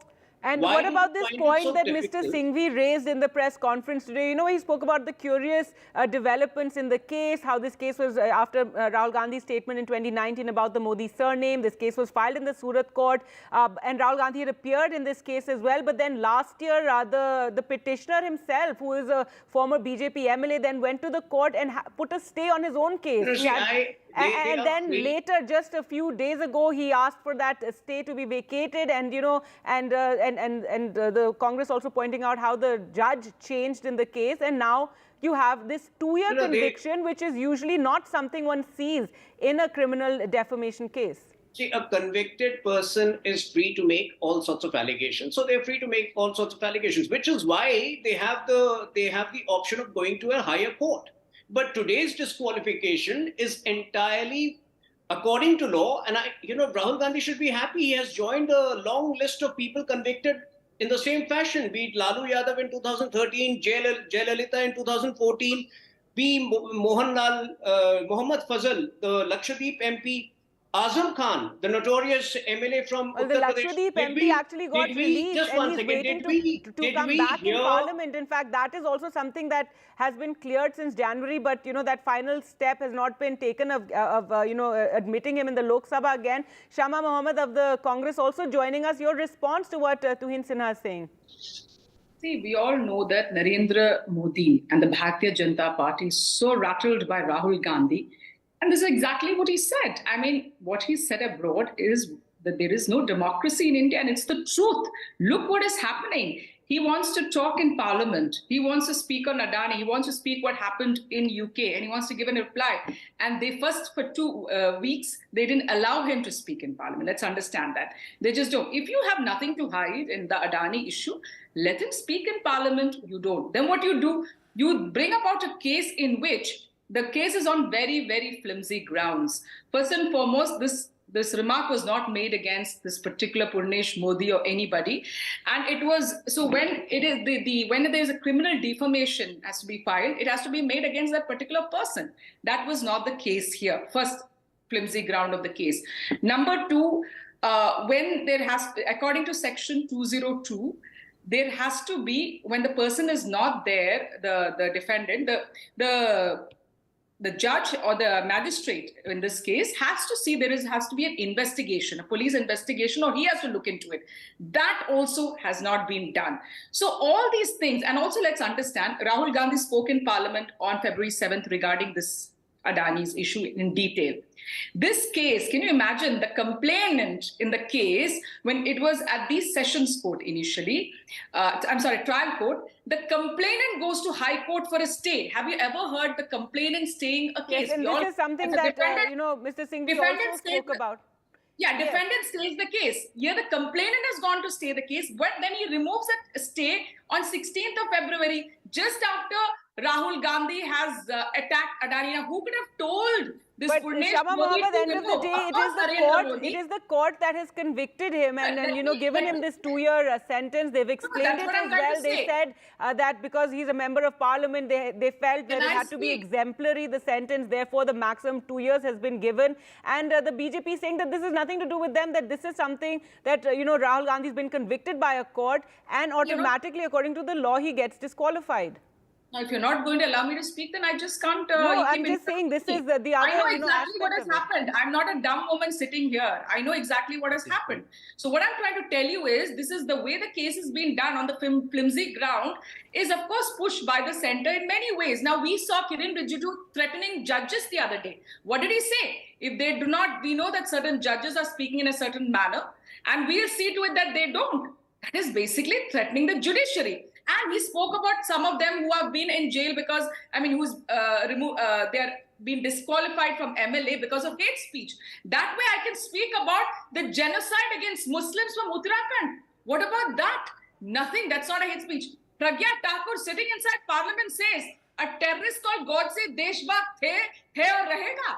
Has any action been taken against what right, Tuhin Sinha, your response to that, there have been many statements that have been made in the past, so it does seem, very strong action against Rahul Gandhi on what was a political speech. Let's face it, a lot of things are said in rallies and it was a political speech. It's not the first time somebody's name has been ridiculed, but having said that, yes, the court decided on this sentencing of him, but, you're not seeing a similar sort of reactions or actions on hate speeches and other statements by political leaders, by BJP members. No, let me simplify it for you and for the Congress party, since the Congress party struggles with logic. There are three aspects to the entire matter that we are discussing today. One is the legal aspect. If they have a problem with the case, they have every right to appeal to a higher court and to go in and to, possibly get a reversion on the judgment passed by the trial court. That's number one. So instead of complaining over here, on the legal aspects, they have every right to do so, which is why they should hire a better legal team, I think. Number two, today's disqualification, it is perfectly valid and under the rule of law. And I can give you 10 examples of it. So Rahul Gandhi, like I mentioned, should feel happy. Neither Lalu Yadav nor Jayalalitha complained that democracy was in danger when they had to be disqualified from Lok Sabha or from the state assembly. So he should, please don't interfere in between. Please don't interfere between. The third part is the political part of it. Mr. Rahul Gandhi is a repeat offender. This was probably the 5th or 6th defamation case against him. In the past, he has made a similar allegation. He accused RSS of killing Gandhi, for which he faced a similar defamation case.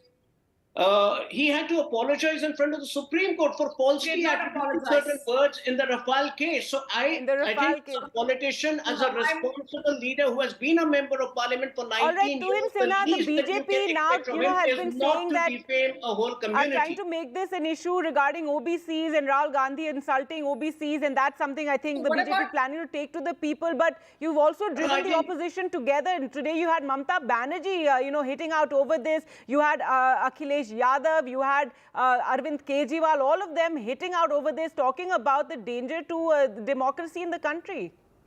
See, I think, this is momentary posturing, but post that, I hope Mamata Banerjee and Akhilesh Yadav drill some sense into the Congress party. The least they could have done was to apologize to the Modi community or to all people who have the Modi surname. But instead of that, look at the defiance. Even yesterday, after the court verdict, they went on saying truth is on the side, which was vulgarly let Shama Mohammed, she wants to react to that. Yes, Shama, go ahead. What should we apologize? Why did Narendra Modi insult Kashmiri Pandits in the parliament? Why are you not using the If you were so convinced about it, get a lawyer to file a case against him. Yeah, we don't do that. Either you have a useless legal team. Either you have a very mediocre or useless legal team, or Rahul Gandhi doesn't listen to Let Shama Mohammed make her point, Tuhin Sinha, and then you can respond to it. Yes, go ahead. Tell him to shut his mouth. Go ahead, Shama Mohammed, go ahead. We are not going to listen to you. Understand, dude? Go ahead. He keeps saying file cases. Why? We don't want to do this. There are important cases in the court. We want people's matters, including rape. There is many other cases in the court. We want the judges stand to be used in it. Not like you frivolous things. You people have no agenda. It's just to crush opposition and make this China. Well, let me tell you, we are ready to fight and we'll fight till our last breath. So don't think you can come on a TV channel and threaten us. We will not be threatened. We have become stronger. Rahul Gandhi is going to fight this and we will see to it, because today you saw all opposition parties on the side of Rahul Gandhi and the Congress party. So this itself says the message that they are a fascist party here right now. There is undeclared emergency in this country. Democracy is dying day by day, but we will not let that happen. So whatever said and done, he can bring in many issues, but he's not spoken about Pragya Thakur, the alleged terrorist, is their member of parliament. And she says that God say hai Deshbhakt. Now that itself, that's a terrorist. So what is the action Narendra Modi has taken? And you keep talking about Rahul Gandhi's apologizing. Why has Narendra not apologized to the army? He called General Kapoor, he accused him of treason. He's accused Manmohan Singh of treason. Why is Narendra Modi not apologizing to the army? Narendra Modi has insulted the army. When is Narendra Modi apologizing to General Kapoor and the army? When is he apologizing to the people of this country? Because he said to be born in India. All right, Tuhin Sinha, also the point is, we have seen since the start of the, budget session after Rahul Gandhi returned from the UK, the BJP has been really making a big issue regarding his statements abroad. He is a member of parliament, so suddenly you have treasury benches actually holding up parliament for the first time, something very, unprecedented, and not allowing parliament to function because of Rahul Gandhi's statements. You have one BJP MP also pushing to have him disqualified from parliament because of the same statements, and then you have this case that was lying on the back burner in cold storage, suddenly the petitioner going back to the court, and now this conviction and disqualification. So when you see all the different sort of developments and the fact that Rahul Gandhi is not being allowed to speak in the Lok Sabha, that is also something very questionable. See, I will say this again. Rahul Gandhi is a person who's given to loose talk in insulting individuals, organizations, and the country. What he did in London, the way he spoke against the country, the way he demonized the country's institutions was unacceptable. That was, please allow, ask her to behave herself. Please ask her to behave herself. I want to know about that. Please ask her to behave yourself. All right, Shama, just allow him to speak, and then I'll give you time to respond. Just do it quickly, make your point. Yourself. The comments of Rahul Gandhi. I don't think you should say behave yourself, but I will ask Shama to give you a moment to speak. The Chief Justice of India. The comments of Rahul Gandhi were rejected by D.Y. Chandrachud, the Chief Justice of India, who categorically said that there is absolutely no pressure from the executive. Shouldn't Rahul Gandhi apologize for demonizing India's institutions abroad? What right does he have to But can you hold a parliament over that, really? I mean, he's a member of parliament from Wayanad, now no longer. But holding a parliament over He there never said that. And on top of that, you're holding parliament to... Why are you not allowing the parliament to function? She's right. And I want to know when is Narendra Modi going to apologize? Where is that alleged terrorist Pragya Thakur? Why has she said God se Desh Bhakt hai? Kya karwai ki hai Narendra Modi? I want to know why is he saying that Desh Bhakt, Bapu's killer is a Desh Bhakt? You have to now reply to all these questions. Why are you scared about the Adani investigation? Why is Narendra Modi on your parliament? How, other hate speeches, don't see any action taken against them. But we'll leave it here. Thank you both for joining us. As you can see in those visuals, the Congress holding a meeting at the party headquarters, and this on a day that Rahul Gandhi has been disqualified after being convicted by the Surat court yesterday. We'll slip into a short break and return with more.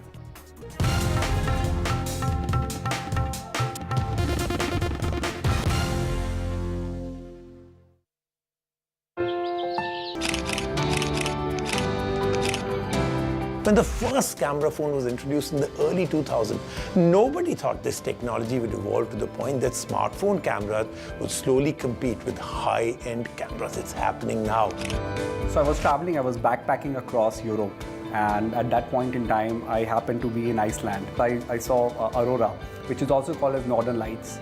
My interest towards the astroimaging or nightography completely developed because of that particular moment. We met Amit to know more about how he got into astrophotography.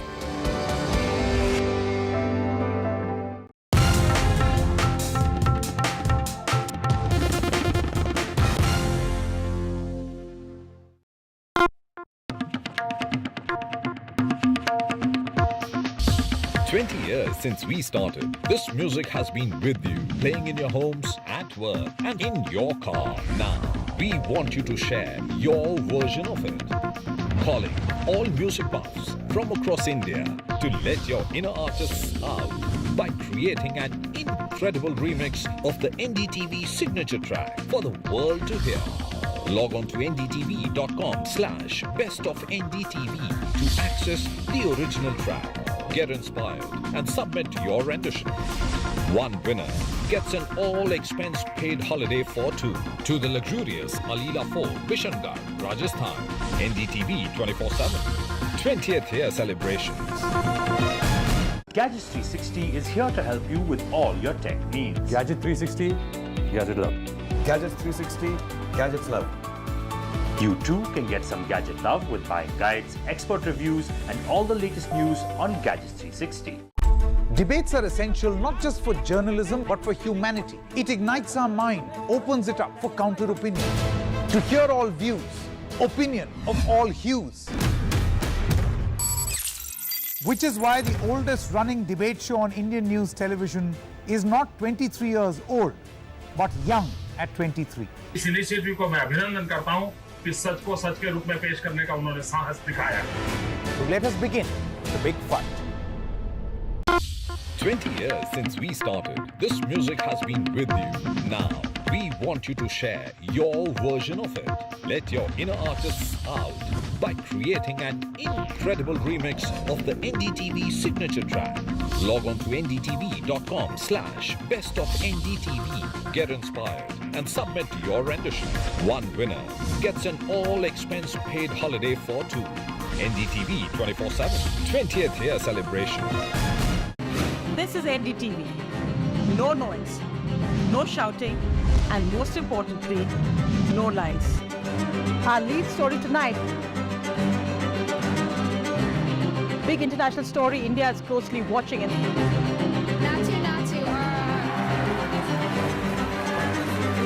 News that informs and inspires. The news with Sonia Singh. Monday to Friday at 8 p.m. only on NDTV 24/7. The only side we're on is yours.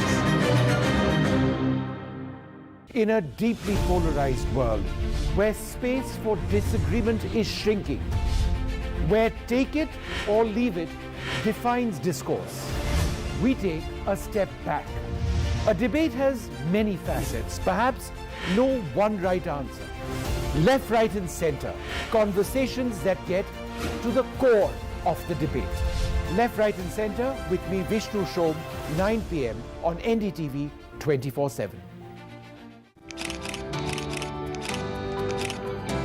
When the first camera phone was introduced in the early 2000s, nobody thought this technology would evolve to the point that smartphone cameras would slowly compete with high-end cameras. It's happening now. So I was traveling, I was backpacking across Europe, and at that point in time, I happened to be in Iceland. I saw Aurora, which is also called as Northern Lights. My interest towards the astroimaging or nightography completely developed because of that particular moment. We met Amit to know more about how he got into astrophotography.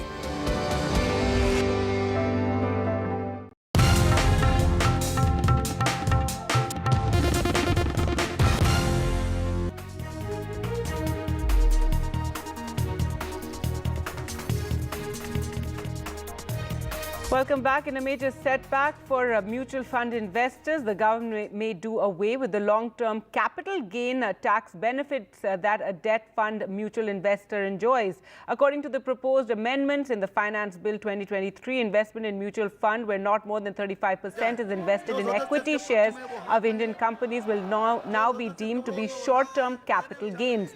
Sakshi explains. It's bad news for investors in debt mutual funds and a few other mutual fund schemes because the tax advantages that they've enjoyed for several years are soon to come to an end. In fact, from the start of the new financial year in April. This was done through an amendment in the finance bill that was passed in Parliament today. And that amendment essentially dealt with mutual fund schemes that have an equity allocation of less than 35%. And that includes all debt mutual fund schemes. They include gold ETFs, as well as fund of funds and foreign-oriented mutual fund schemes. What they say is, or what this amendment says, is that all of the gains that emerge from these schemes will only now be considered short-term capital gains. Earlier, if you held these schemes for more than 3 years, the gains would be considered long-term capital gains, and they would be adjusted for inflation through an indexation benefit before they were taxed at 20%. And so the effective taxation was less than 10% in certain scenarios. So they were highly lucrative. Now the question arises, will people move to fixed deposits? Because at slab rate, it's essentially parity between the tax treatment of the two instruments. That may not be the direct outcome of this because there are certain advantages to investing in fixed income mutual funds. The most primary being, of course, the flexibility of pulling money out whenever you want it in most cases. and the other being the potential for capital gain and indeed loss. But in the scenario where you have capital gains, if interest rates are at the peak, there is a significant potential for capital gains if you invest in fixed income mutual fund schemes. A few inadvertent consequences of this could be a move to physical assets, because real estate and physical gold still have the indexation benefit on long-term capital gains. And now look at the weather and the impact it's having on agriculture. And rainfall has continued today in Uttar Pradesh, and hailstorm has damaged crops in various parts of the state, in fact in various parts of the country. But here's a report from UP's Modi Nagar, where the farmers are now demanding a relief package from the government. Modi Nagar farmer Mahendra Singh is getting increasingly worried. He had sown wheat in this 1 acre field, hoping to get up to 4 quintals of wheat. Mahendra Singh and his family were preparing to harvest the wheat crop within the next 20 days when unseasonal rain and hailstorms struck his village, damaging almost 3/4 of his crop. The result, a significant financial loss to his family. आमतौर पर अगर बारिश नहीं होती तो यहाँ से कितना गेहूं निकलता? ये तकरीबन 4 क्विंटल बीघे का निकलता, 5 बीघे खेत था, तो अब तो ये 1 क्विंटल भी मुश्किल से 75% नुकसान है। तो आप जो इससे चारा बनाते हैं, ये फसल है जो नीचे गिरी है और इसमें ये दाना नहीं है अब, आप दिखा सकते हैं इसमें कैसे नुकसान हुआ है आपका? ये दाना तो अभी कुछ कच्चा है ना, हाथ में दिखाइए। अब ये तो पिचक जाएगा, इसमें दाना पूरा पक्का नहीं हो पाएगा।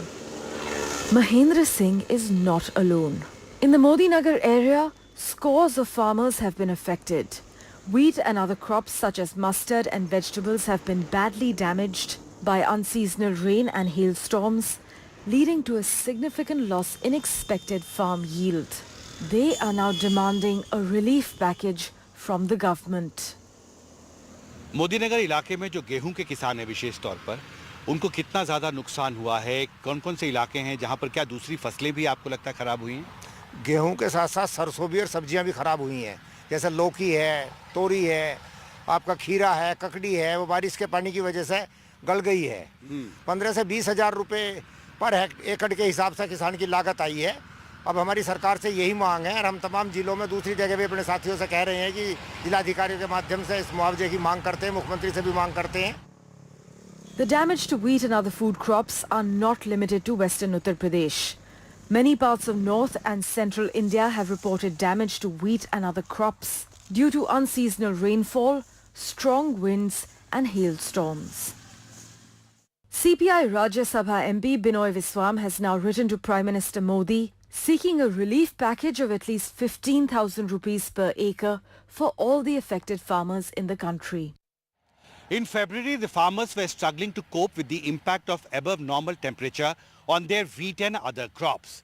And now in March, the unseasonal rainfall and hailstorms have only aggravated their crisis. It would be important now to see how soon government announces a relief package to the affected farmers. In Modi Nagar with camera person Gauri Prasad, Himanshu Shekhar for NDTV.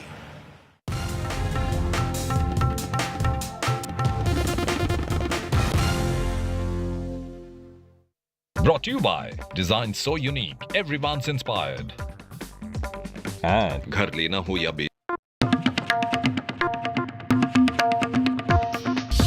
20 years since we started, this music has been with you, playing in your homes, at work, and in your car. Now, we want you to share your version of it.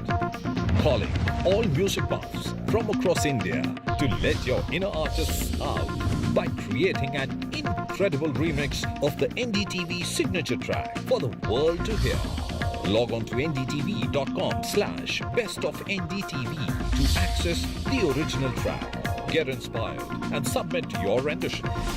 One winner gets an all-expense-paid holiday for two to the luxurious Malila Fort, Bishangarh, Rajasthan. NDTV 24/7. 20th year celebrations. Gadgets 360 is here to help you with all your tech needs. Gadget 360, Gadget Love. Gadgets 360, Gadgets Love. You too can get some gadget love with buying guides, expert reviews, and all the latest news on Gadgets 360. Debates are essential not just for journalism but for humanity. It ignites our mind, opens it up for counter-opinion. To hear all views, opinion of all hues. Which is why the oldest running debate show on Indian news television is not 23 years old, but young at 23. इस initiative को मैं अभिनंदन करता हूं कि सच को सच के रूप में पेश करने का उन्होंने साहस दिखाया. So let us begin the big fight. 20 years since we started, this music has been with you. Now, we want you to share your version of it. Let your inner artists out by creating an incredible remix of the NDTV signature track. Log on to ndtv.com/bestofndtv. Get inspired and submit your rendition. One winner gets an all-expense-paid holiday for two. NDTV 24/7 20th year celebration. This is NDTV. No noise, no shouting, and most importantly, no lies. Our lead story tonight. Big international story India is closely watching.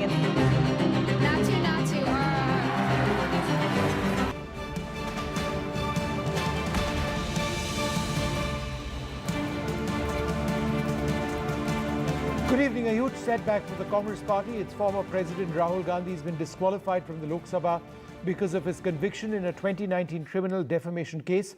The Lok Sabha Secretariat has also declared that his constituency is now vacant. The Election Commission can now announce a special election for the seat. Shri Rahul Gandhi, member of the Lok Sabha representing the Wayanad parliamentary constituency of Kerala, stands disqualified from the membership of the Lok Sabha from the date of his conviction, in other words, the 23rd of March, in terms of provisions of Article 1021E of the Constitution of India, read with Section 8 of the Representation of the People's Act 1951, is what the Lok Sabha Secretariat said in a notification issued today. Arvind Gunasekara joins us now for more on this. Arvind, now the Congress has said that they are going to pursue this legally, but it's not an instant process. It's still going to take some time before they go to the High Court. And, you know, I mean, they may not have instant justice as they seek.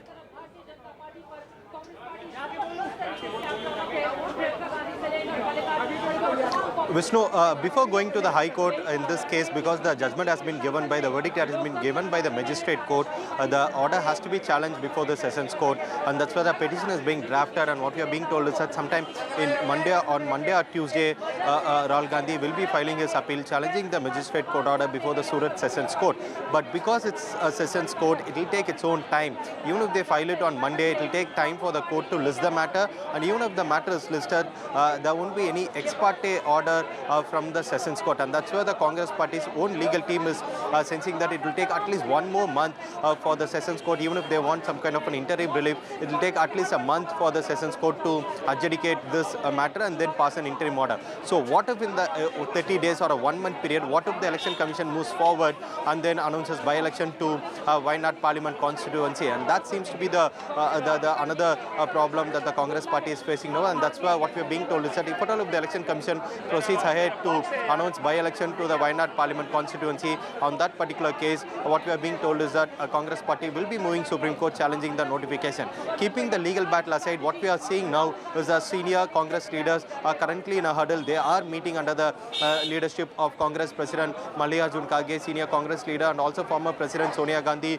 Priyanka Gandhi Vadra, KC Venugopal, and other senior leaders are currently in a meeting now. They are discussing the plan of future course of action, how to take this matter politically, because they want to take to the people that this is an injustice that has been meted out to Rahul Gandhi, and that's where they are thinking, they are discussing now how to take this forward, whether to conduct demonstrations, protests across the country, across the state headquarters in the coming days, or whether to bring all the opposition parties together under the banner of Save Democracy is something that the opposition, is something that the senior Congress leaders are currently discussing.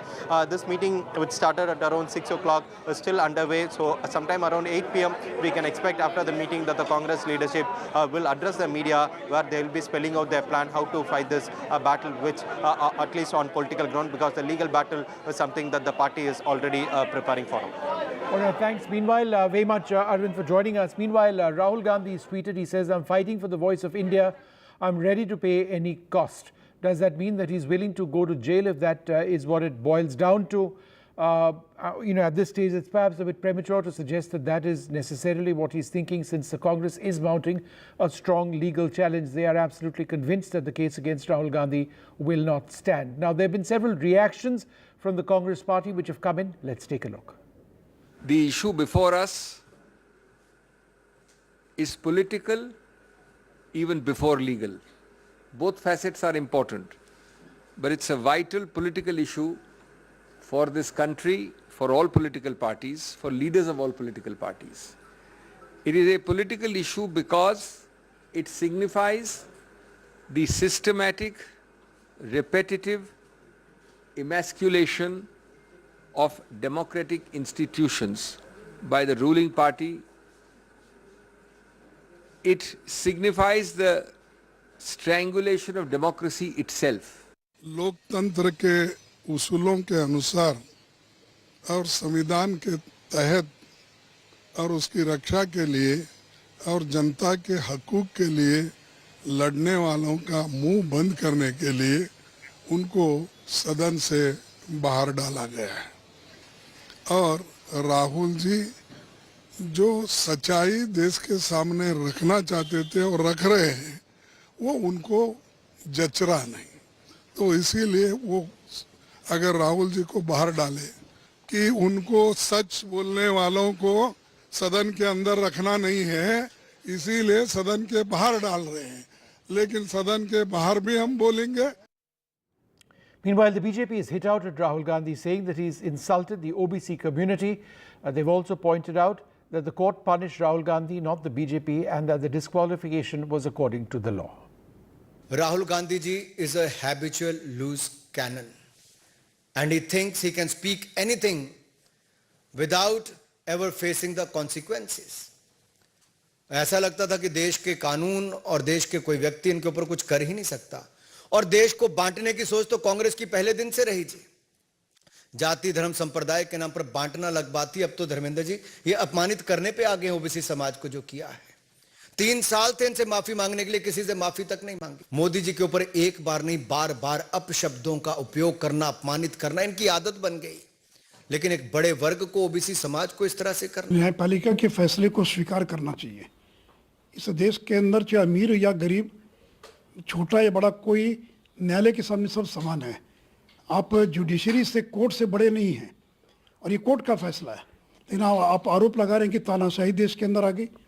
आप कह रहे हैं कि भ्रष्टाचार के खिलाफ हम लड़ रहे थे, तो जो लोग भ्रष्टाचार में आकंठ डूबे वो कह रहे हैं कि भ्रष्टाचार के खिलाफ लड़ रहे थे, और कोर्ट के फैसले को स्वीकार करने के लिए तैयार नहीं है।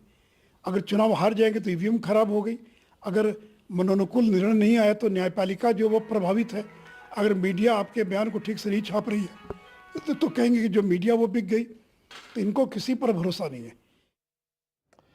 All right, well, joining us now, the senior Supreme Court lawyer Mukul Rohatgi, somebody who's been looking very closely at the fallout of this particular case. Rahul Gandhi is out of the Lok Sabha, at least for the moment. He's been disqualified. Mr. Rohatgi, thanks very much for joining us. Firstly, to the case itself, sir, in the cauldron of Indian politics, given what our political leaders across political lines say, do you not believe that this particular verdict of 2 years, a sentence, jail time, was somewhat harsh? What is your personal opinion? We aren't questioning the court. I'm just asking for your personal opinion on this. Vishnu, in the facts of this case, having studied these facts carefully, I do not think that 2 years is excessive at all. I see. For the following reasons. One, that this entitles you to automatic bail by the court concerned itself to enable you to appeal. If it is more than 3 years, that court has no power to grant you bail. Then your chances depend on the appellate court. Number two, please do not forget that the personalities involved are supposed to be responsible people heading responsible parties. The one making the allegation is representing the oldest democratic party in this country. who has a following of lakhs of people, where people follow what and believe what a big political leader says, the greater the responsibility, the greater should be your circumspection in terms of what you speak. And you are making wanton and scurrilous allegations, scandalous, if I may use the phrase, against the Prime Minister, just because he has a surname which is akin to the surname of two people which the accused says are thieves, namely Lalit Modi and that Nirav Modi. It is clear, it's not even an innuendo, it's not even an indirect thing, it's a clear attack on the Prime Minister. Okay. Just because he happens to have a surname, that's the direct attack. And the larger issue is that you have attacked everybody with that surname, maybe more than 1 or 10 crore of those people. So it's a very, very scathing, wrong, scandalous statement which affects hundreds of people, which affects the thinking of people. And if you read the offense of defamation under section 499 of the Indian Penal Code, made nearly more than 50 years ago, it says when you speak which is intended to harm the reputation or character of a person, or even if you did not intend, but you knew it will harm, these two either way will bring home the offense, unless there are some exceptions that it is for public good, etc., etc. Now, nobody can say this let me for ask you public this, good. sir. Do you believe that this will now set, this judgment will now set a precedent for all political parties to follow? Because let's face it, it's not just Rahul Gandhi and what he has said.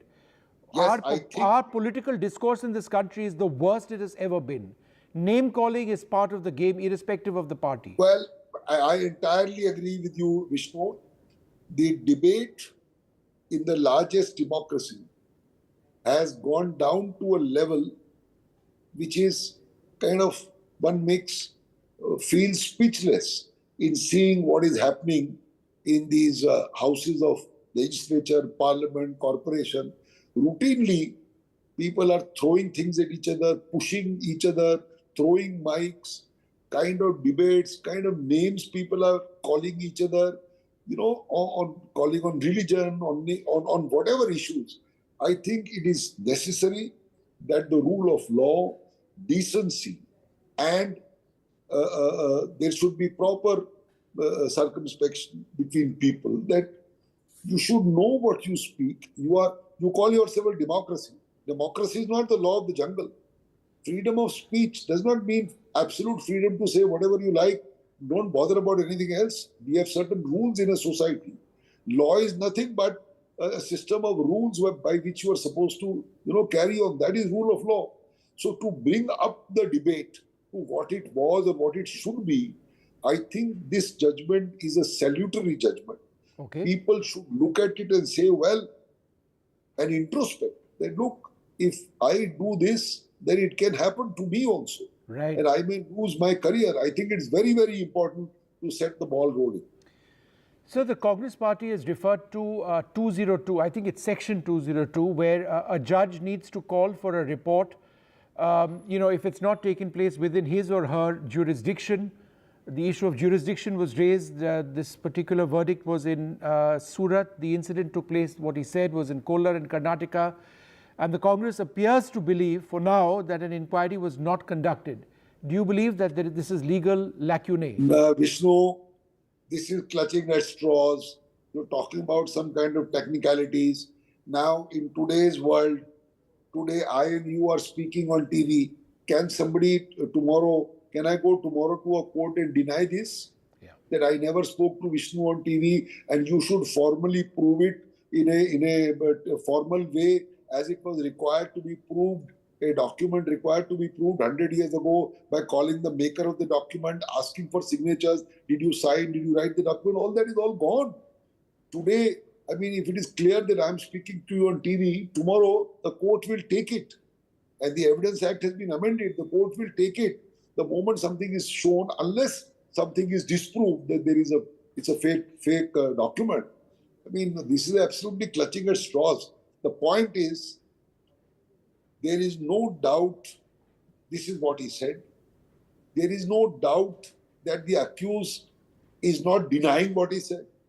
So the words mean what they mean. There's no point of, on cogitating or agitating. It's a simple line. It's one simple phrase. Either it is defamatory or it is not defamatory. I don't know what's the point of going round and round. But sir, the counter argument in all of this is that the hateful comments made by leaders, for example, Pragya Thakur, they've got unpunished. Yes, there may not have been cases in all of these cases, in all of these instances that have been diligently pursued, this, that and the other. But, that's the larger issue that... Vishnu, unfortunately, there is no negative equality in this country. There is no negative Article 14, as we say in courts. If somebody's got away, it doesn't mean that a second person should also get away. And as I said, this should serve as a beacon to all concerned that, look, if we do this, somebody will do this, and this could well be the result. And look at that man who filed that case in Surat. He's also a Modi, I read, who's an MLA. And he talked not about the allegation against the Prime Minister as such, but about the entire Modi clan or entire, the body of Modis, whether related or not. But according to me, this allegation was, or this barb or remark was made directly against the Prime Minister to start. But tell me this, again, in terms of the process. Now, if you look at the, and again, this is something which has come up today by the Congress in their press conference. April 2019, there was a particular justice, the magistrate who was the judge. In June 2021, Rahul Gandhi recorded his statement. In March 2022, a year later, that's 3 years after the case, the complainant filed another case against Rahul Gandhi, which was then registered. But then this complainant went on to the High Court asking for a stay on his own complaint. And then 11 months after this, seems to wake up, to use the words of the Congress, right, seeking a vacation of the stay that he had obtained. Therefore, is this not curious, the process? No, look, I am not equipped to answer these questions of procedure or details about that particular case. Whether it took, the fact that it took 4 years, according to me itself, is too long. If it was a civil defamation, never have ended in the next 10 years or 20 years. If all that happened, why didn't the Congress party take it up in the higher court at that moment? Right.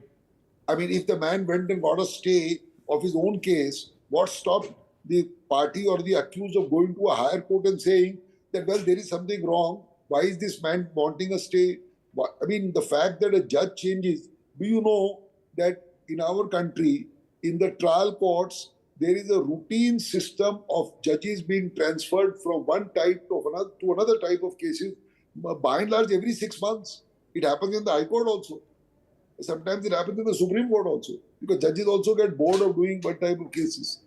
So, these are routine issues. And if there was something more that meets the eye, it was open to the party to go up to a higher court and say, come on, there is some manipulation going on. What's the point of now raking these issues when you are faced with a verdict? Look at the substance, not all this. All this is irrelevant.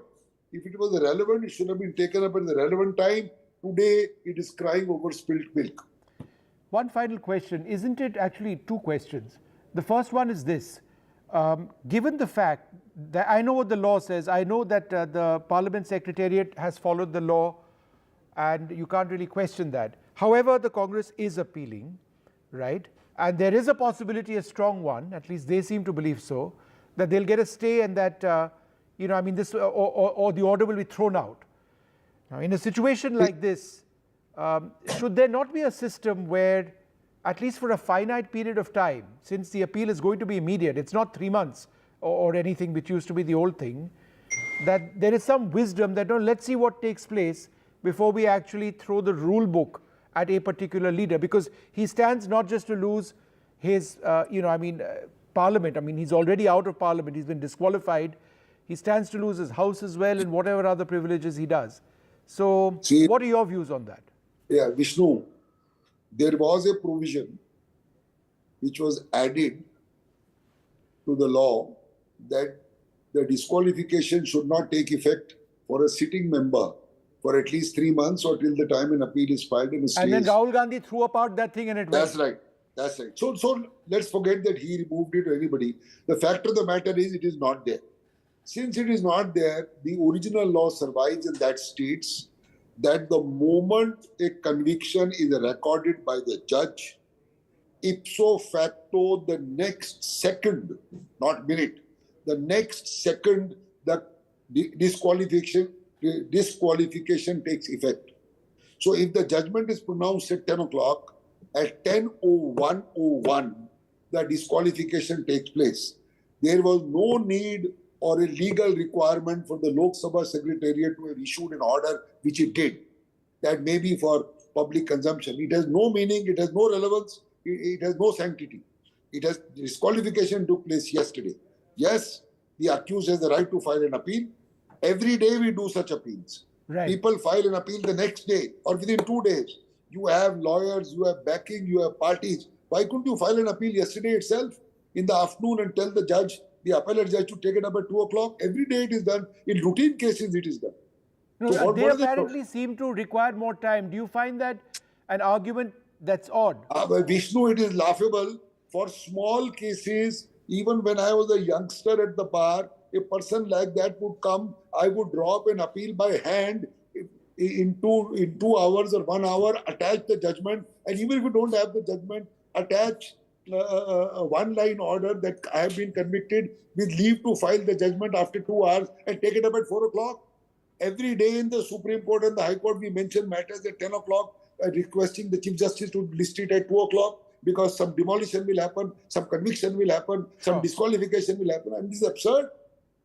One final question, the larger issue in this country, there has been so much which has been written and said about defamation and the laws of criminal defamation. Do you believe that the law on criminal defamation must remain, or do you believe it is a challenge to freedom of speech which we enjoy? As at present advised, in the situation of our democracy, though the largest but not the maturest, keeping in view that it is there in at least 120 countries in the world. I was looking at Google on that, including a large number of developed nations, including the US. I think it is required in the context of our democracy and the manner in which, the houses are being conducted and, physically people are throwing things at each other, including mics, which is the lowest of the low, which we have reached. And the fact that civil defamation takes years and years, which has no real relevance or any worth left. It is not appropriate that it should be removed today, otherwise it will become a law of the jungle. It takes more than half a lifetime to build a reputation and doesn't take more than 5 or 10 seconds to destroy it with the social media and the internet at command. You say something, Vishnu, what you are talking today is probably being heard and recorded for posterity and being heard by millions of people across the world. Yeah. I mean, it's obvious that it cannot be done away with today.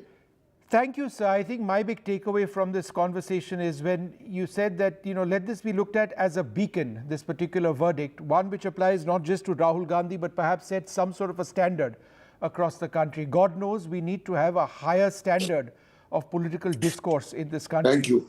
Thank you very much, sir. Thank you very much. Thank you. Bye-bye.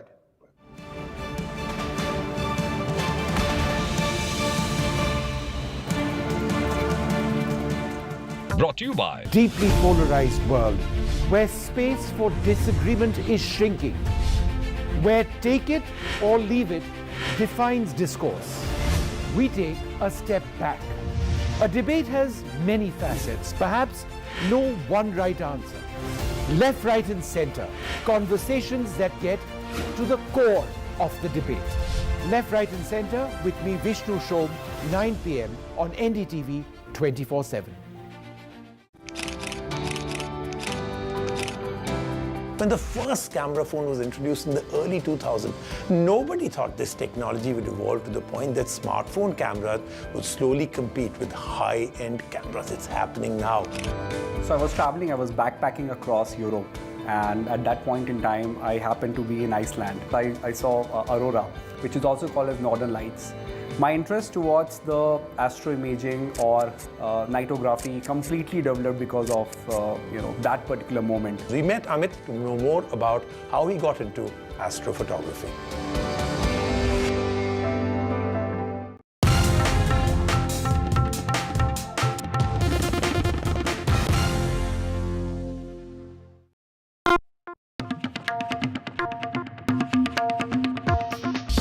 20 years since we started, this music has been with you, playing in your homes, at work, and in your car. Now, we want you to share your version of it. Calling all music buffs from across India to let your inner artists out by creating an incredible remix of the NDTV signature track for the world to hear. Log on to ndtv.com/bestofndtv to access the original track. Get inspired and submit your rendition. One winner gets an all-expense-paid holiday for two to the luxurious Alila Fort, Bishangarh, Rajasthan. NDTV 24/7. 20th year celebrations.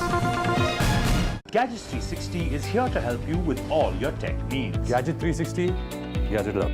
Gadgets 360, Gadgets Love. You too can get some gadget love with buying guides, expert reviews, and all the latest news on Gadgets 360. Debates are essential not just for journalism but for humanity. It ignites our mind, opens it up for counter-opinion. To hear all views, opinion of all hues.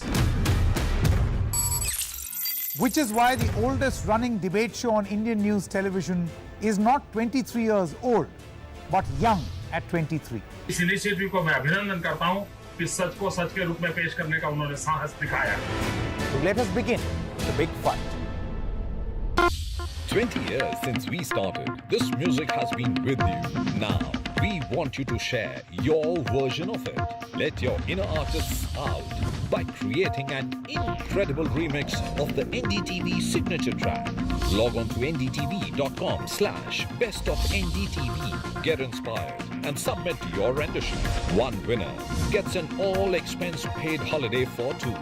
NDTV 24/7. 20th year celebration. This is NDTV. No noise, no shouting, and most importantly, no lies. Our lead story tonight. Big international story India is closely watching.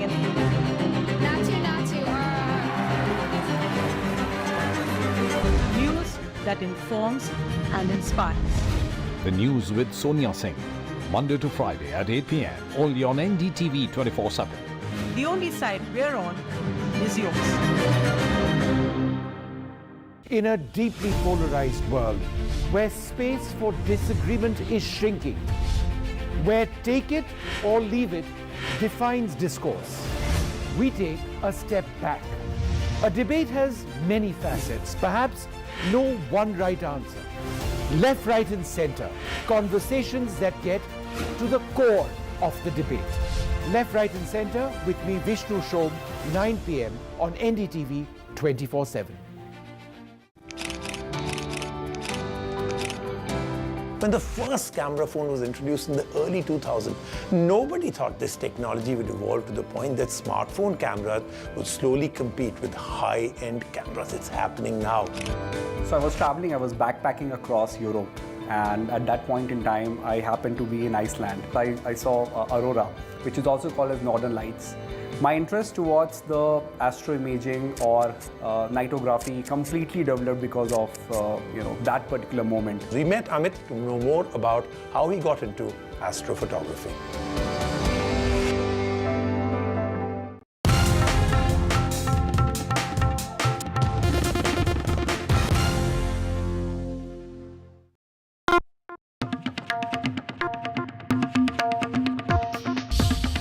Years since we started, this music has been with you, playing in your homes, at work, and in your car. Now, we want you to share your version of it. Calling all music buffs from across India to let your inner artists out by creating an incredible remix of the NDTV signature track for the world to hear. Log on to ndtv.com/bestofndtv to access the original track. Get inspired and submit your rendition. One winner gets an all-expense paid holiday for two to the luxurious Alila Fort, Bishangarh, Rajasthan. NDTV 24/7. 20th year celebrations. Gadgets 360 is here to help you with all your tech needs. Gadget 360, Gadget Love. Gadgets 360, Gadgets Love. You too can get some gadget love with buying guides, expert reviews, and all the latest news on Gadgets 360. Debates are essential not just for journalism but for humanity. It ignites our mind, opens it up for counter-opinion. To hear all views, opinion of all hues. Which is why the oldest running debate show on Indian news television is not 23 years old, but young at 23. इस initiative को मैं अभिनंदन करता हूं कि सच को सच के रूप में पेश करने का उन्होंने साहस दिखाया। So let us begin the big fight. 20 years since we started, this music has been with you. Now, we want you to share your version of it. Let your inner artists out by creating an incredible remix of the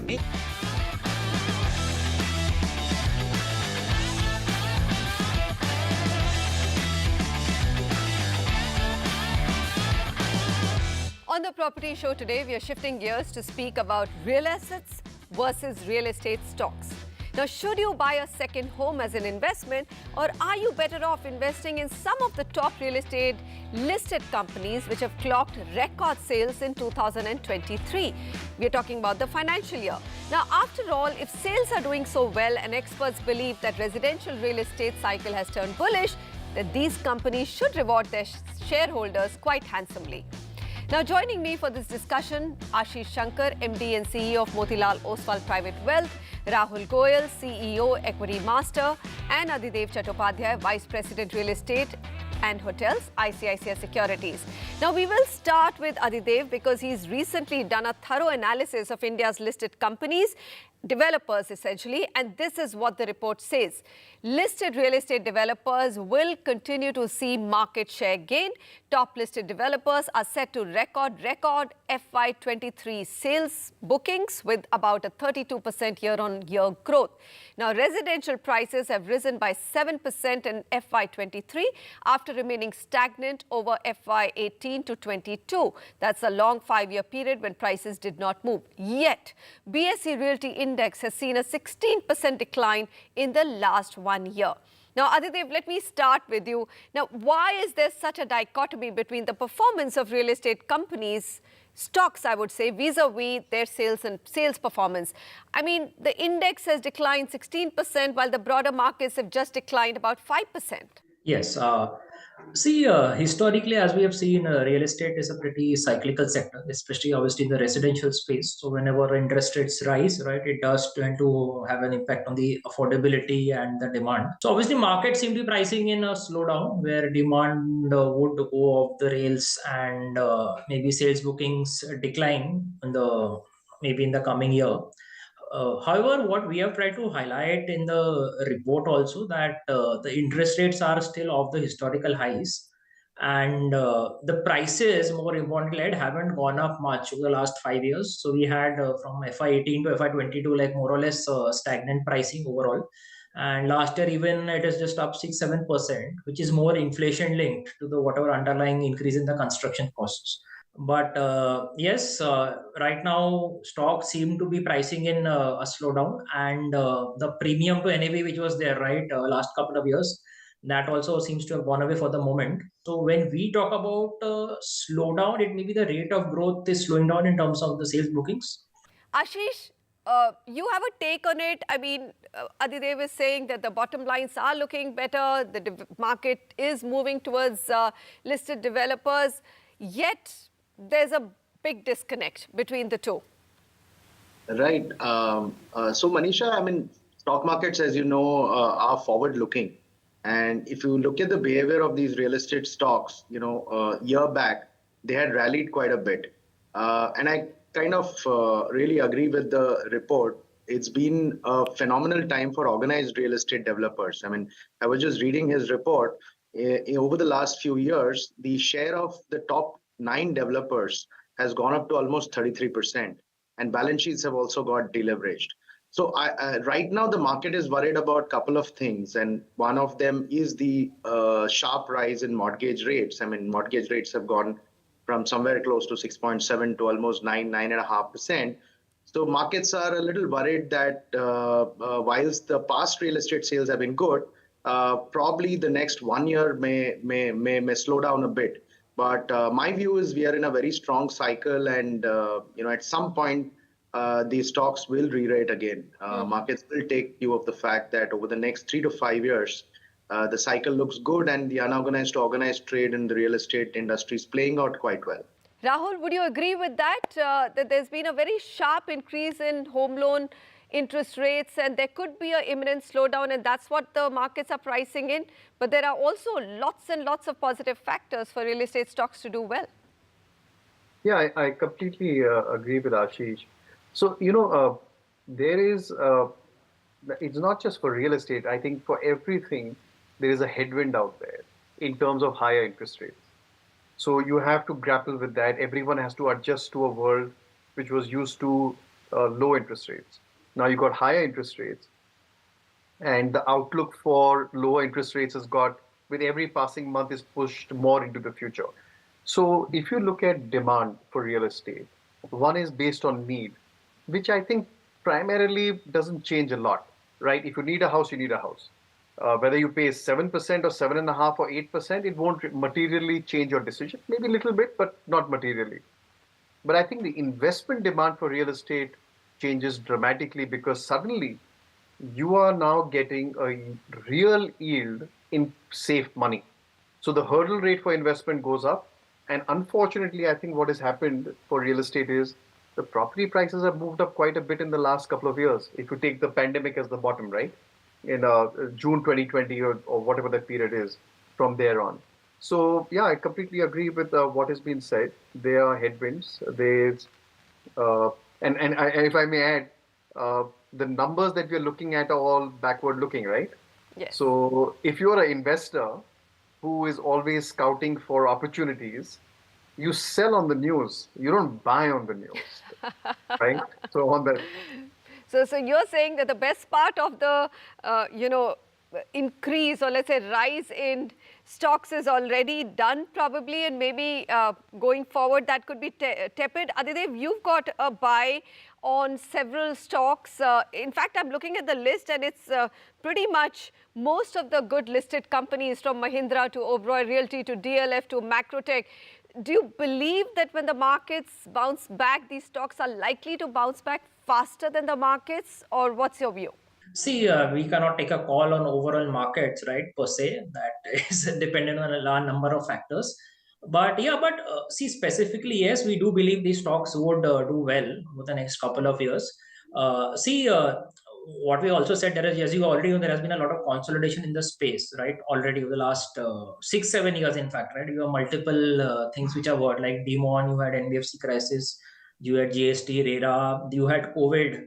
So there have been already a lot of things which has led to a lot of consolidation in the market.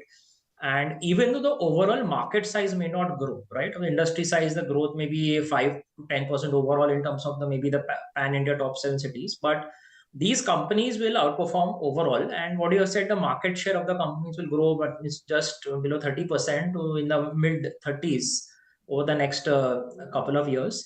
So these stocks should do well. Obviously, companies have outlined pretty ambitious growth plans. So we have to see whether how much of that fructifies. I'm talking like some companies are looking to even maybe double the sales over the next 3 years.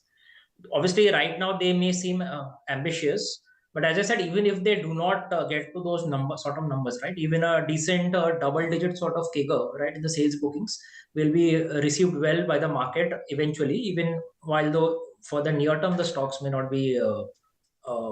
The near-term stock performance may not be reflecting that. So Ashish, you deal with a lot of HNIs and wealthy clients. There's been some sense that they're also looking at right now investing in probably a residential unit, hoping that they are going to make reasonable returns on a hard asset. So if you were to weigh buying a hard asset like a housing unit or a second home vis-a-vis any of these real estate stocks, where would you recommend that these clients put their money or park their funds? Right. So, Manisha, I'm just going to take you back maybe a couple of years. Coming from COVID, obviously, a lot of us spent a lot of time in our homes, right? So, as soon as things opened up, affordability is extremely high even today after prices having moved up, and mortgage rates had collapsed. So, there was a lot of buying of residential real estate. I mean, people who had homes upgraded their homes.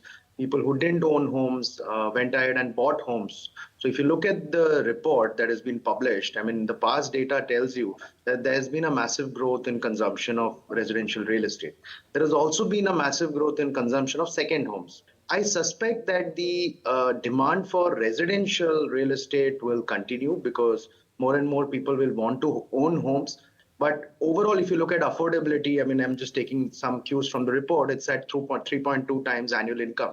So I suspect that the volumes should come back and we are in a good cycle. But I think the demand for second homes will start tapering off as things have opened up. Now, to your question on making money on hard asset, I still don't see a lot of HNIs buying real estate so that there will be price appreciation. And most of the HNIs are buying houses so that they can live in it today. Okay. A lot of the demand is basically end-use demand, if you ask me. Okay.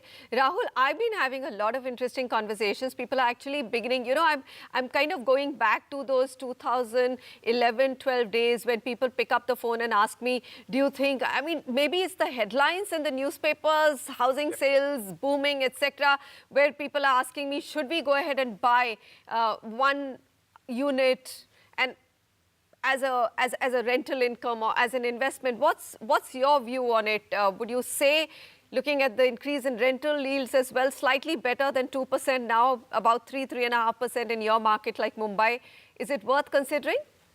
So I'm going to share an experience as someone who's been through this journey. So if you are buying an apartment today in Bombay, and let's say western suburbs, relatively premium, I think, and Ashish can correct me, you'll probably get a yield of 2.5 to 3%, right? And that means this is 2.5, 3% gross. You have to still pay the maintenance on the building. You have to still do all the insurance and taxes. And the other thing is that now you stack that up against a real inflation that you're facing. So from the moment you buy, you are underwater in terms of a return. You've got a negative return. So effectively, you're buying real estate purely for capital appreciation to not just make up for the gap in annual devaluation, but also then to get a nice overall return. And to my mind, I don't think you should be buying real estate unless you're really smart, you got the right opportunity. All that is different. We're talking about the masses here, right? It is not the best investment. Yes, it can be a great way to preserve wealth. I'm not even going to the need. That's the best thing you can do. If you have a need, you should buy the real estate. Mentally, the satisfaction, the peace, the security you get, no return can match that. That's a separate thing. But in terms of yield, I don't think it's the best avenue to invest. All right. So you're saying not as an investment. You want to upgrade your lifestyle, go ahead. You need a home, go ahead. Okay, quick question then. It's nice to hear these same voices because, you know, it is really not the savvy investor who will take big punts with real estate. It's the masses who then say, am I missing out on something? You know, salaried class which believes that if I buy a second home, maybe I'll get spectacular returns and I might not. There's a FOMO which is happening right now, at least in the NCR market for sure, and some parts of Mumbai. Why are big investors and mutual funds staying away from real estate stocks despite the fact that the market is cleaned up so much? Ashish, do you want to take that? Because I still don't see, if I look at mutual funds, their ownership is very rare. Like one Godrej Properties maybe, one Macrotech maybe. I mean, they're not taking any big punts with real estate stocks at all. Right. See, you also have to consider, Manisha, that we are coming out of a very difficult cycle for real estate. And generally, a lot of other businesses and stocks have done well in the past. So it takes a little time for institutional investors to rebalance, and even for these stocks to eventually appear in the index. If this is a favorable cycle, which I do believe it is, then these stocks will again, after taking a breather, play out reasonably well. The second point, Manisha, is that there are many ways to play this real estate cycle. You need not necessarily buy the developers, right? There are a lot of material companies which supply to these developers, or for that matter, there are a lot of financial institutions like banks which finance real estate. So I guess playing the real estate cycle need not necessarily mean you own a lot of development companies. I guess there is still that hangover of the past where the investors still feel that this is an asset-heavy business. Although I know there are a lot of developers who've gone asset-light, but still it's an asset-heavy business. The cycles are long.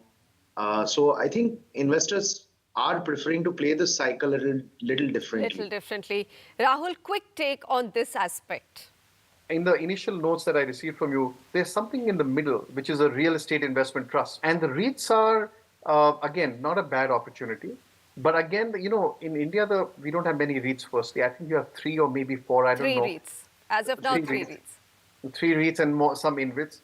You have to be careful at what point you buy them because the yield varies a lot. I know for whatever reason, the REITs in India are very volatile. Ideally, they should not be that volatile.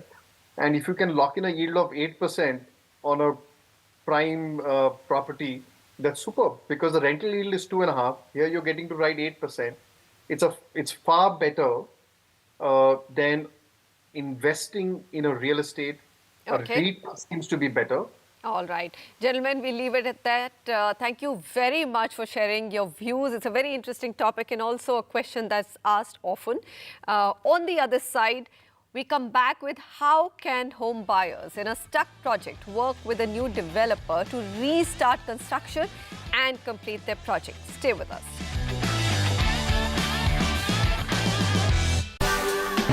This is NDTV.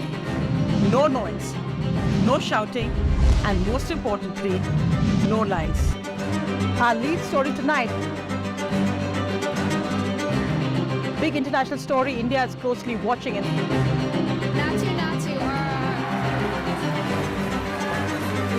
News that informs and inspires.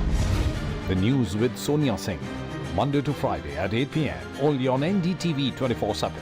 The only side we're on is yours. In a deeply polarized world, where space for disagreement is shrinking, where take it or leave it defines discourse, we take a step back. A debate has many facets, perhaps no one right answer. Left, right, and center, conversations that get to the core of the debate. Left, right, and center with me, Vishnu Shom, 9 p.m. on NDTV 24/7. When the first camera phone was introduced in the early 2000s, nobody thought this technology would evolve to the point that smartphone cameras would slowly compete with high-end cameras. It's happening now. So I was traveling, I was backpacking across Europe, and at that point in time, I happened to be in Iceland. I saw Aurora, which is also called as Northern Lights. My interest towards the astroimaging or nightography completely developed because of that particular moment. We met Amit to know more about how he got into astrophotography.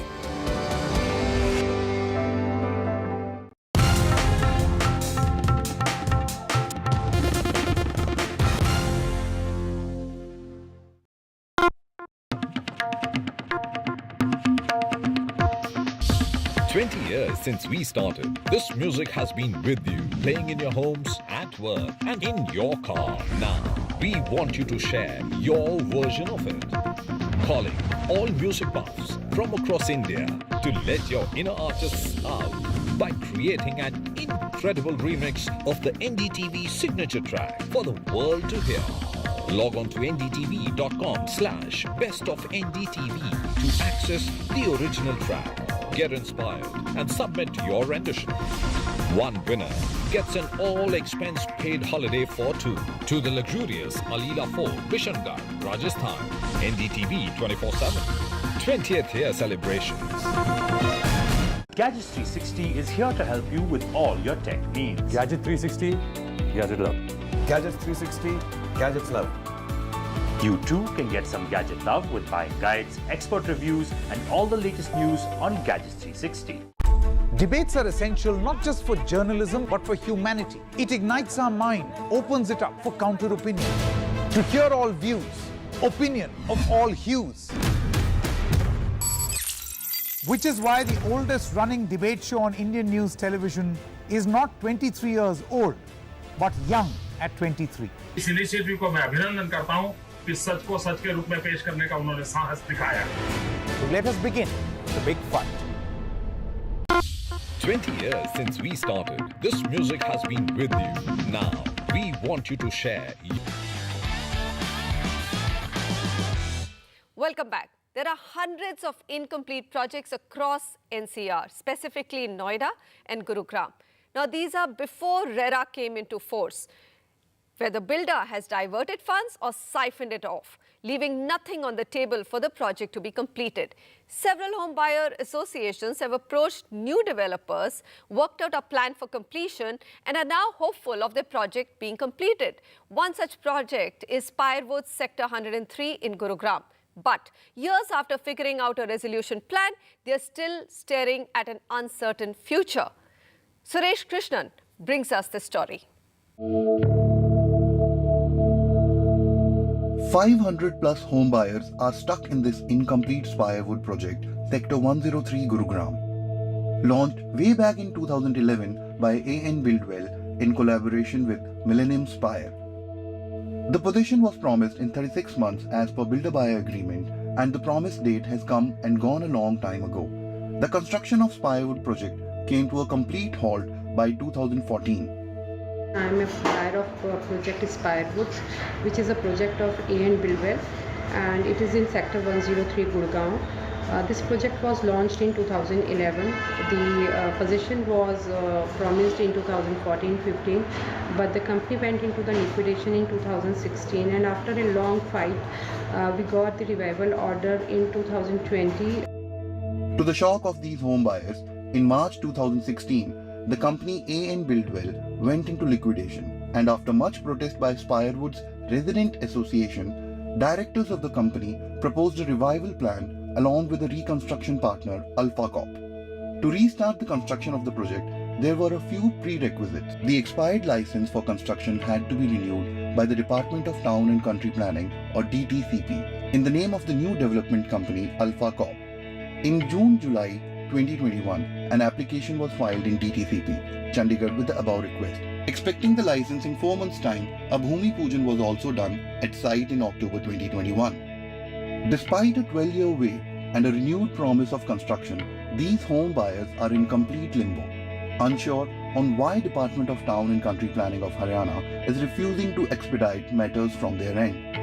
The three important things which buyers are looking for is number one, the change of developer and license renewal should be done as soon as possible by the DTCP. Number two is all the sanctions and approval should be done, which are the prerequisites for the start of constructions like approval from Airport Authority of India, structural strength audit, which is a requirement of the revival scheme, as well as DTCP, and all these approvals and sanctions should be there within the time period of 3 months as per the scheme. And number three is the timely delivery of the flats to all the home buyers. When contacted by NDTV, the new developer of the project, Alpha Corp, responded saying, "We are pursuing the matter with relevant authorities. Considering that the project is old, we have pleaded before the government for certain relaxations from their side. We are quite hopeful that this progressive government, for the welfare of the allottees, will consider our request at the earliest." According to industry experts, the only way to make Spirewoods financially viable is if Alpha Corp, the developer, is awarded a waiver of the interest to be paid on external development charges and allowed to pay EDC in installments over a period. That is the relaxation that they're actually awaiting from Haryana Department of Town and Country Planning. I'm going to go into my guest here, Aditya Parolia, to find out How good is this example of how projects can be completed and what development authorities really need to do? Advocate Parolia, tell us, I mean, this is a simple case where the Home Buyers Association has actually agreed to take a haircut on their own deliverables, worked it out with a new developer on getting the project completed, and now is stuck with Haryana Town and Planning Authority. Well, this is not a new phenomena. You can see the same thing happening in Noida as well. And we can just label it with one term called red tapeism, whereby nobody is ready to take that prerogative of letting these charges of EDC, IDC, or the land use go just so that a greater good can be achieved. We have to understand that IBC came with a plan of revival of a company, or pre-IBC projects are also stuck. So when the scheme of arrangement like in Spire Road came, it was a revival process. So every party who's interested, whether government, non-government, banks, they need to take a haircut, and a resolution has to be achieved for the citizens who are the home buyers here. But it has been unfortunate that despite a lot of court orders and despite a lot of efforts being done by other creditors or what you call project proponents, government is never ready. Aditya, there seems to be a trust deficit that, these kind of waivers are not misused by a lot many other projects or new developers which step in. Is there any example globally which can be used for these authorities to actually resolve this at a quicker pace? Well, we have a lot of examples in our country and internationally in various sectors, and internationally in building or real estate sector, where there are bailouts. And this can be seen as a bailout where the government authorities can inspect whether this bailout can be misused or not. So these bailouts can be given, and the state government or the central government has to bring in certain bailout plans for such kind of projects which are specially pre-RERA. Aditya, thank you so much for highlighting that for us. Well, the reason why we've highlighted this case is there are hundreds of pre-RERA projects in Noida and Gurugram where if authorities take a buyer's first approach and are open to waive off some of the charges due to them, these can be resolved and end home buyers' agony. Thank you very much for joining us, and goodbye.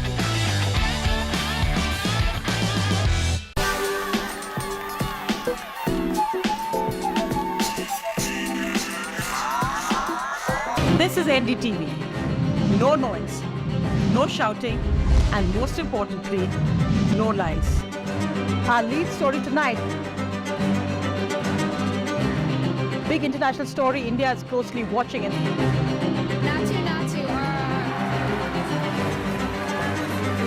News that informs and inspires. The News with Sonia Singh. Monday to Friday at 8 p.m. only on NDTV 24/7. The only side we're on is yours. In a deeply polarized world, where space for disagreement is shrinking, where take it or leave it defines discourse, we take a step back. A debate has many facets, perhaps no one right answer. Left, right, and center, conversations that get to the core of the debate. Left, Right and Center with me, Vishnu Shom, 9 p.m. on NDTV 24/7. When the first camera phone was introduced in the early 2000s, nobody thought this technology would evolve to the point that smartphone cameras would slowly compete with high-end cameras. It's happening now. So I was traveling, I was backpacking across Europe. And at that point in time, I happened to be in Iceland. I saw Aurora, which is also called as Northern Lights. My interest towards the astroimaging or nightography completely developed because of that particular moment. We met Amit to know more about how he got into astrophotography.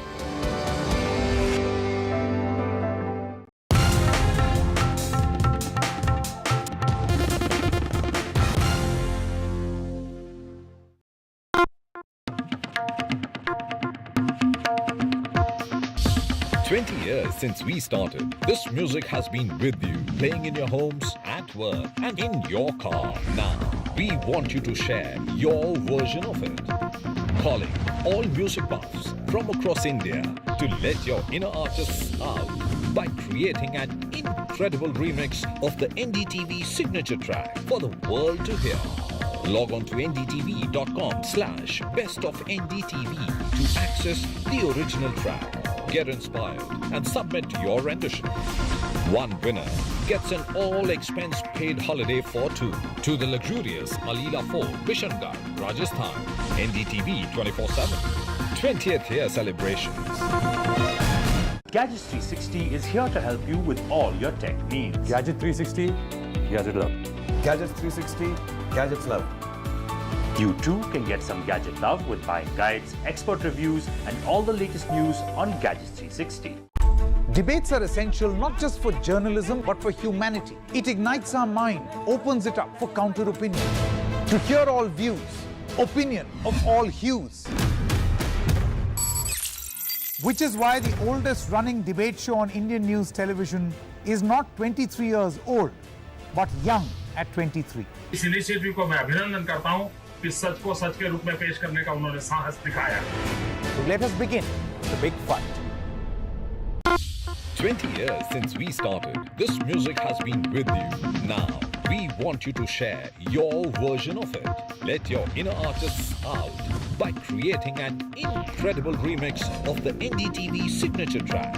Log on to ndtv.com/bestofndtv. Get inspired and submit your rendition.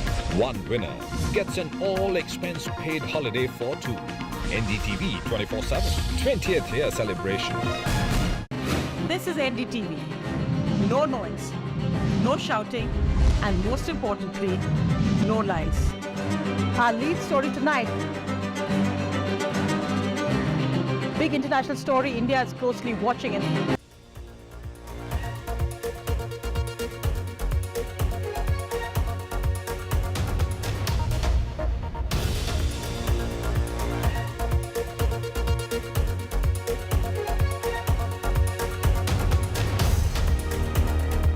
Hello and welcome. You're watching the news. I'm Gargi Rawat. Our top story, Rahul Gandhi disqualified from Lok Sabha. Is it advantage BJP or has this sparked opposition unity? That's coming up ahead. So Rahul Gandhi disqualified. He says that this is over the defamation case over his Modi surname remarks. The Congress says the government is rattled, plans protests across the country. The BJP hits back, says Rahul Gandhi abused the respected Prime Minister with his statements, while JP Nadda says Rahul hates OBCs. The BJP too plans protests to take this issue to the people before the election.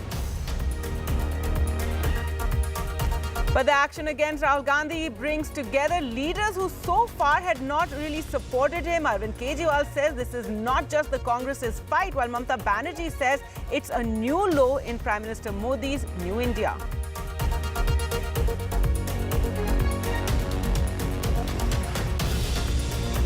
And it's been a week since the hunt for radical preacher Amritpal Singh. He still remains elusive, but the arrest of his bodyguard reveals weapons training being given to his militia. His posters are put up at the India-Nepal border. In a setback for middle-class savings, debt mutual funds are set to lose out on indexation benefit, which means they lose the tax advantage, and that's as soon as April. And an incredible story of great Turkish boxer Rabia Topuz and her family were left homeless after the massive earthquake that hit her country. But despite the odds, she trained and just participated in the World Boxing Championships in Delhi.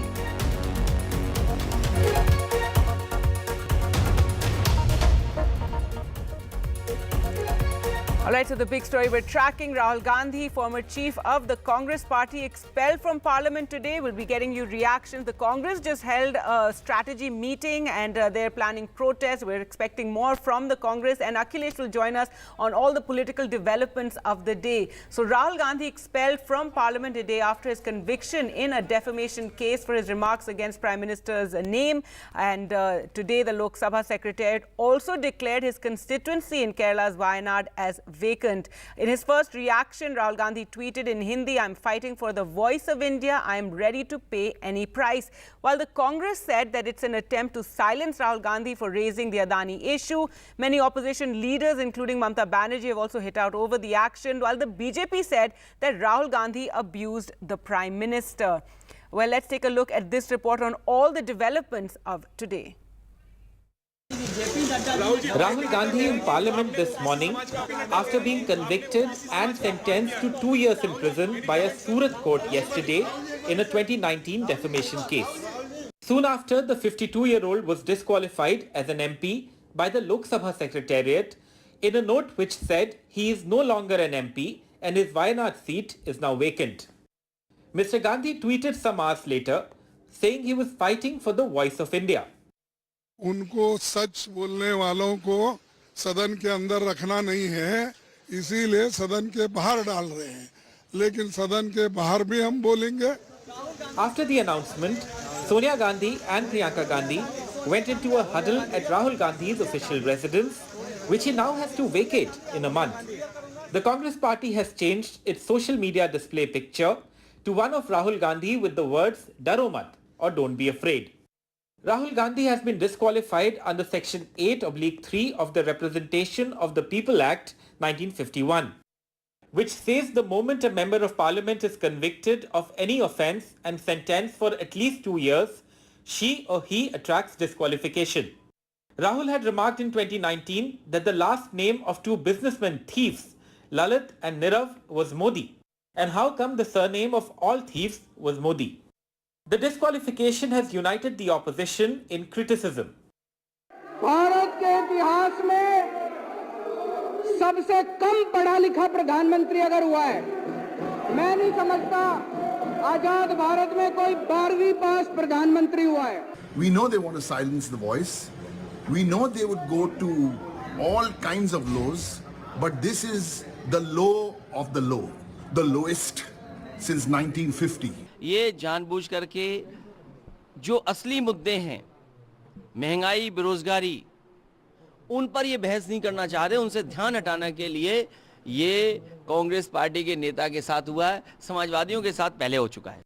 The BJP said it was the court and not their party which has punished the Congress leader. He has insulted the backward classes. And the court has given 2 years punishment for that, not for parliament speech. की स्वतंत्रता यही है कि आप किसी भी समाज को और खासकर छोटे समाज ओबीसी समाज को अपमानित करो. आज भारत के लोकतंत्र को दुनिया में सबसे मजबूत लोकतंत्र में गिना जा रहा है और हम समाजों को तो अपमानित कर ही रहे हैं, भारत को भी अपमानित लंदन में जाकर के कर रहे हैं. Rahul Gandhi ji is a habitual loose cannon and he thinks he can speak anything without ever facing the consequences. 3 साल थे इनसे माफी मांगने के लिए, किसी से माफी तक नहीं मांगी. While Congress is preparing to challenge the magistrate order before the Sessions Court early next week, the party is also planning to take this fight to People's Forum by holding protests across the country. With camera person Pujaria, this is Arvind Gunasekar for NDTV. So the Congress planning protest. The BJP is also planning a protest. They hit out at Rahul Gandhi over his statements. JP Nadda this morning said Rahul hates OBCs, and Dharmendra Pradhan, Union Minister, said Rahul Gandhi insulted the Prime Minister. The BJP too is planning to take this to the people. देश की आदरणीय प्रधानमंत्री जी को जातिवाचक शब्द लेके गाली देना, अपशब्द कहना, अशोचनीय व्यवहार करना प्रजातंत्र है.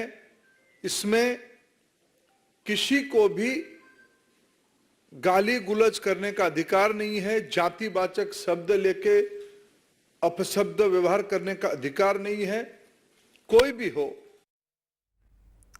All right, let's go across to Akhilesh now for more. So Akhilesh, clearly the BJP is pushing, one is the insult to the Prime Minister, but also a casteist statement by Rahul Gandhi, and they're saying, JP Nadda saying that Rahul hates OBCs, and this is the sort of, the way they're going to take this to the people and planning protests around this. Already, the Congress has been steadily losing out on the JPC votes, on the OBC votes.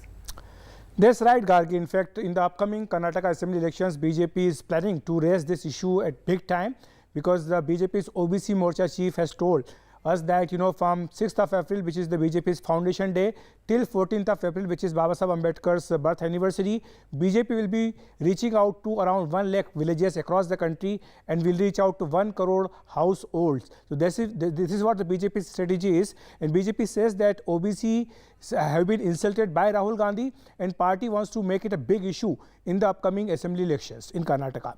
And of course, as far as the BJP's support to OBC is concerned, we have seen that how in the past 10 years, BJP vote has got just double. In 2009, BJP was getting 22% votes of the OBC, and in 2019, BJP got 44% votes. So the vote share got just double according to Lok Niti CSDC survey, and that shows that how BJP has been making inroads into the OBC vote banks of regional parties and as well as the Congress party. And BJP now wants to keep that vote bank intact, and also, we have seen that how the Samajwadi Party and the RJD are trying to wean away those OBC castes which have supported the BJP in the last 2 elections. So that's why BJP feels that this issue will, of course, unite the entire OBC behind the BJP, because Prime Minister Narendra Modi himself is an OBC leader and is the tallest leader of the party.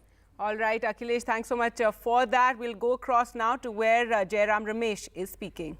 के बाद राजनीतिक प्रक्रिया क्या होनी चाहिए Congress party को, उस पर कानूनी कदमों पर बात नहीं हुई।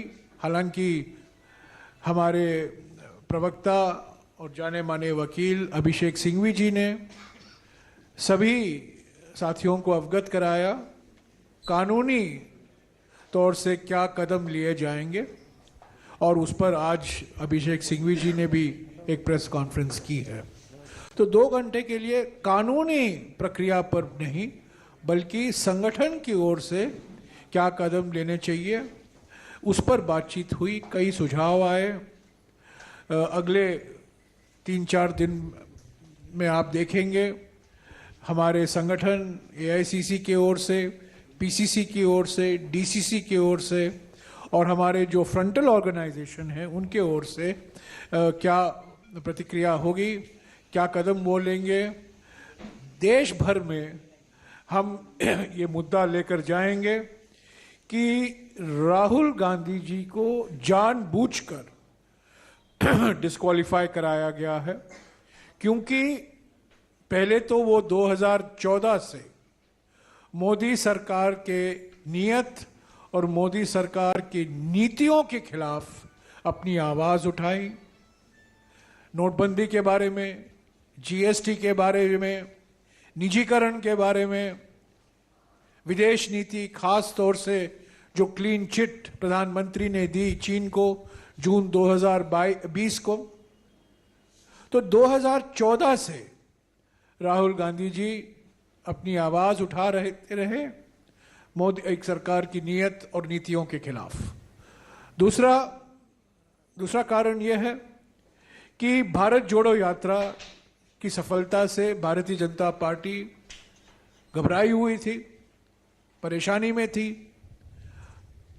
भारत जोड़ो यात्रा के दौरान कई प्रयास किए गए भारत जोड़ो यात्रा को और राहुल गांधी जी को बदनाम करने के लिए, पर All right, so Jairam Ramesh there addressing the press conference after a meeting was held at the Congress headquarters on Congress strategy. They're planning protests, highlighting this issue that Rahul Gandhi has been raising various, issues about the government that has made them uncomfortable, and therefore he's being targeted. That is what they're going to be taking to the people. But an interesting development after Rahul Gandhi's disqualification has been the support coming to Rahul Gandhi from chief ministers and former chief ministers, regional leaders who earlier had not really spoken out in his favor. And surprisingly, you've had Mamata Banerjee saying that this is a new low in Prime Minister Modi's New India. She had been silent so far on all the issues the Congress was raising. KCR said a black day for Indian democracy, while Arvind Kejriwal said it's not just the Congress's fight now. Let's go back to Akhilesh for more on that. And Akhilesh, so this has been a very interesting development, and perhaps something the BJP wasn't expecting, that,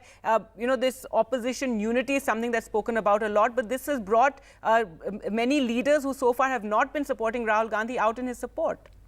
Well, BJP's calculation is simple, Gargi. They feel that Rahul Gandhi is not somebody who unites the opposition parties. In fact, he divides the opposition parties. This is what the BJP's calculation has been. And that is why BJP feels that in 2014, in 2019, it was Modi versus Rahul, and Modi had beaten Rahul Gandhi. This time also in 2024, this will be Modi versus Rahul, and that will suit the BJP. In fact, the list which you have read out about the chief ministers who have supported Rahul Gandhi, a notable name is missing of Nitish Kumar, Bihar chief minister. So that is also very interesting why Nitish Kumar has not reacted, or the JDU has not reacted on Rahul Gandhi's disqualification. That also sends a very strong signal about the opposition unity. And third point is that Mamata Banerjee till recently has spoken about Rahul Gandhi's image and told very clearly to her workers that how BJP is trying to make Rahul Gandhi a hero so that the opposition can be divided. So BJP is working on that strategy. They feel that Rahul Gandhi is not somebody who's going to unite all the opposition parties, because the question will be raised whether the stalwart, tall senior leaders like Mamata Banerjee, K. Chandrasekhar Rao, Nitish Kumar, Sharad Pawar, they can work under Rahul Gandhi and project him as the prime minister candidate. All right, Akhilesh, thanks so much for joining us with that. Well, let's now move away from the political news and news of the economy. And the finance bill was cleared in the Lok Sabha today with a tax amendment on debt fund gains. This essentially means that debt mutual funds will lose the tax advantage, and this starts in April. Sakshi Bajaj reports. Item number 19, finance bill. Manya Mantri ji. Sir, I rise to move that the bill to give effect to the financial proposals of the central government. Amid the ongoing protest by the opposition, the government pushed through the new finance bill in the Lok Sabha. The finance bill actually brought in 10 main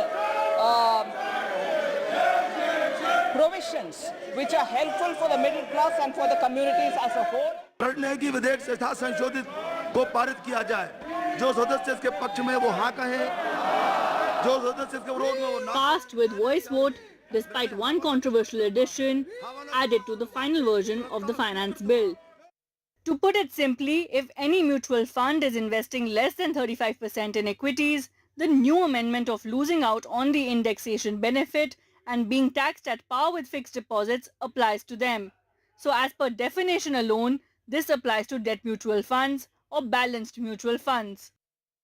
As per experts, this amendment primarily impacts the elderly and corporates, those who don't want to take a higher risk in equities essentially. For instance, if a senior citizen decides to invest 10 lakhs from April 1st in debt mutual funds, they now end up paying a tax at the marginal rate based on their income, as against the concessional rate earlier adjusted for inflation. The ambit in my understanding is any mutual fund, regardless of category, that holds less than 35% in equity shares. So that means all your debt mutual funds.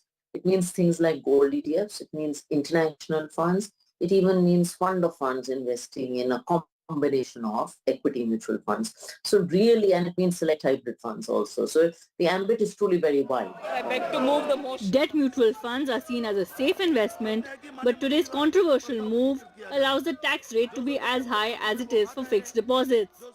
Now with this benefit gone, banks are expected to gain with higher fixed deposits. But more importantly, it is important to remember though that this change applies to new investors. So all those investing post March 31st, 2023 and doesn't impact existing debt fund holders. Sakshi Bajaj for NDTV. Well, to talk more about this, we're now joined by Nilesh Shah, Member Economic Advisory Council to the Prime Minister and Group President and Managing Director, Kotak Mahindra AMC. Thank you so much for joining us. If you can explain, how should investors view this decision? So, one, investors should not view any investment decision from the lenses of tax. Tax is always on the profit made. When you are investing, please look at your financial objective and your risk profile. Now, obviously, as the tax concession on debt mutual fund is taken, the post-tax return will come down for high tax bracket individuals, but we believe mutual funds still continue to offer professional management and diversification. With as little as 500 rupee, you can take exposure to 30, 40, 50 companies. So other than tax benefits, all the other advantages of debt mutual funds continue to remain relevant for investors. But tax advantage was a big advantage. As I mentioned, you should not be investing because you are seeking tax advantage.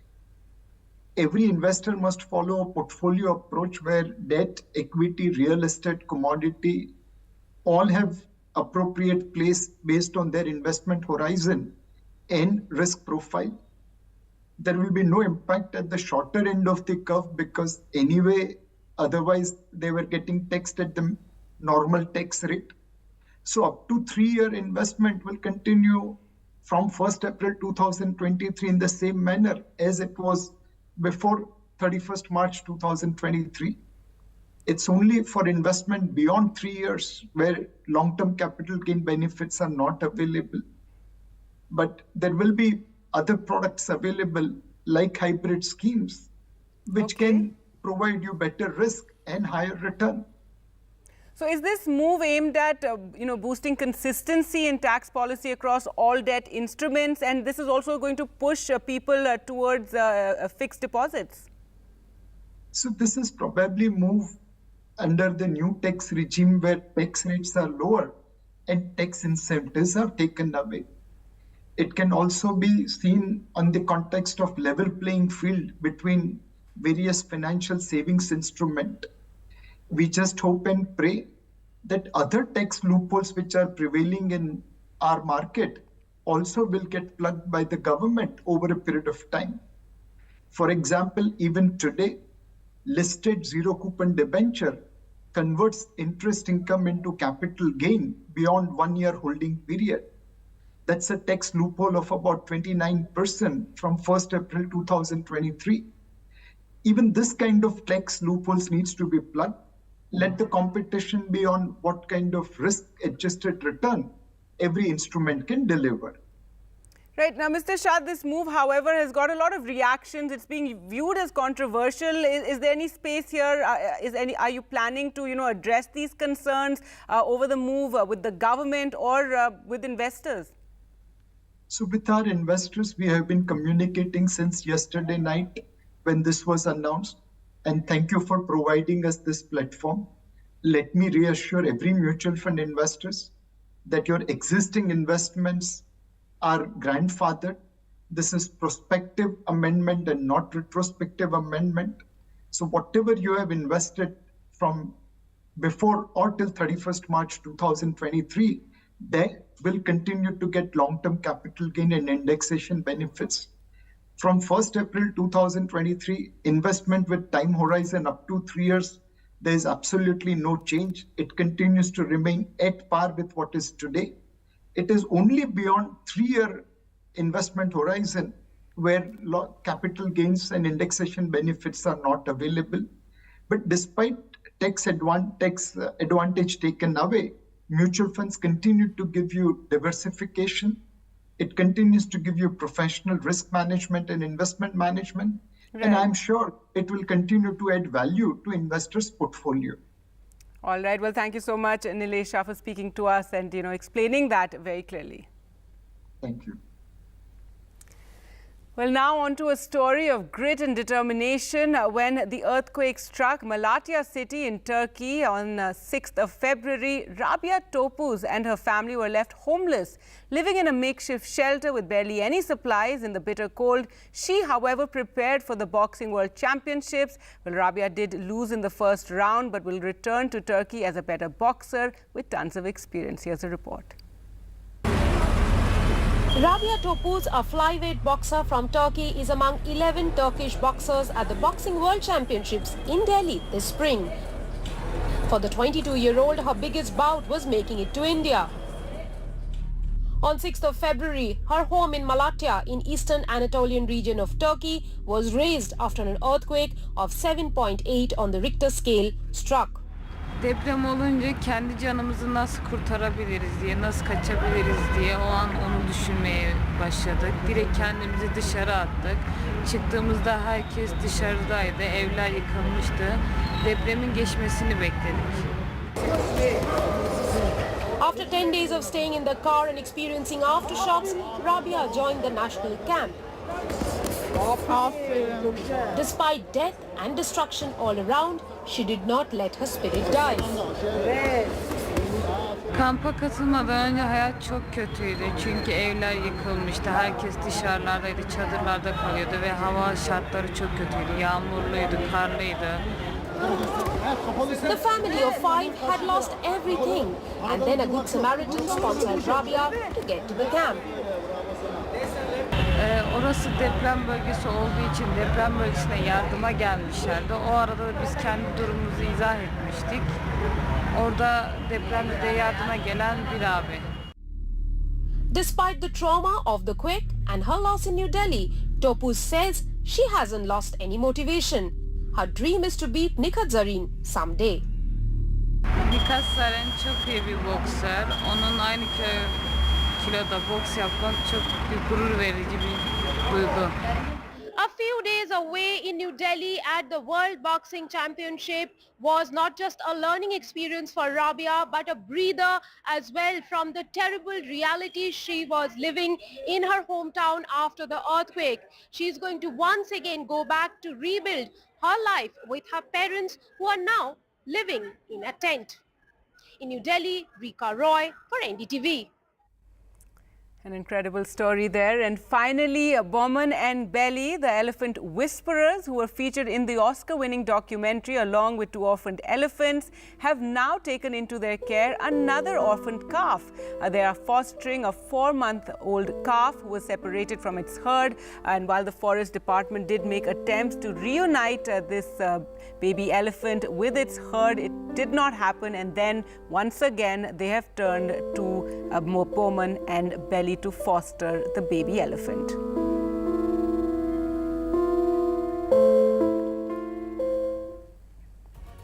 Well, with that, time for us to slip into a short break. Coming up on the other side, why the BJP is betting on the OBC vote, how Rahul Gandhi is now an ex-MP.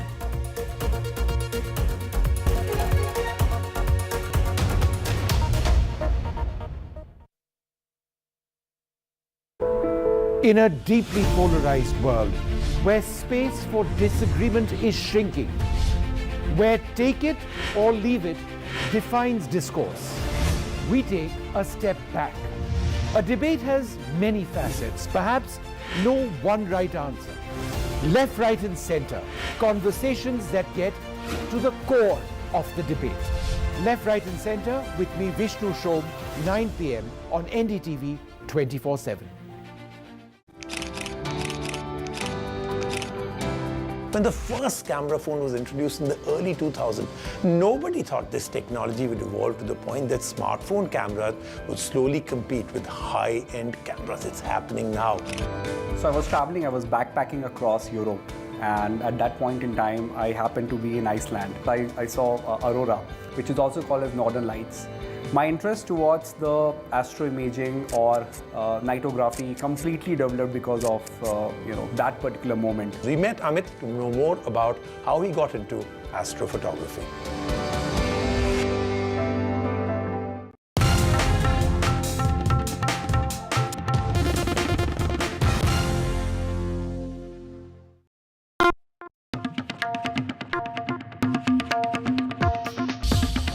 Years since we started, this music has been with you, playing in your homes, at work, and in your car. Now, we want you to share your version of it. Calling all music buffs from across India to let your inner artists out by creating an incredible remix of the NDTV signature track for the world to hear. Log on to ndtv.com/bestofndtv to access the original track. Get inspired and submit your rendition. One winner gets an all-expense-paid holiday for 2 to the luxurious Alila Fort, Bishangarh, Rajasthan. NDTV 24/7. 20th year celebrations. Gadgets 360 is here to help you with all your tech needs. Gadget 360, Gadget Love. Gadgets 360, Gadgets Love. You too can get some gadget love with buying guides, expert reviews, and all the latest news on Gadgets 360. Debates are essential not just for journalism but for humanity. It ignites our mind, opens it up for counter opinion. To hear all views, opinion of all hues. Which is why the oldest running debate show on Indian news television is not 23 years old, but young at 23. इस initiative को मैं अभिनंदन करता हूं कि सच को सच के रूप में पेश करने का उन्होंने साहस दिखाया. So let us begin the big fight. 20 years since we started, this music has been with you. Now, we want you to share your version of it. Let your inner artists out by creating an incredible remix of the NDTV signature track. Log on to ndtv.com/bestofndtv. Get inspired and submit your rendition. One winner gets an all-expense paid holiday for two. NDTV 24/7 20th year celebration. This is NDTV. No noise, no shouting, and most importantly, no lies. Our lead story tonight. Big international story. India is closely watching it.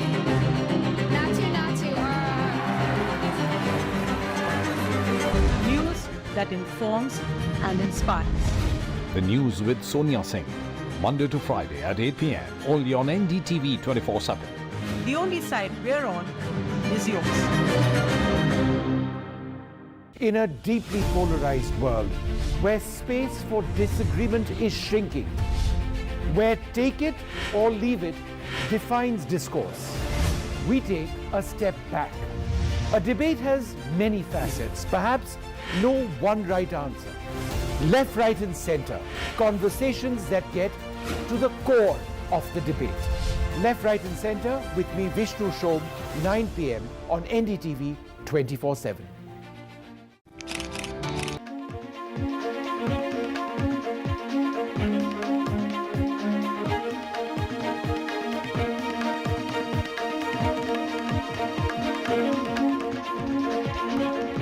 Good evening. In a huge setback for the Congress party, its former president Rahul Gandhi has been disqualified from the Lok Sabha because of his conviction in a 2019 criminal defamation case. He's been sentenced, in fact, to 2 years in jail, something that he's going to challenge. The Lok Sabha Secretariat also declared his constituency vacant. The Election Commission can now announce a special election for the seat. The Congress has called it a conspiracy to silence the Wayanad MP. So that's what we're going to be looking at first on this program. I'm joined by the Lok Sabha MP of the Congress, Jyotimani, and also Sanju Verma, national spokesperson of the BJP. Thank you both very much for being with us. Jyotimani, what the law says is absolutely clear, that in a situation like this, a person convicted of any offence and sentenced to imprisonment for not less than 2 years shall be disqualified from the date of such conviction and shall continue to be disqualified for a period of 6 years. This being the case, what are you necessarily arguing about? The rules are absolutely clear. See, it's not only rules, it's about the political situation around it. Rahul Gandhi is the one voice, one sane, courageous, fearless voice against the Narendra Modi government. The day he spoke about Adani Narendra Modi scam in the parliament, then onwards, they are targeting him. He was not allowed to speak in the parliament even while he was a member. We have been repeatedly protesting in the well to give him an opportunity to speak. He wrote 2 letters to a speaker, but nothing was responded. So even he was a member of parliament, this was the situation. There was a very strong attempt to muzzle his voice, silence him was going on in the parliament. But nevertheless, we will not scare, we will not. What is happening in parliament now and the Congress allegation that their questions are not answered as far as Hindenburg is concerned is one thing. This is about something that happened several years back. All I'm trying to say is that he is out of parliament today because he has been found to have broken the law of defamation, and the laws are very clear. No, it is not that he is out of parliament today because he spoke the truth. Everything is connected in politics. He is out of parliament today just because he spoke the truth to power. Just because actually he spoke against the government, he speak for the people, price rise, unemployment, he speak against the corruption, he speak against Adani, he spoke the truth. That is why he is out of parliament today. No, he did not speak about many of those issues in 2018. It was a specific remark on the use of the name Modi, where he equated the Prime Minister with two individuals who are believed to have been corrupt and are criminals, according to some. So, are those individuals went to court? No, no. The point is very simple here. After Bharat Jodo Yatra, Kanyakumari to Kashmir, there are millions of people who have followed and supported, showing affection to Rahul ji.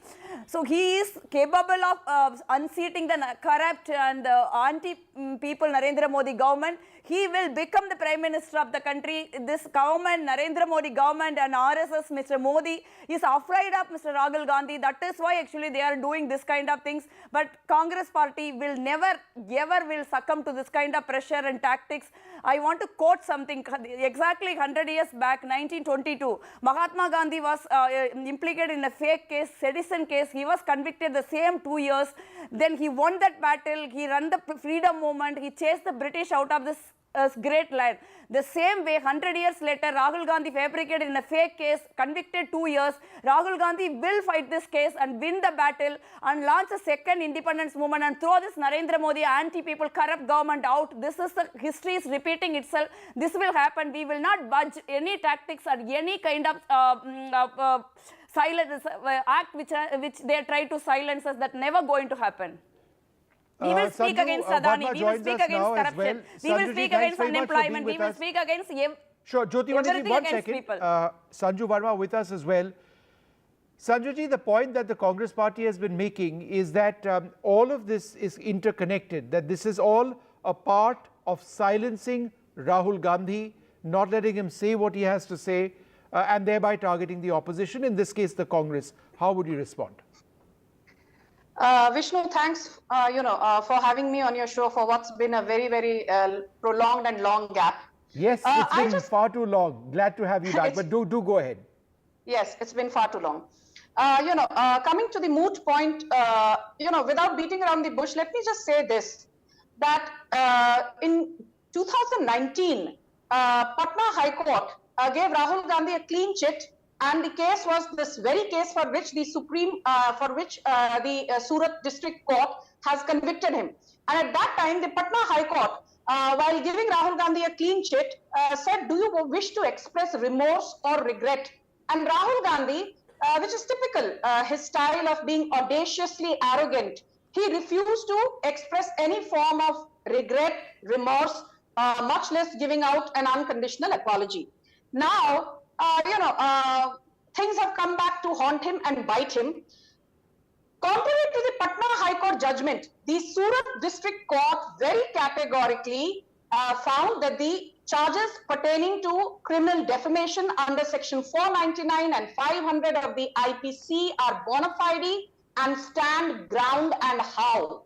And my simple question is this, that why is Rahul Gandhi sulking, whining, ranting, crying on national television? He has four alternatives, Vishnu. He can go for an appeal to the Sessions Court in Gujarat. He can file a SLP with the Supreme Court. He can, under Article 32 of the Constitution, go to the Supreme Court and claim that his rights are being undermined, which is what the Congress leadership has been peddling in the last 24 hours in any case. Or he has the fourth alternative of knocking on the doors of the President of India and asking that the judgment be overturned. So my simple suggestion to the Congress party is, rather than crying on national television ki democracy khatre mein hai, you have legal options, please make use of those. And I will just say one more thing without being very verbose. Kabhi-kabhi, sometimes there are cases where people on the spur of the moment, in the heat of the moment, all of us who are in public life, we are given to moments of passion when we say things which we regret in hindsight. But exactly. Rahul Gandhi is a repeat and a habitual offender. No, but Sanju, Sanjuji, here's where I disagree with you. Vishnu, 20 seconds, please. Just indulge me for 20 seconds. Even as you and me are speaking currently, there are 4 cases pending against Rahul Gandhi, one in the Mazgaon court in Maharashtra, one in the Bhiwandi court in Maharashtra, one in the Jharkhand High Court, and one another case in Bihar. And in all these cases, the charge is alike, criminal defamation, because he said RSS ne Mahatma Gandhi ko maar diya. In one case, he says that Gauri Lankesh was killed because of the Sanju, RSS one second. ideology. Sanju, let's get a reply to that. Jyotibaniji, the point the BJP is making is that Rahul Gandhi is a repeat offender. She is named 4 separate cases. Please reply to that. See, my leader is not like RSS Savarkar, no, who go and touch the British feet and apologize. No wonder there is a descendant of apologetic people, RSS people. They actually keep the apology in high regard. But we are the people who fought the British. We are brave, we are courageous, we are truthful. Why we have to apologize? We are proud of our leader who refused to apologize.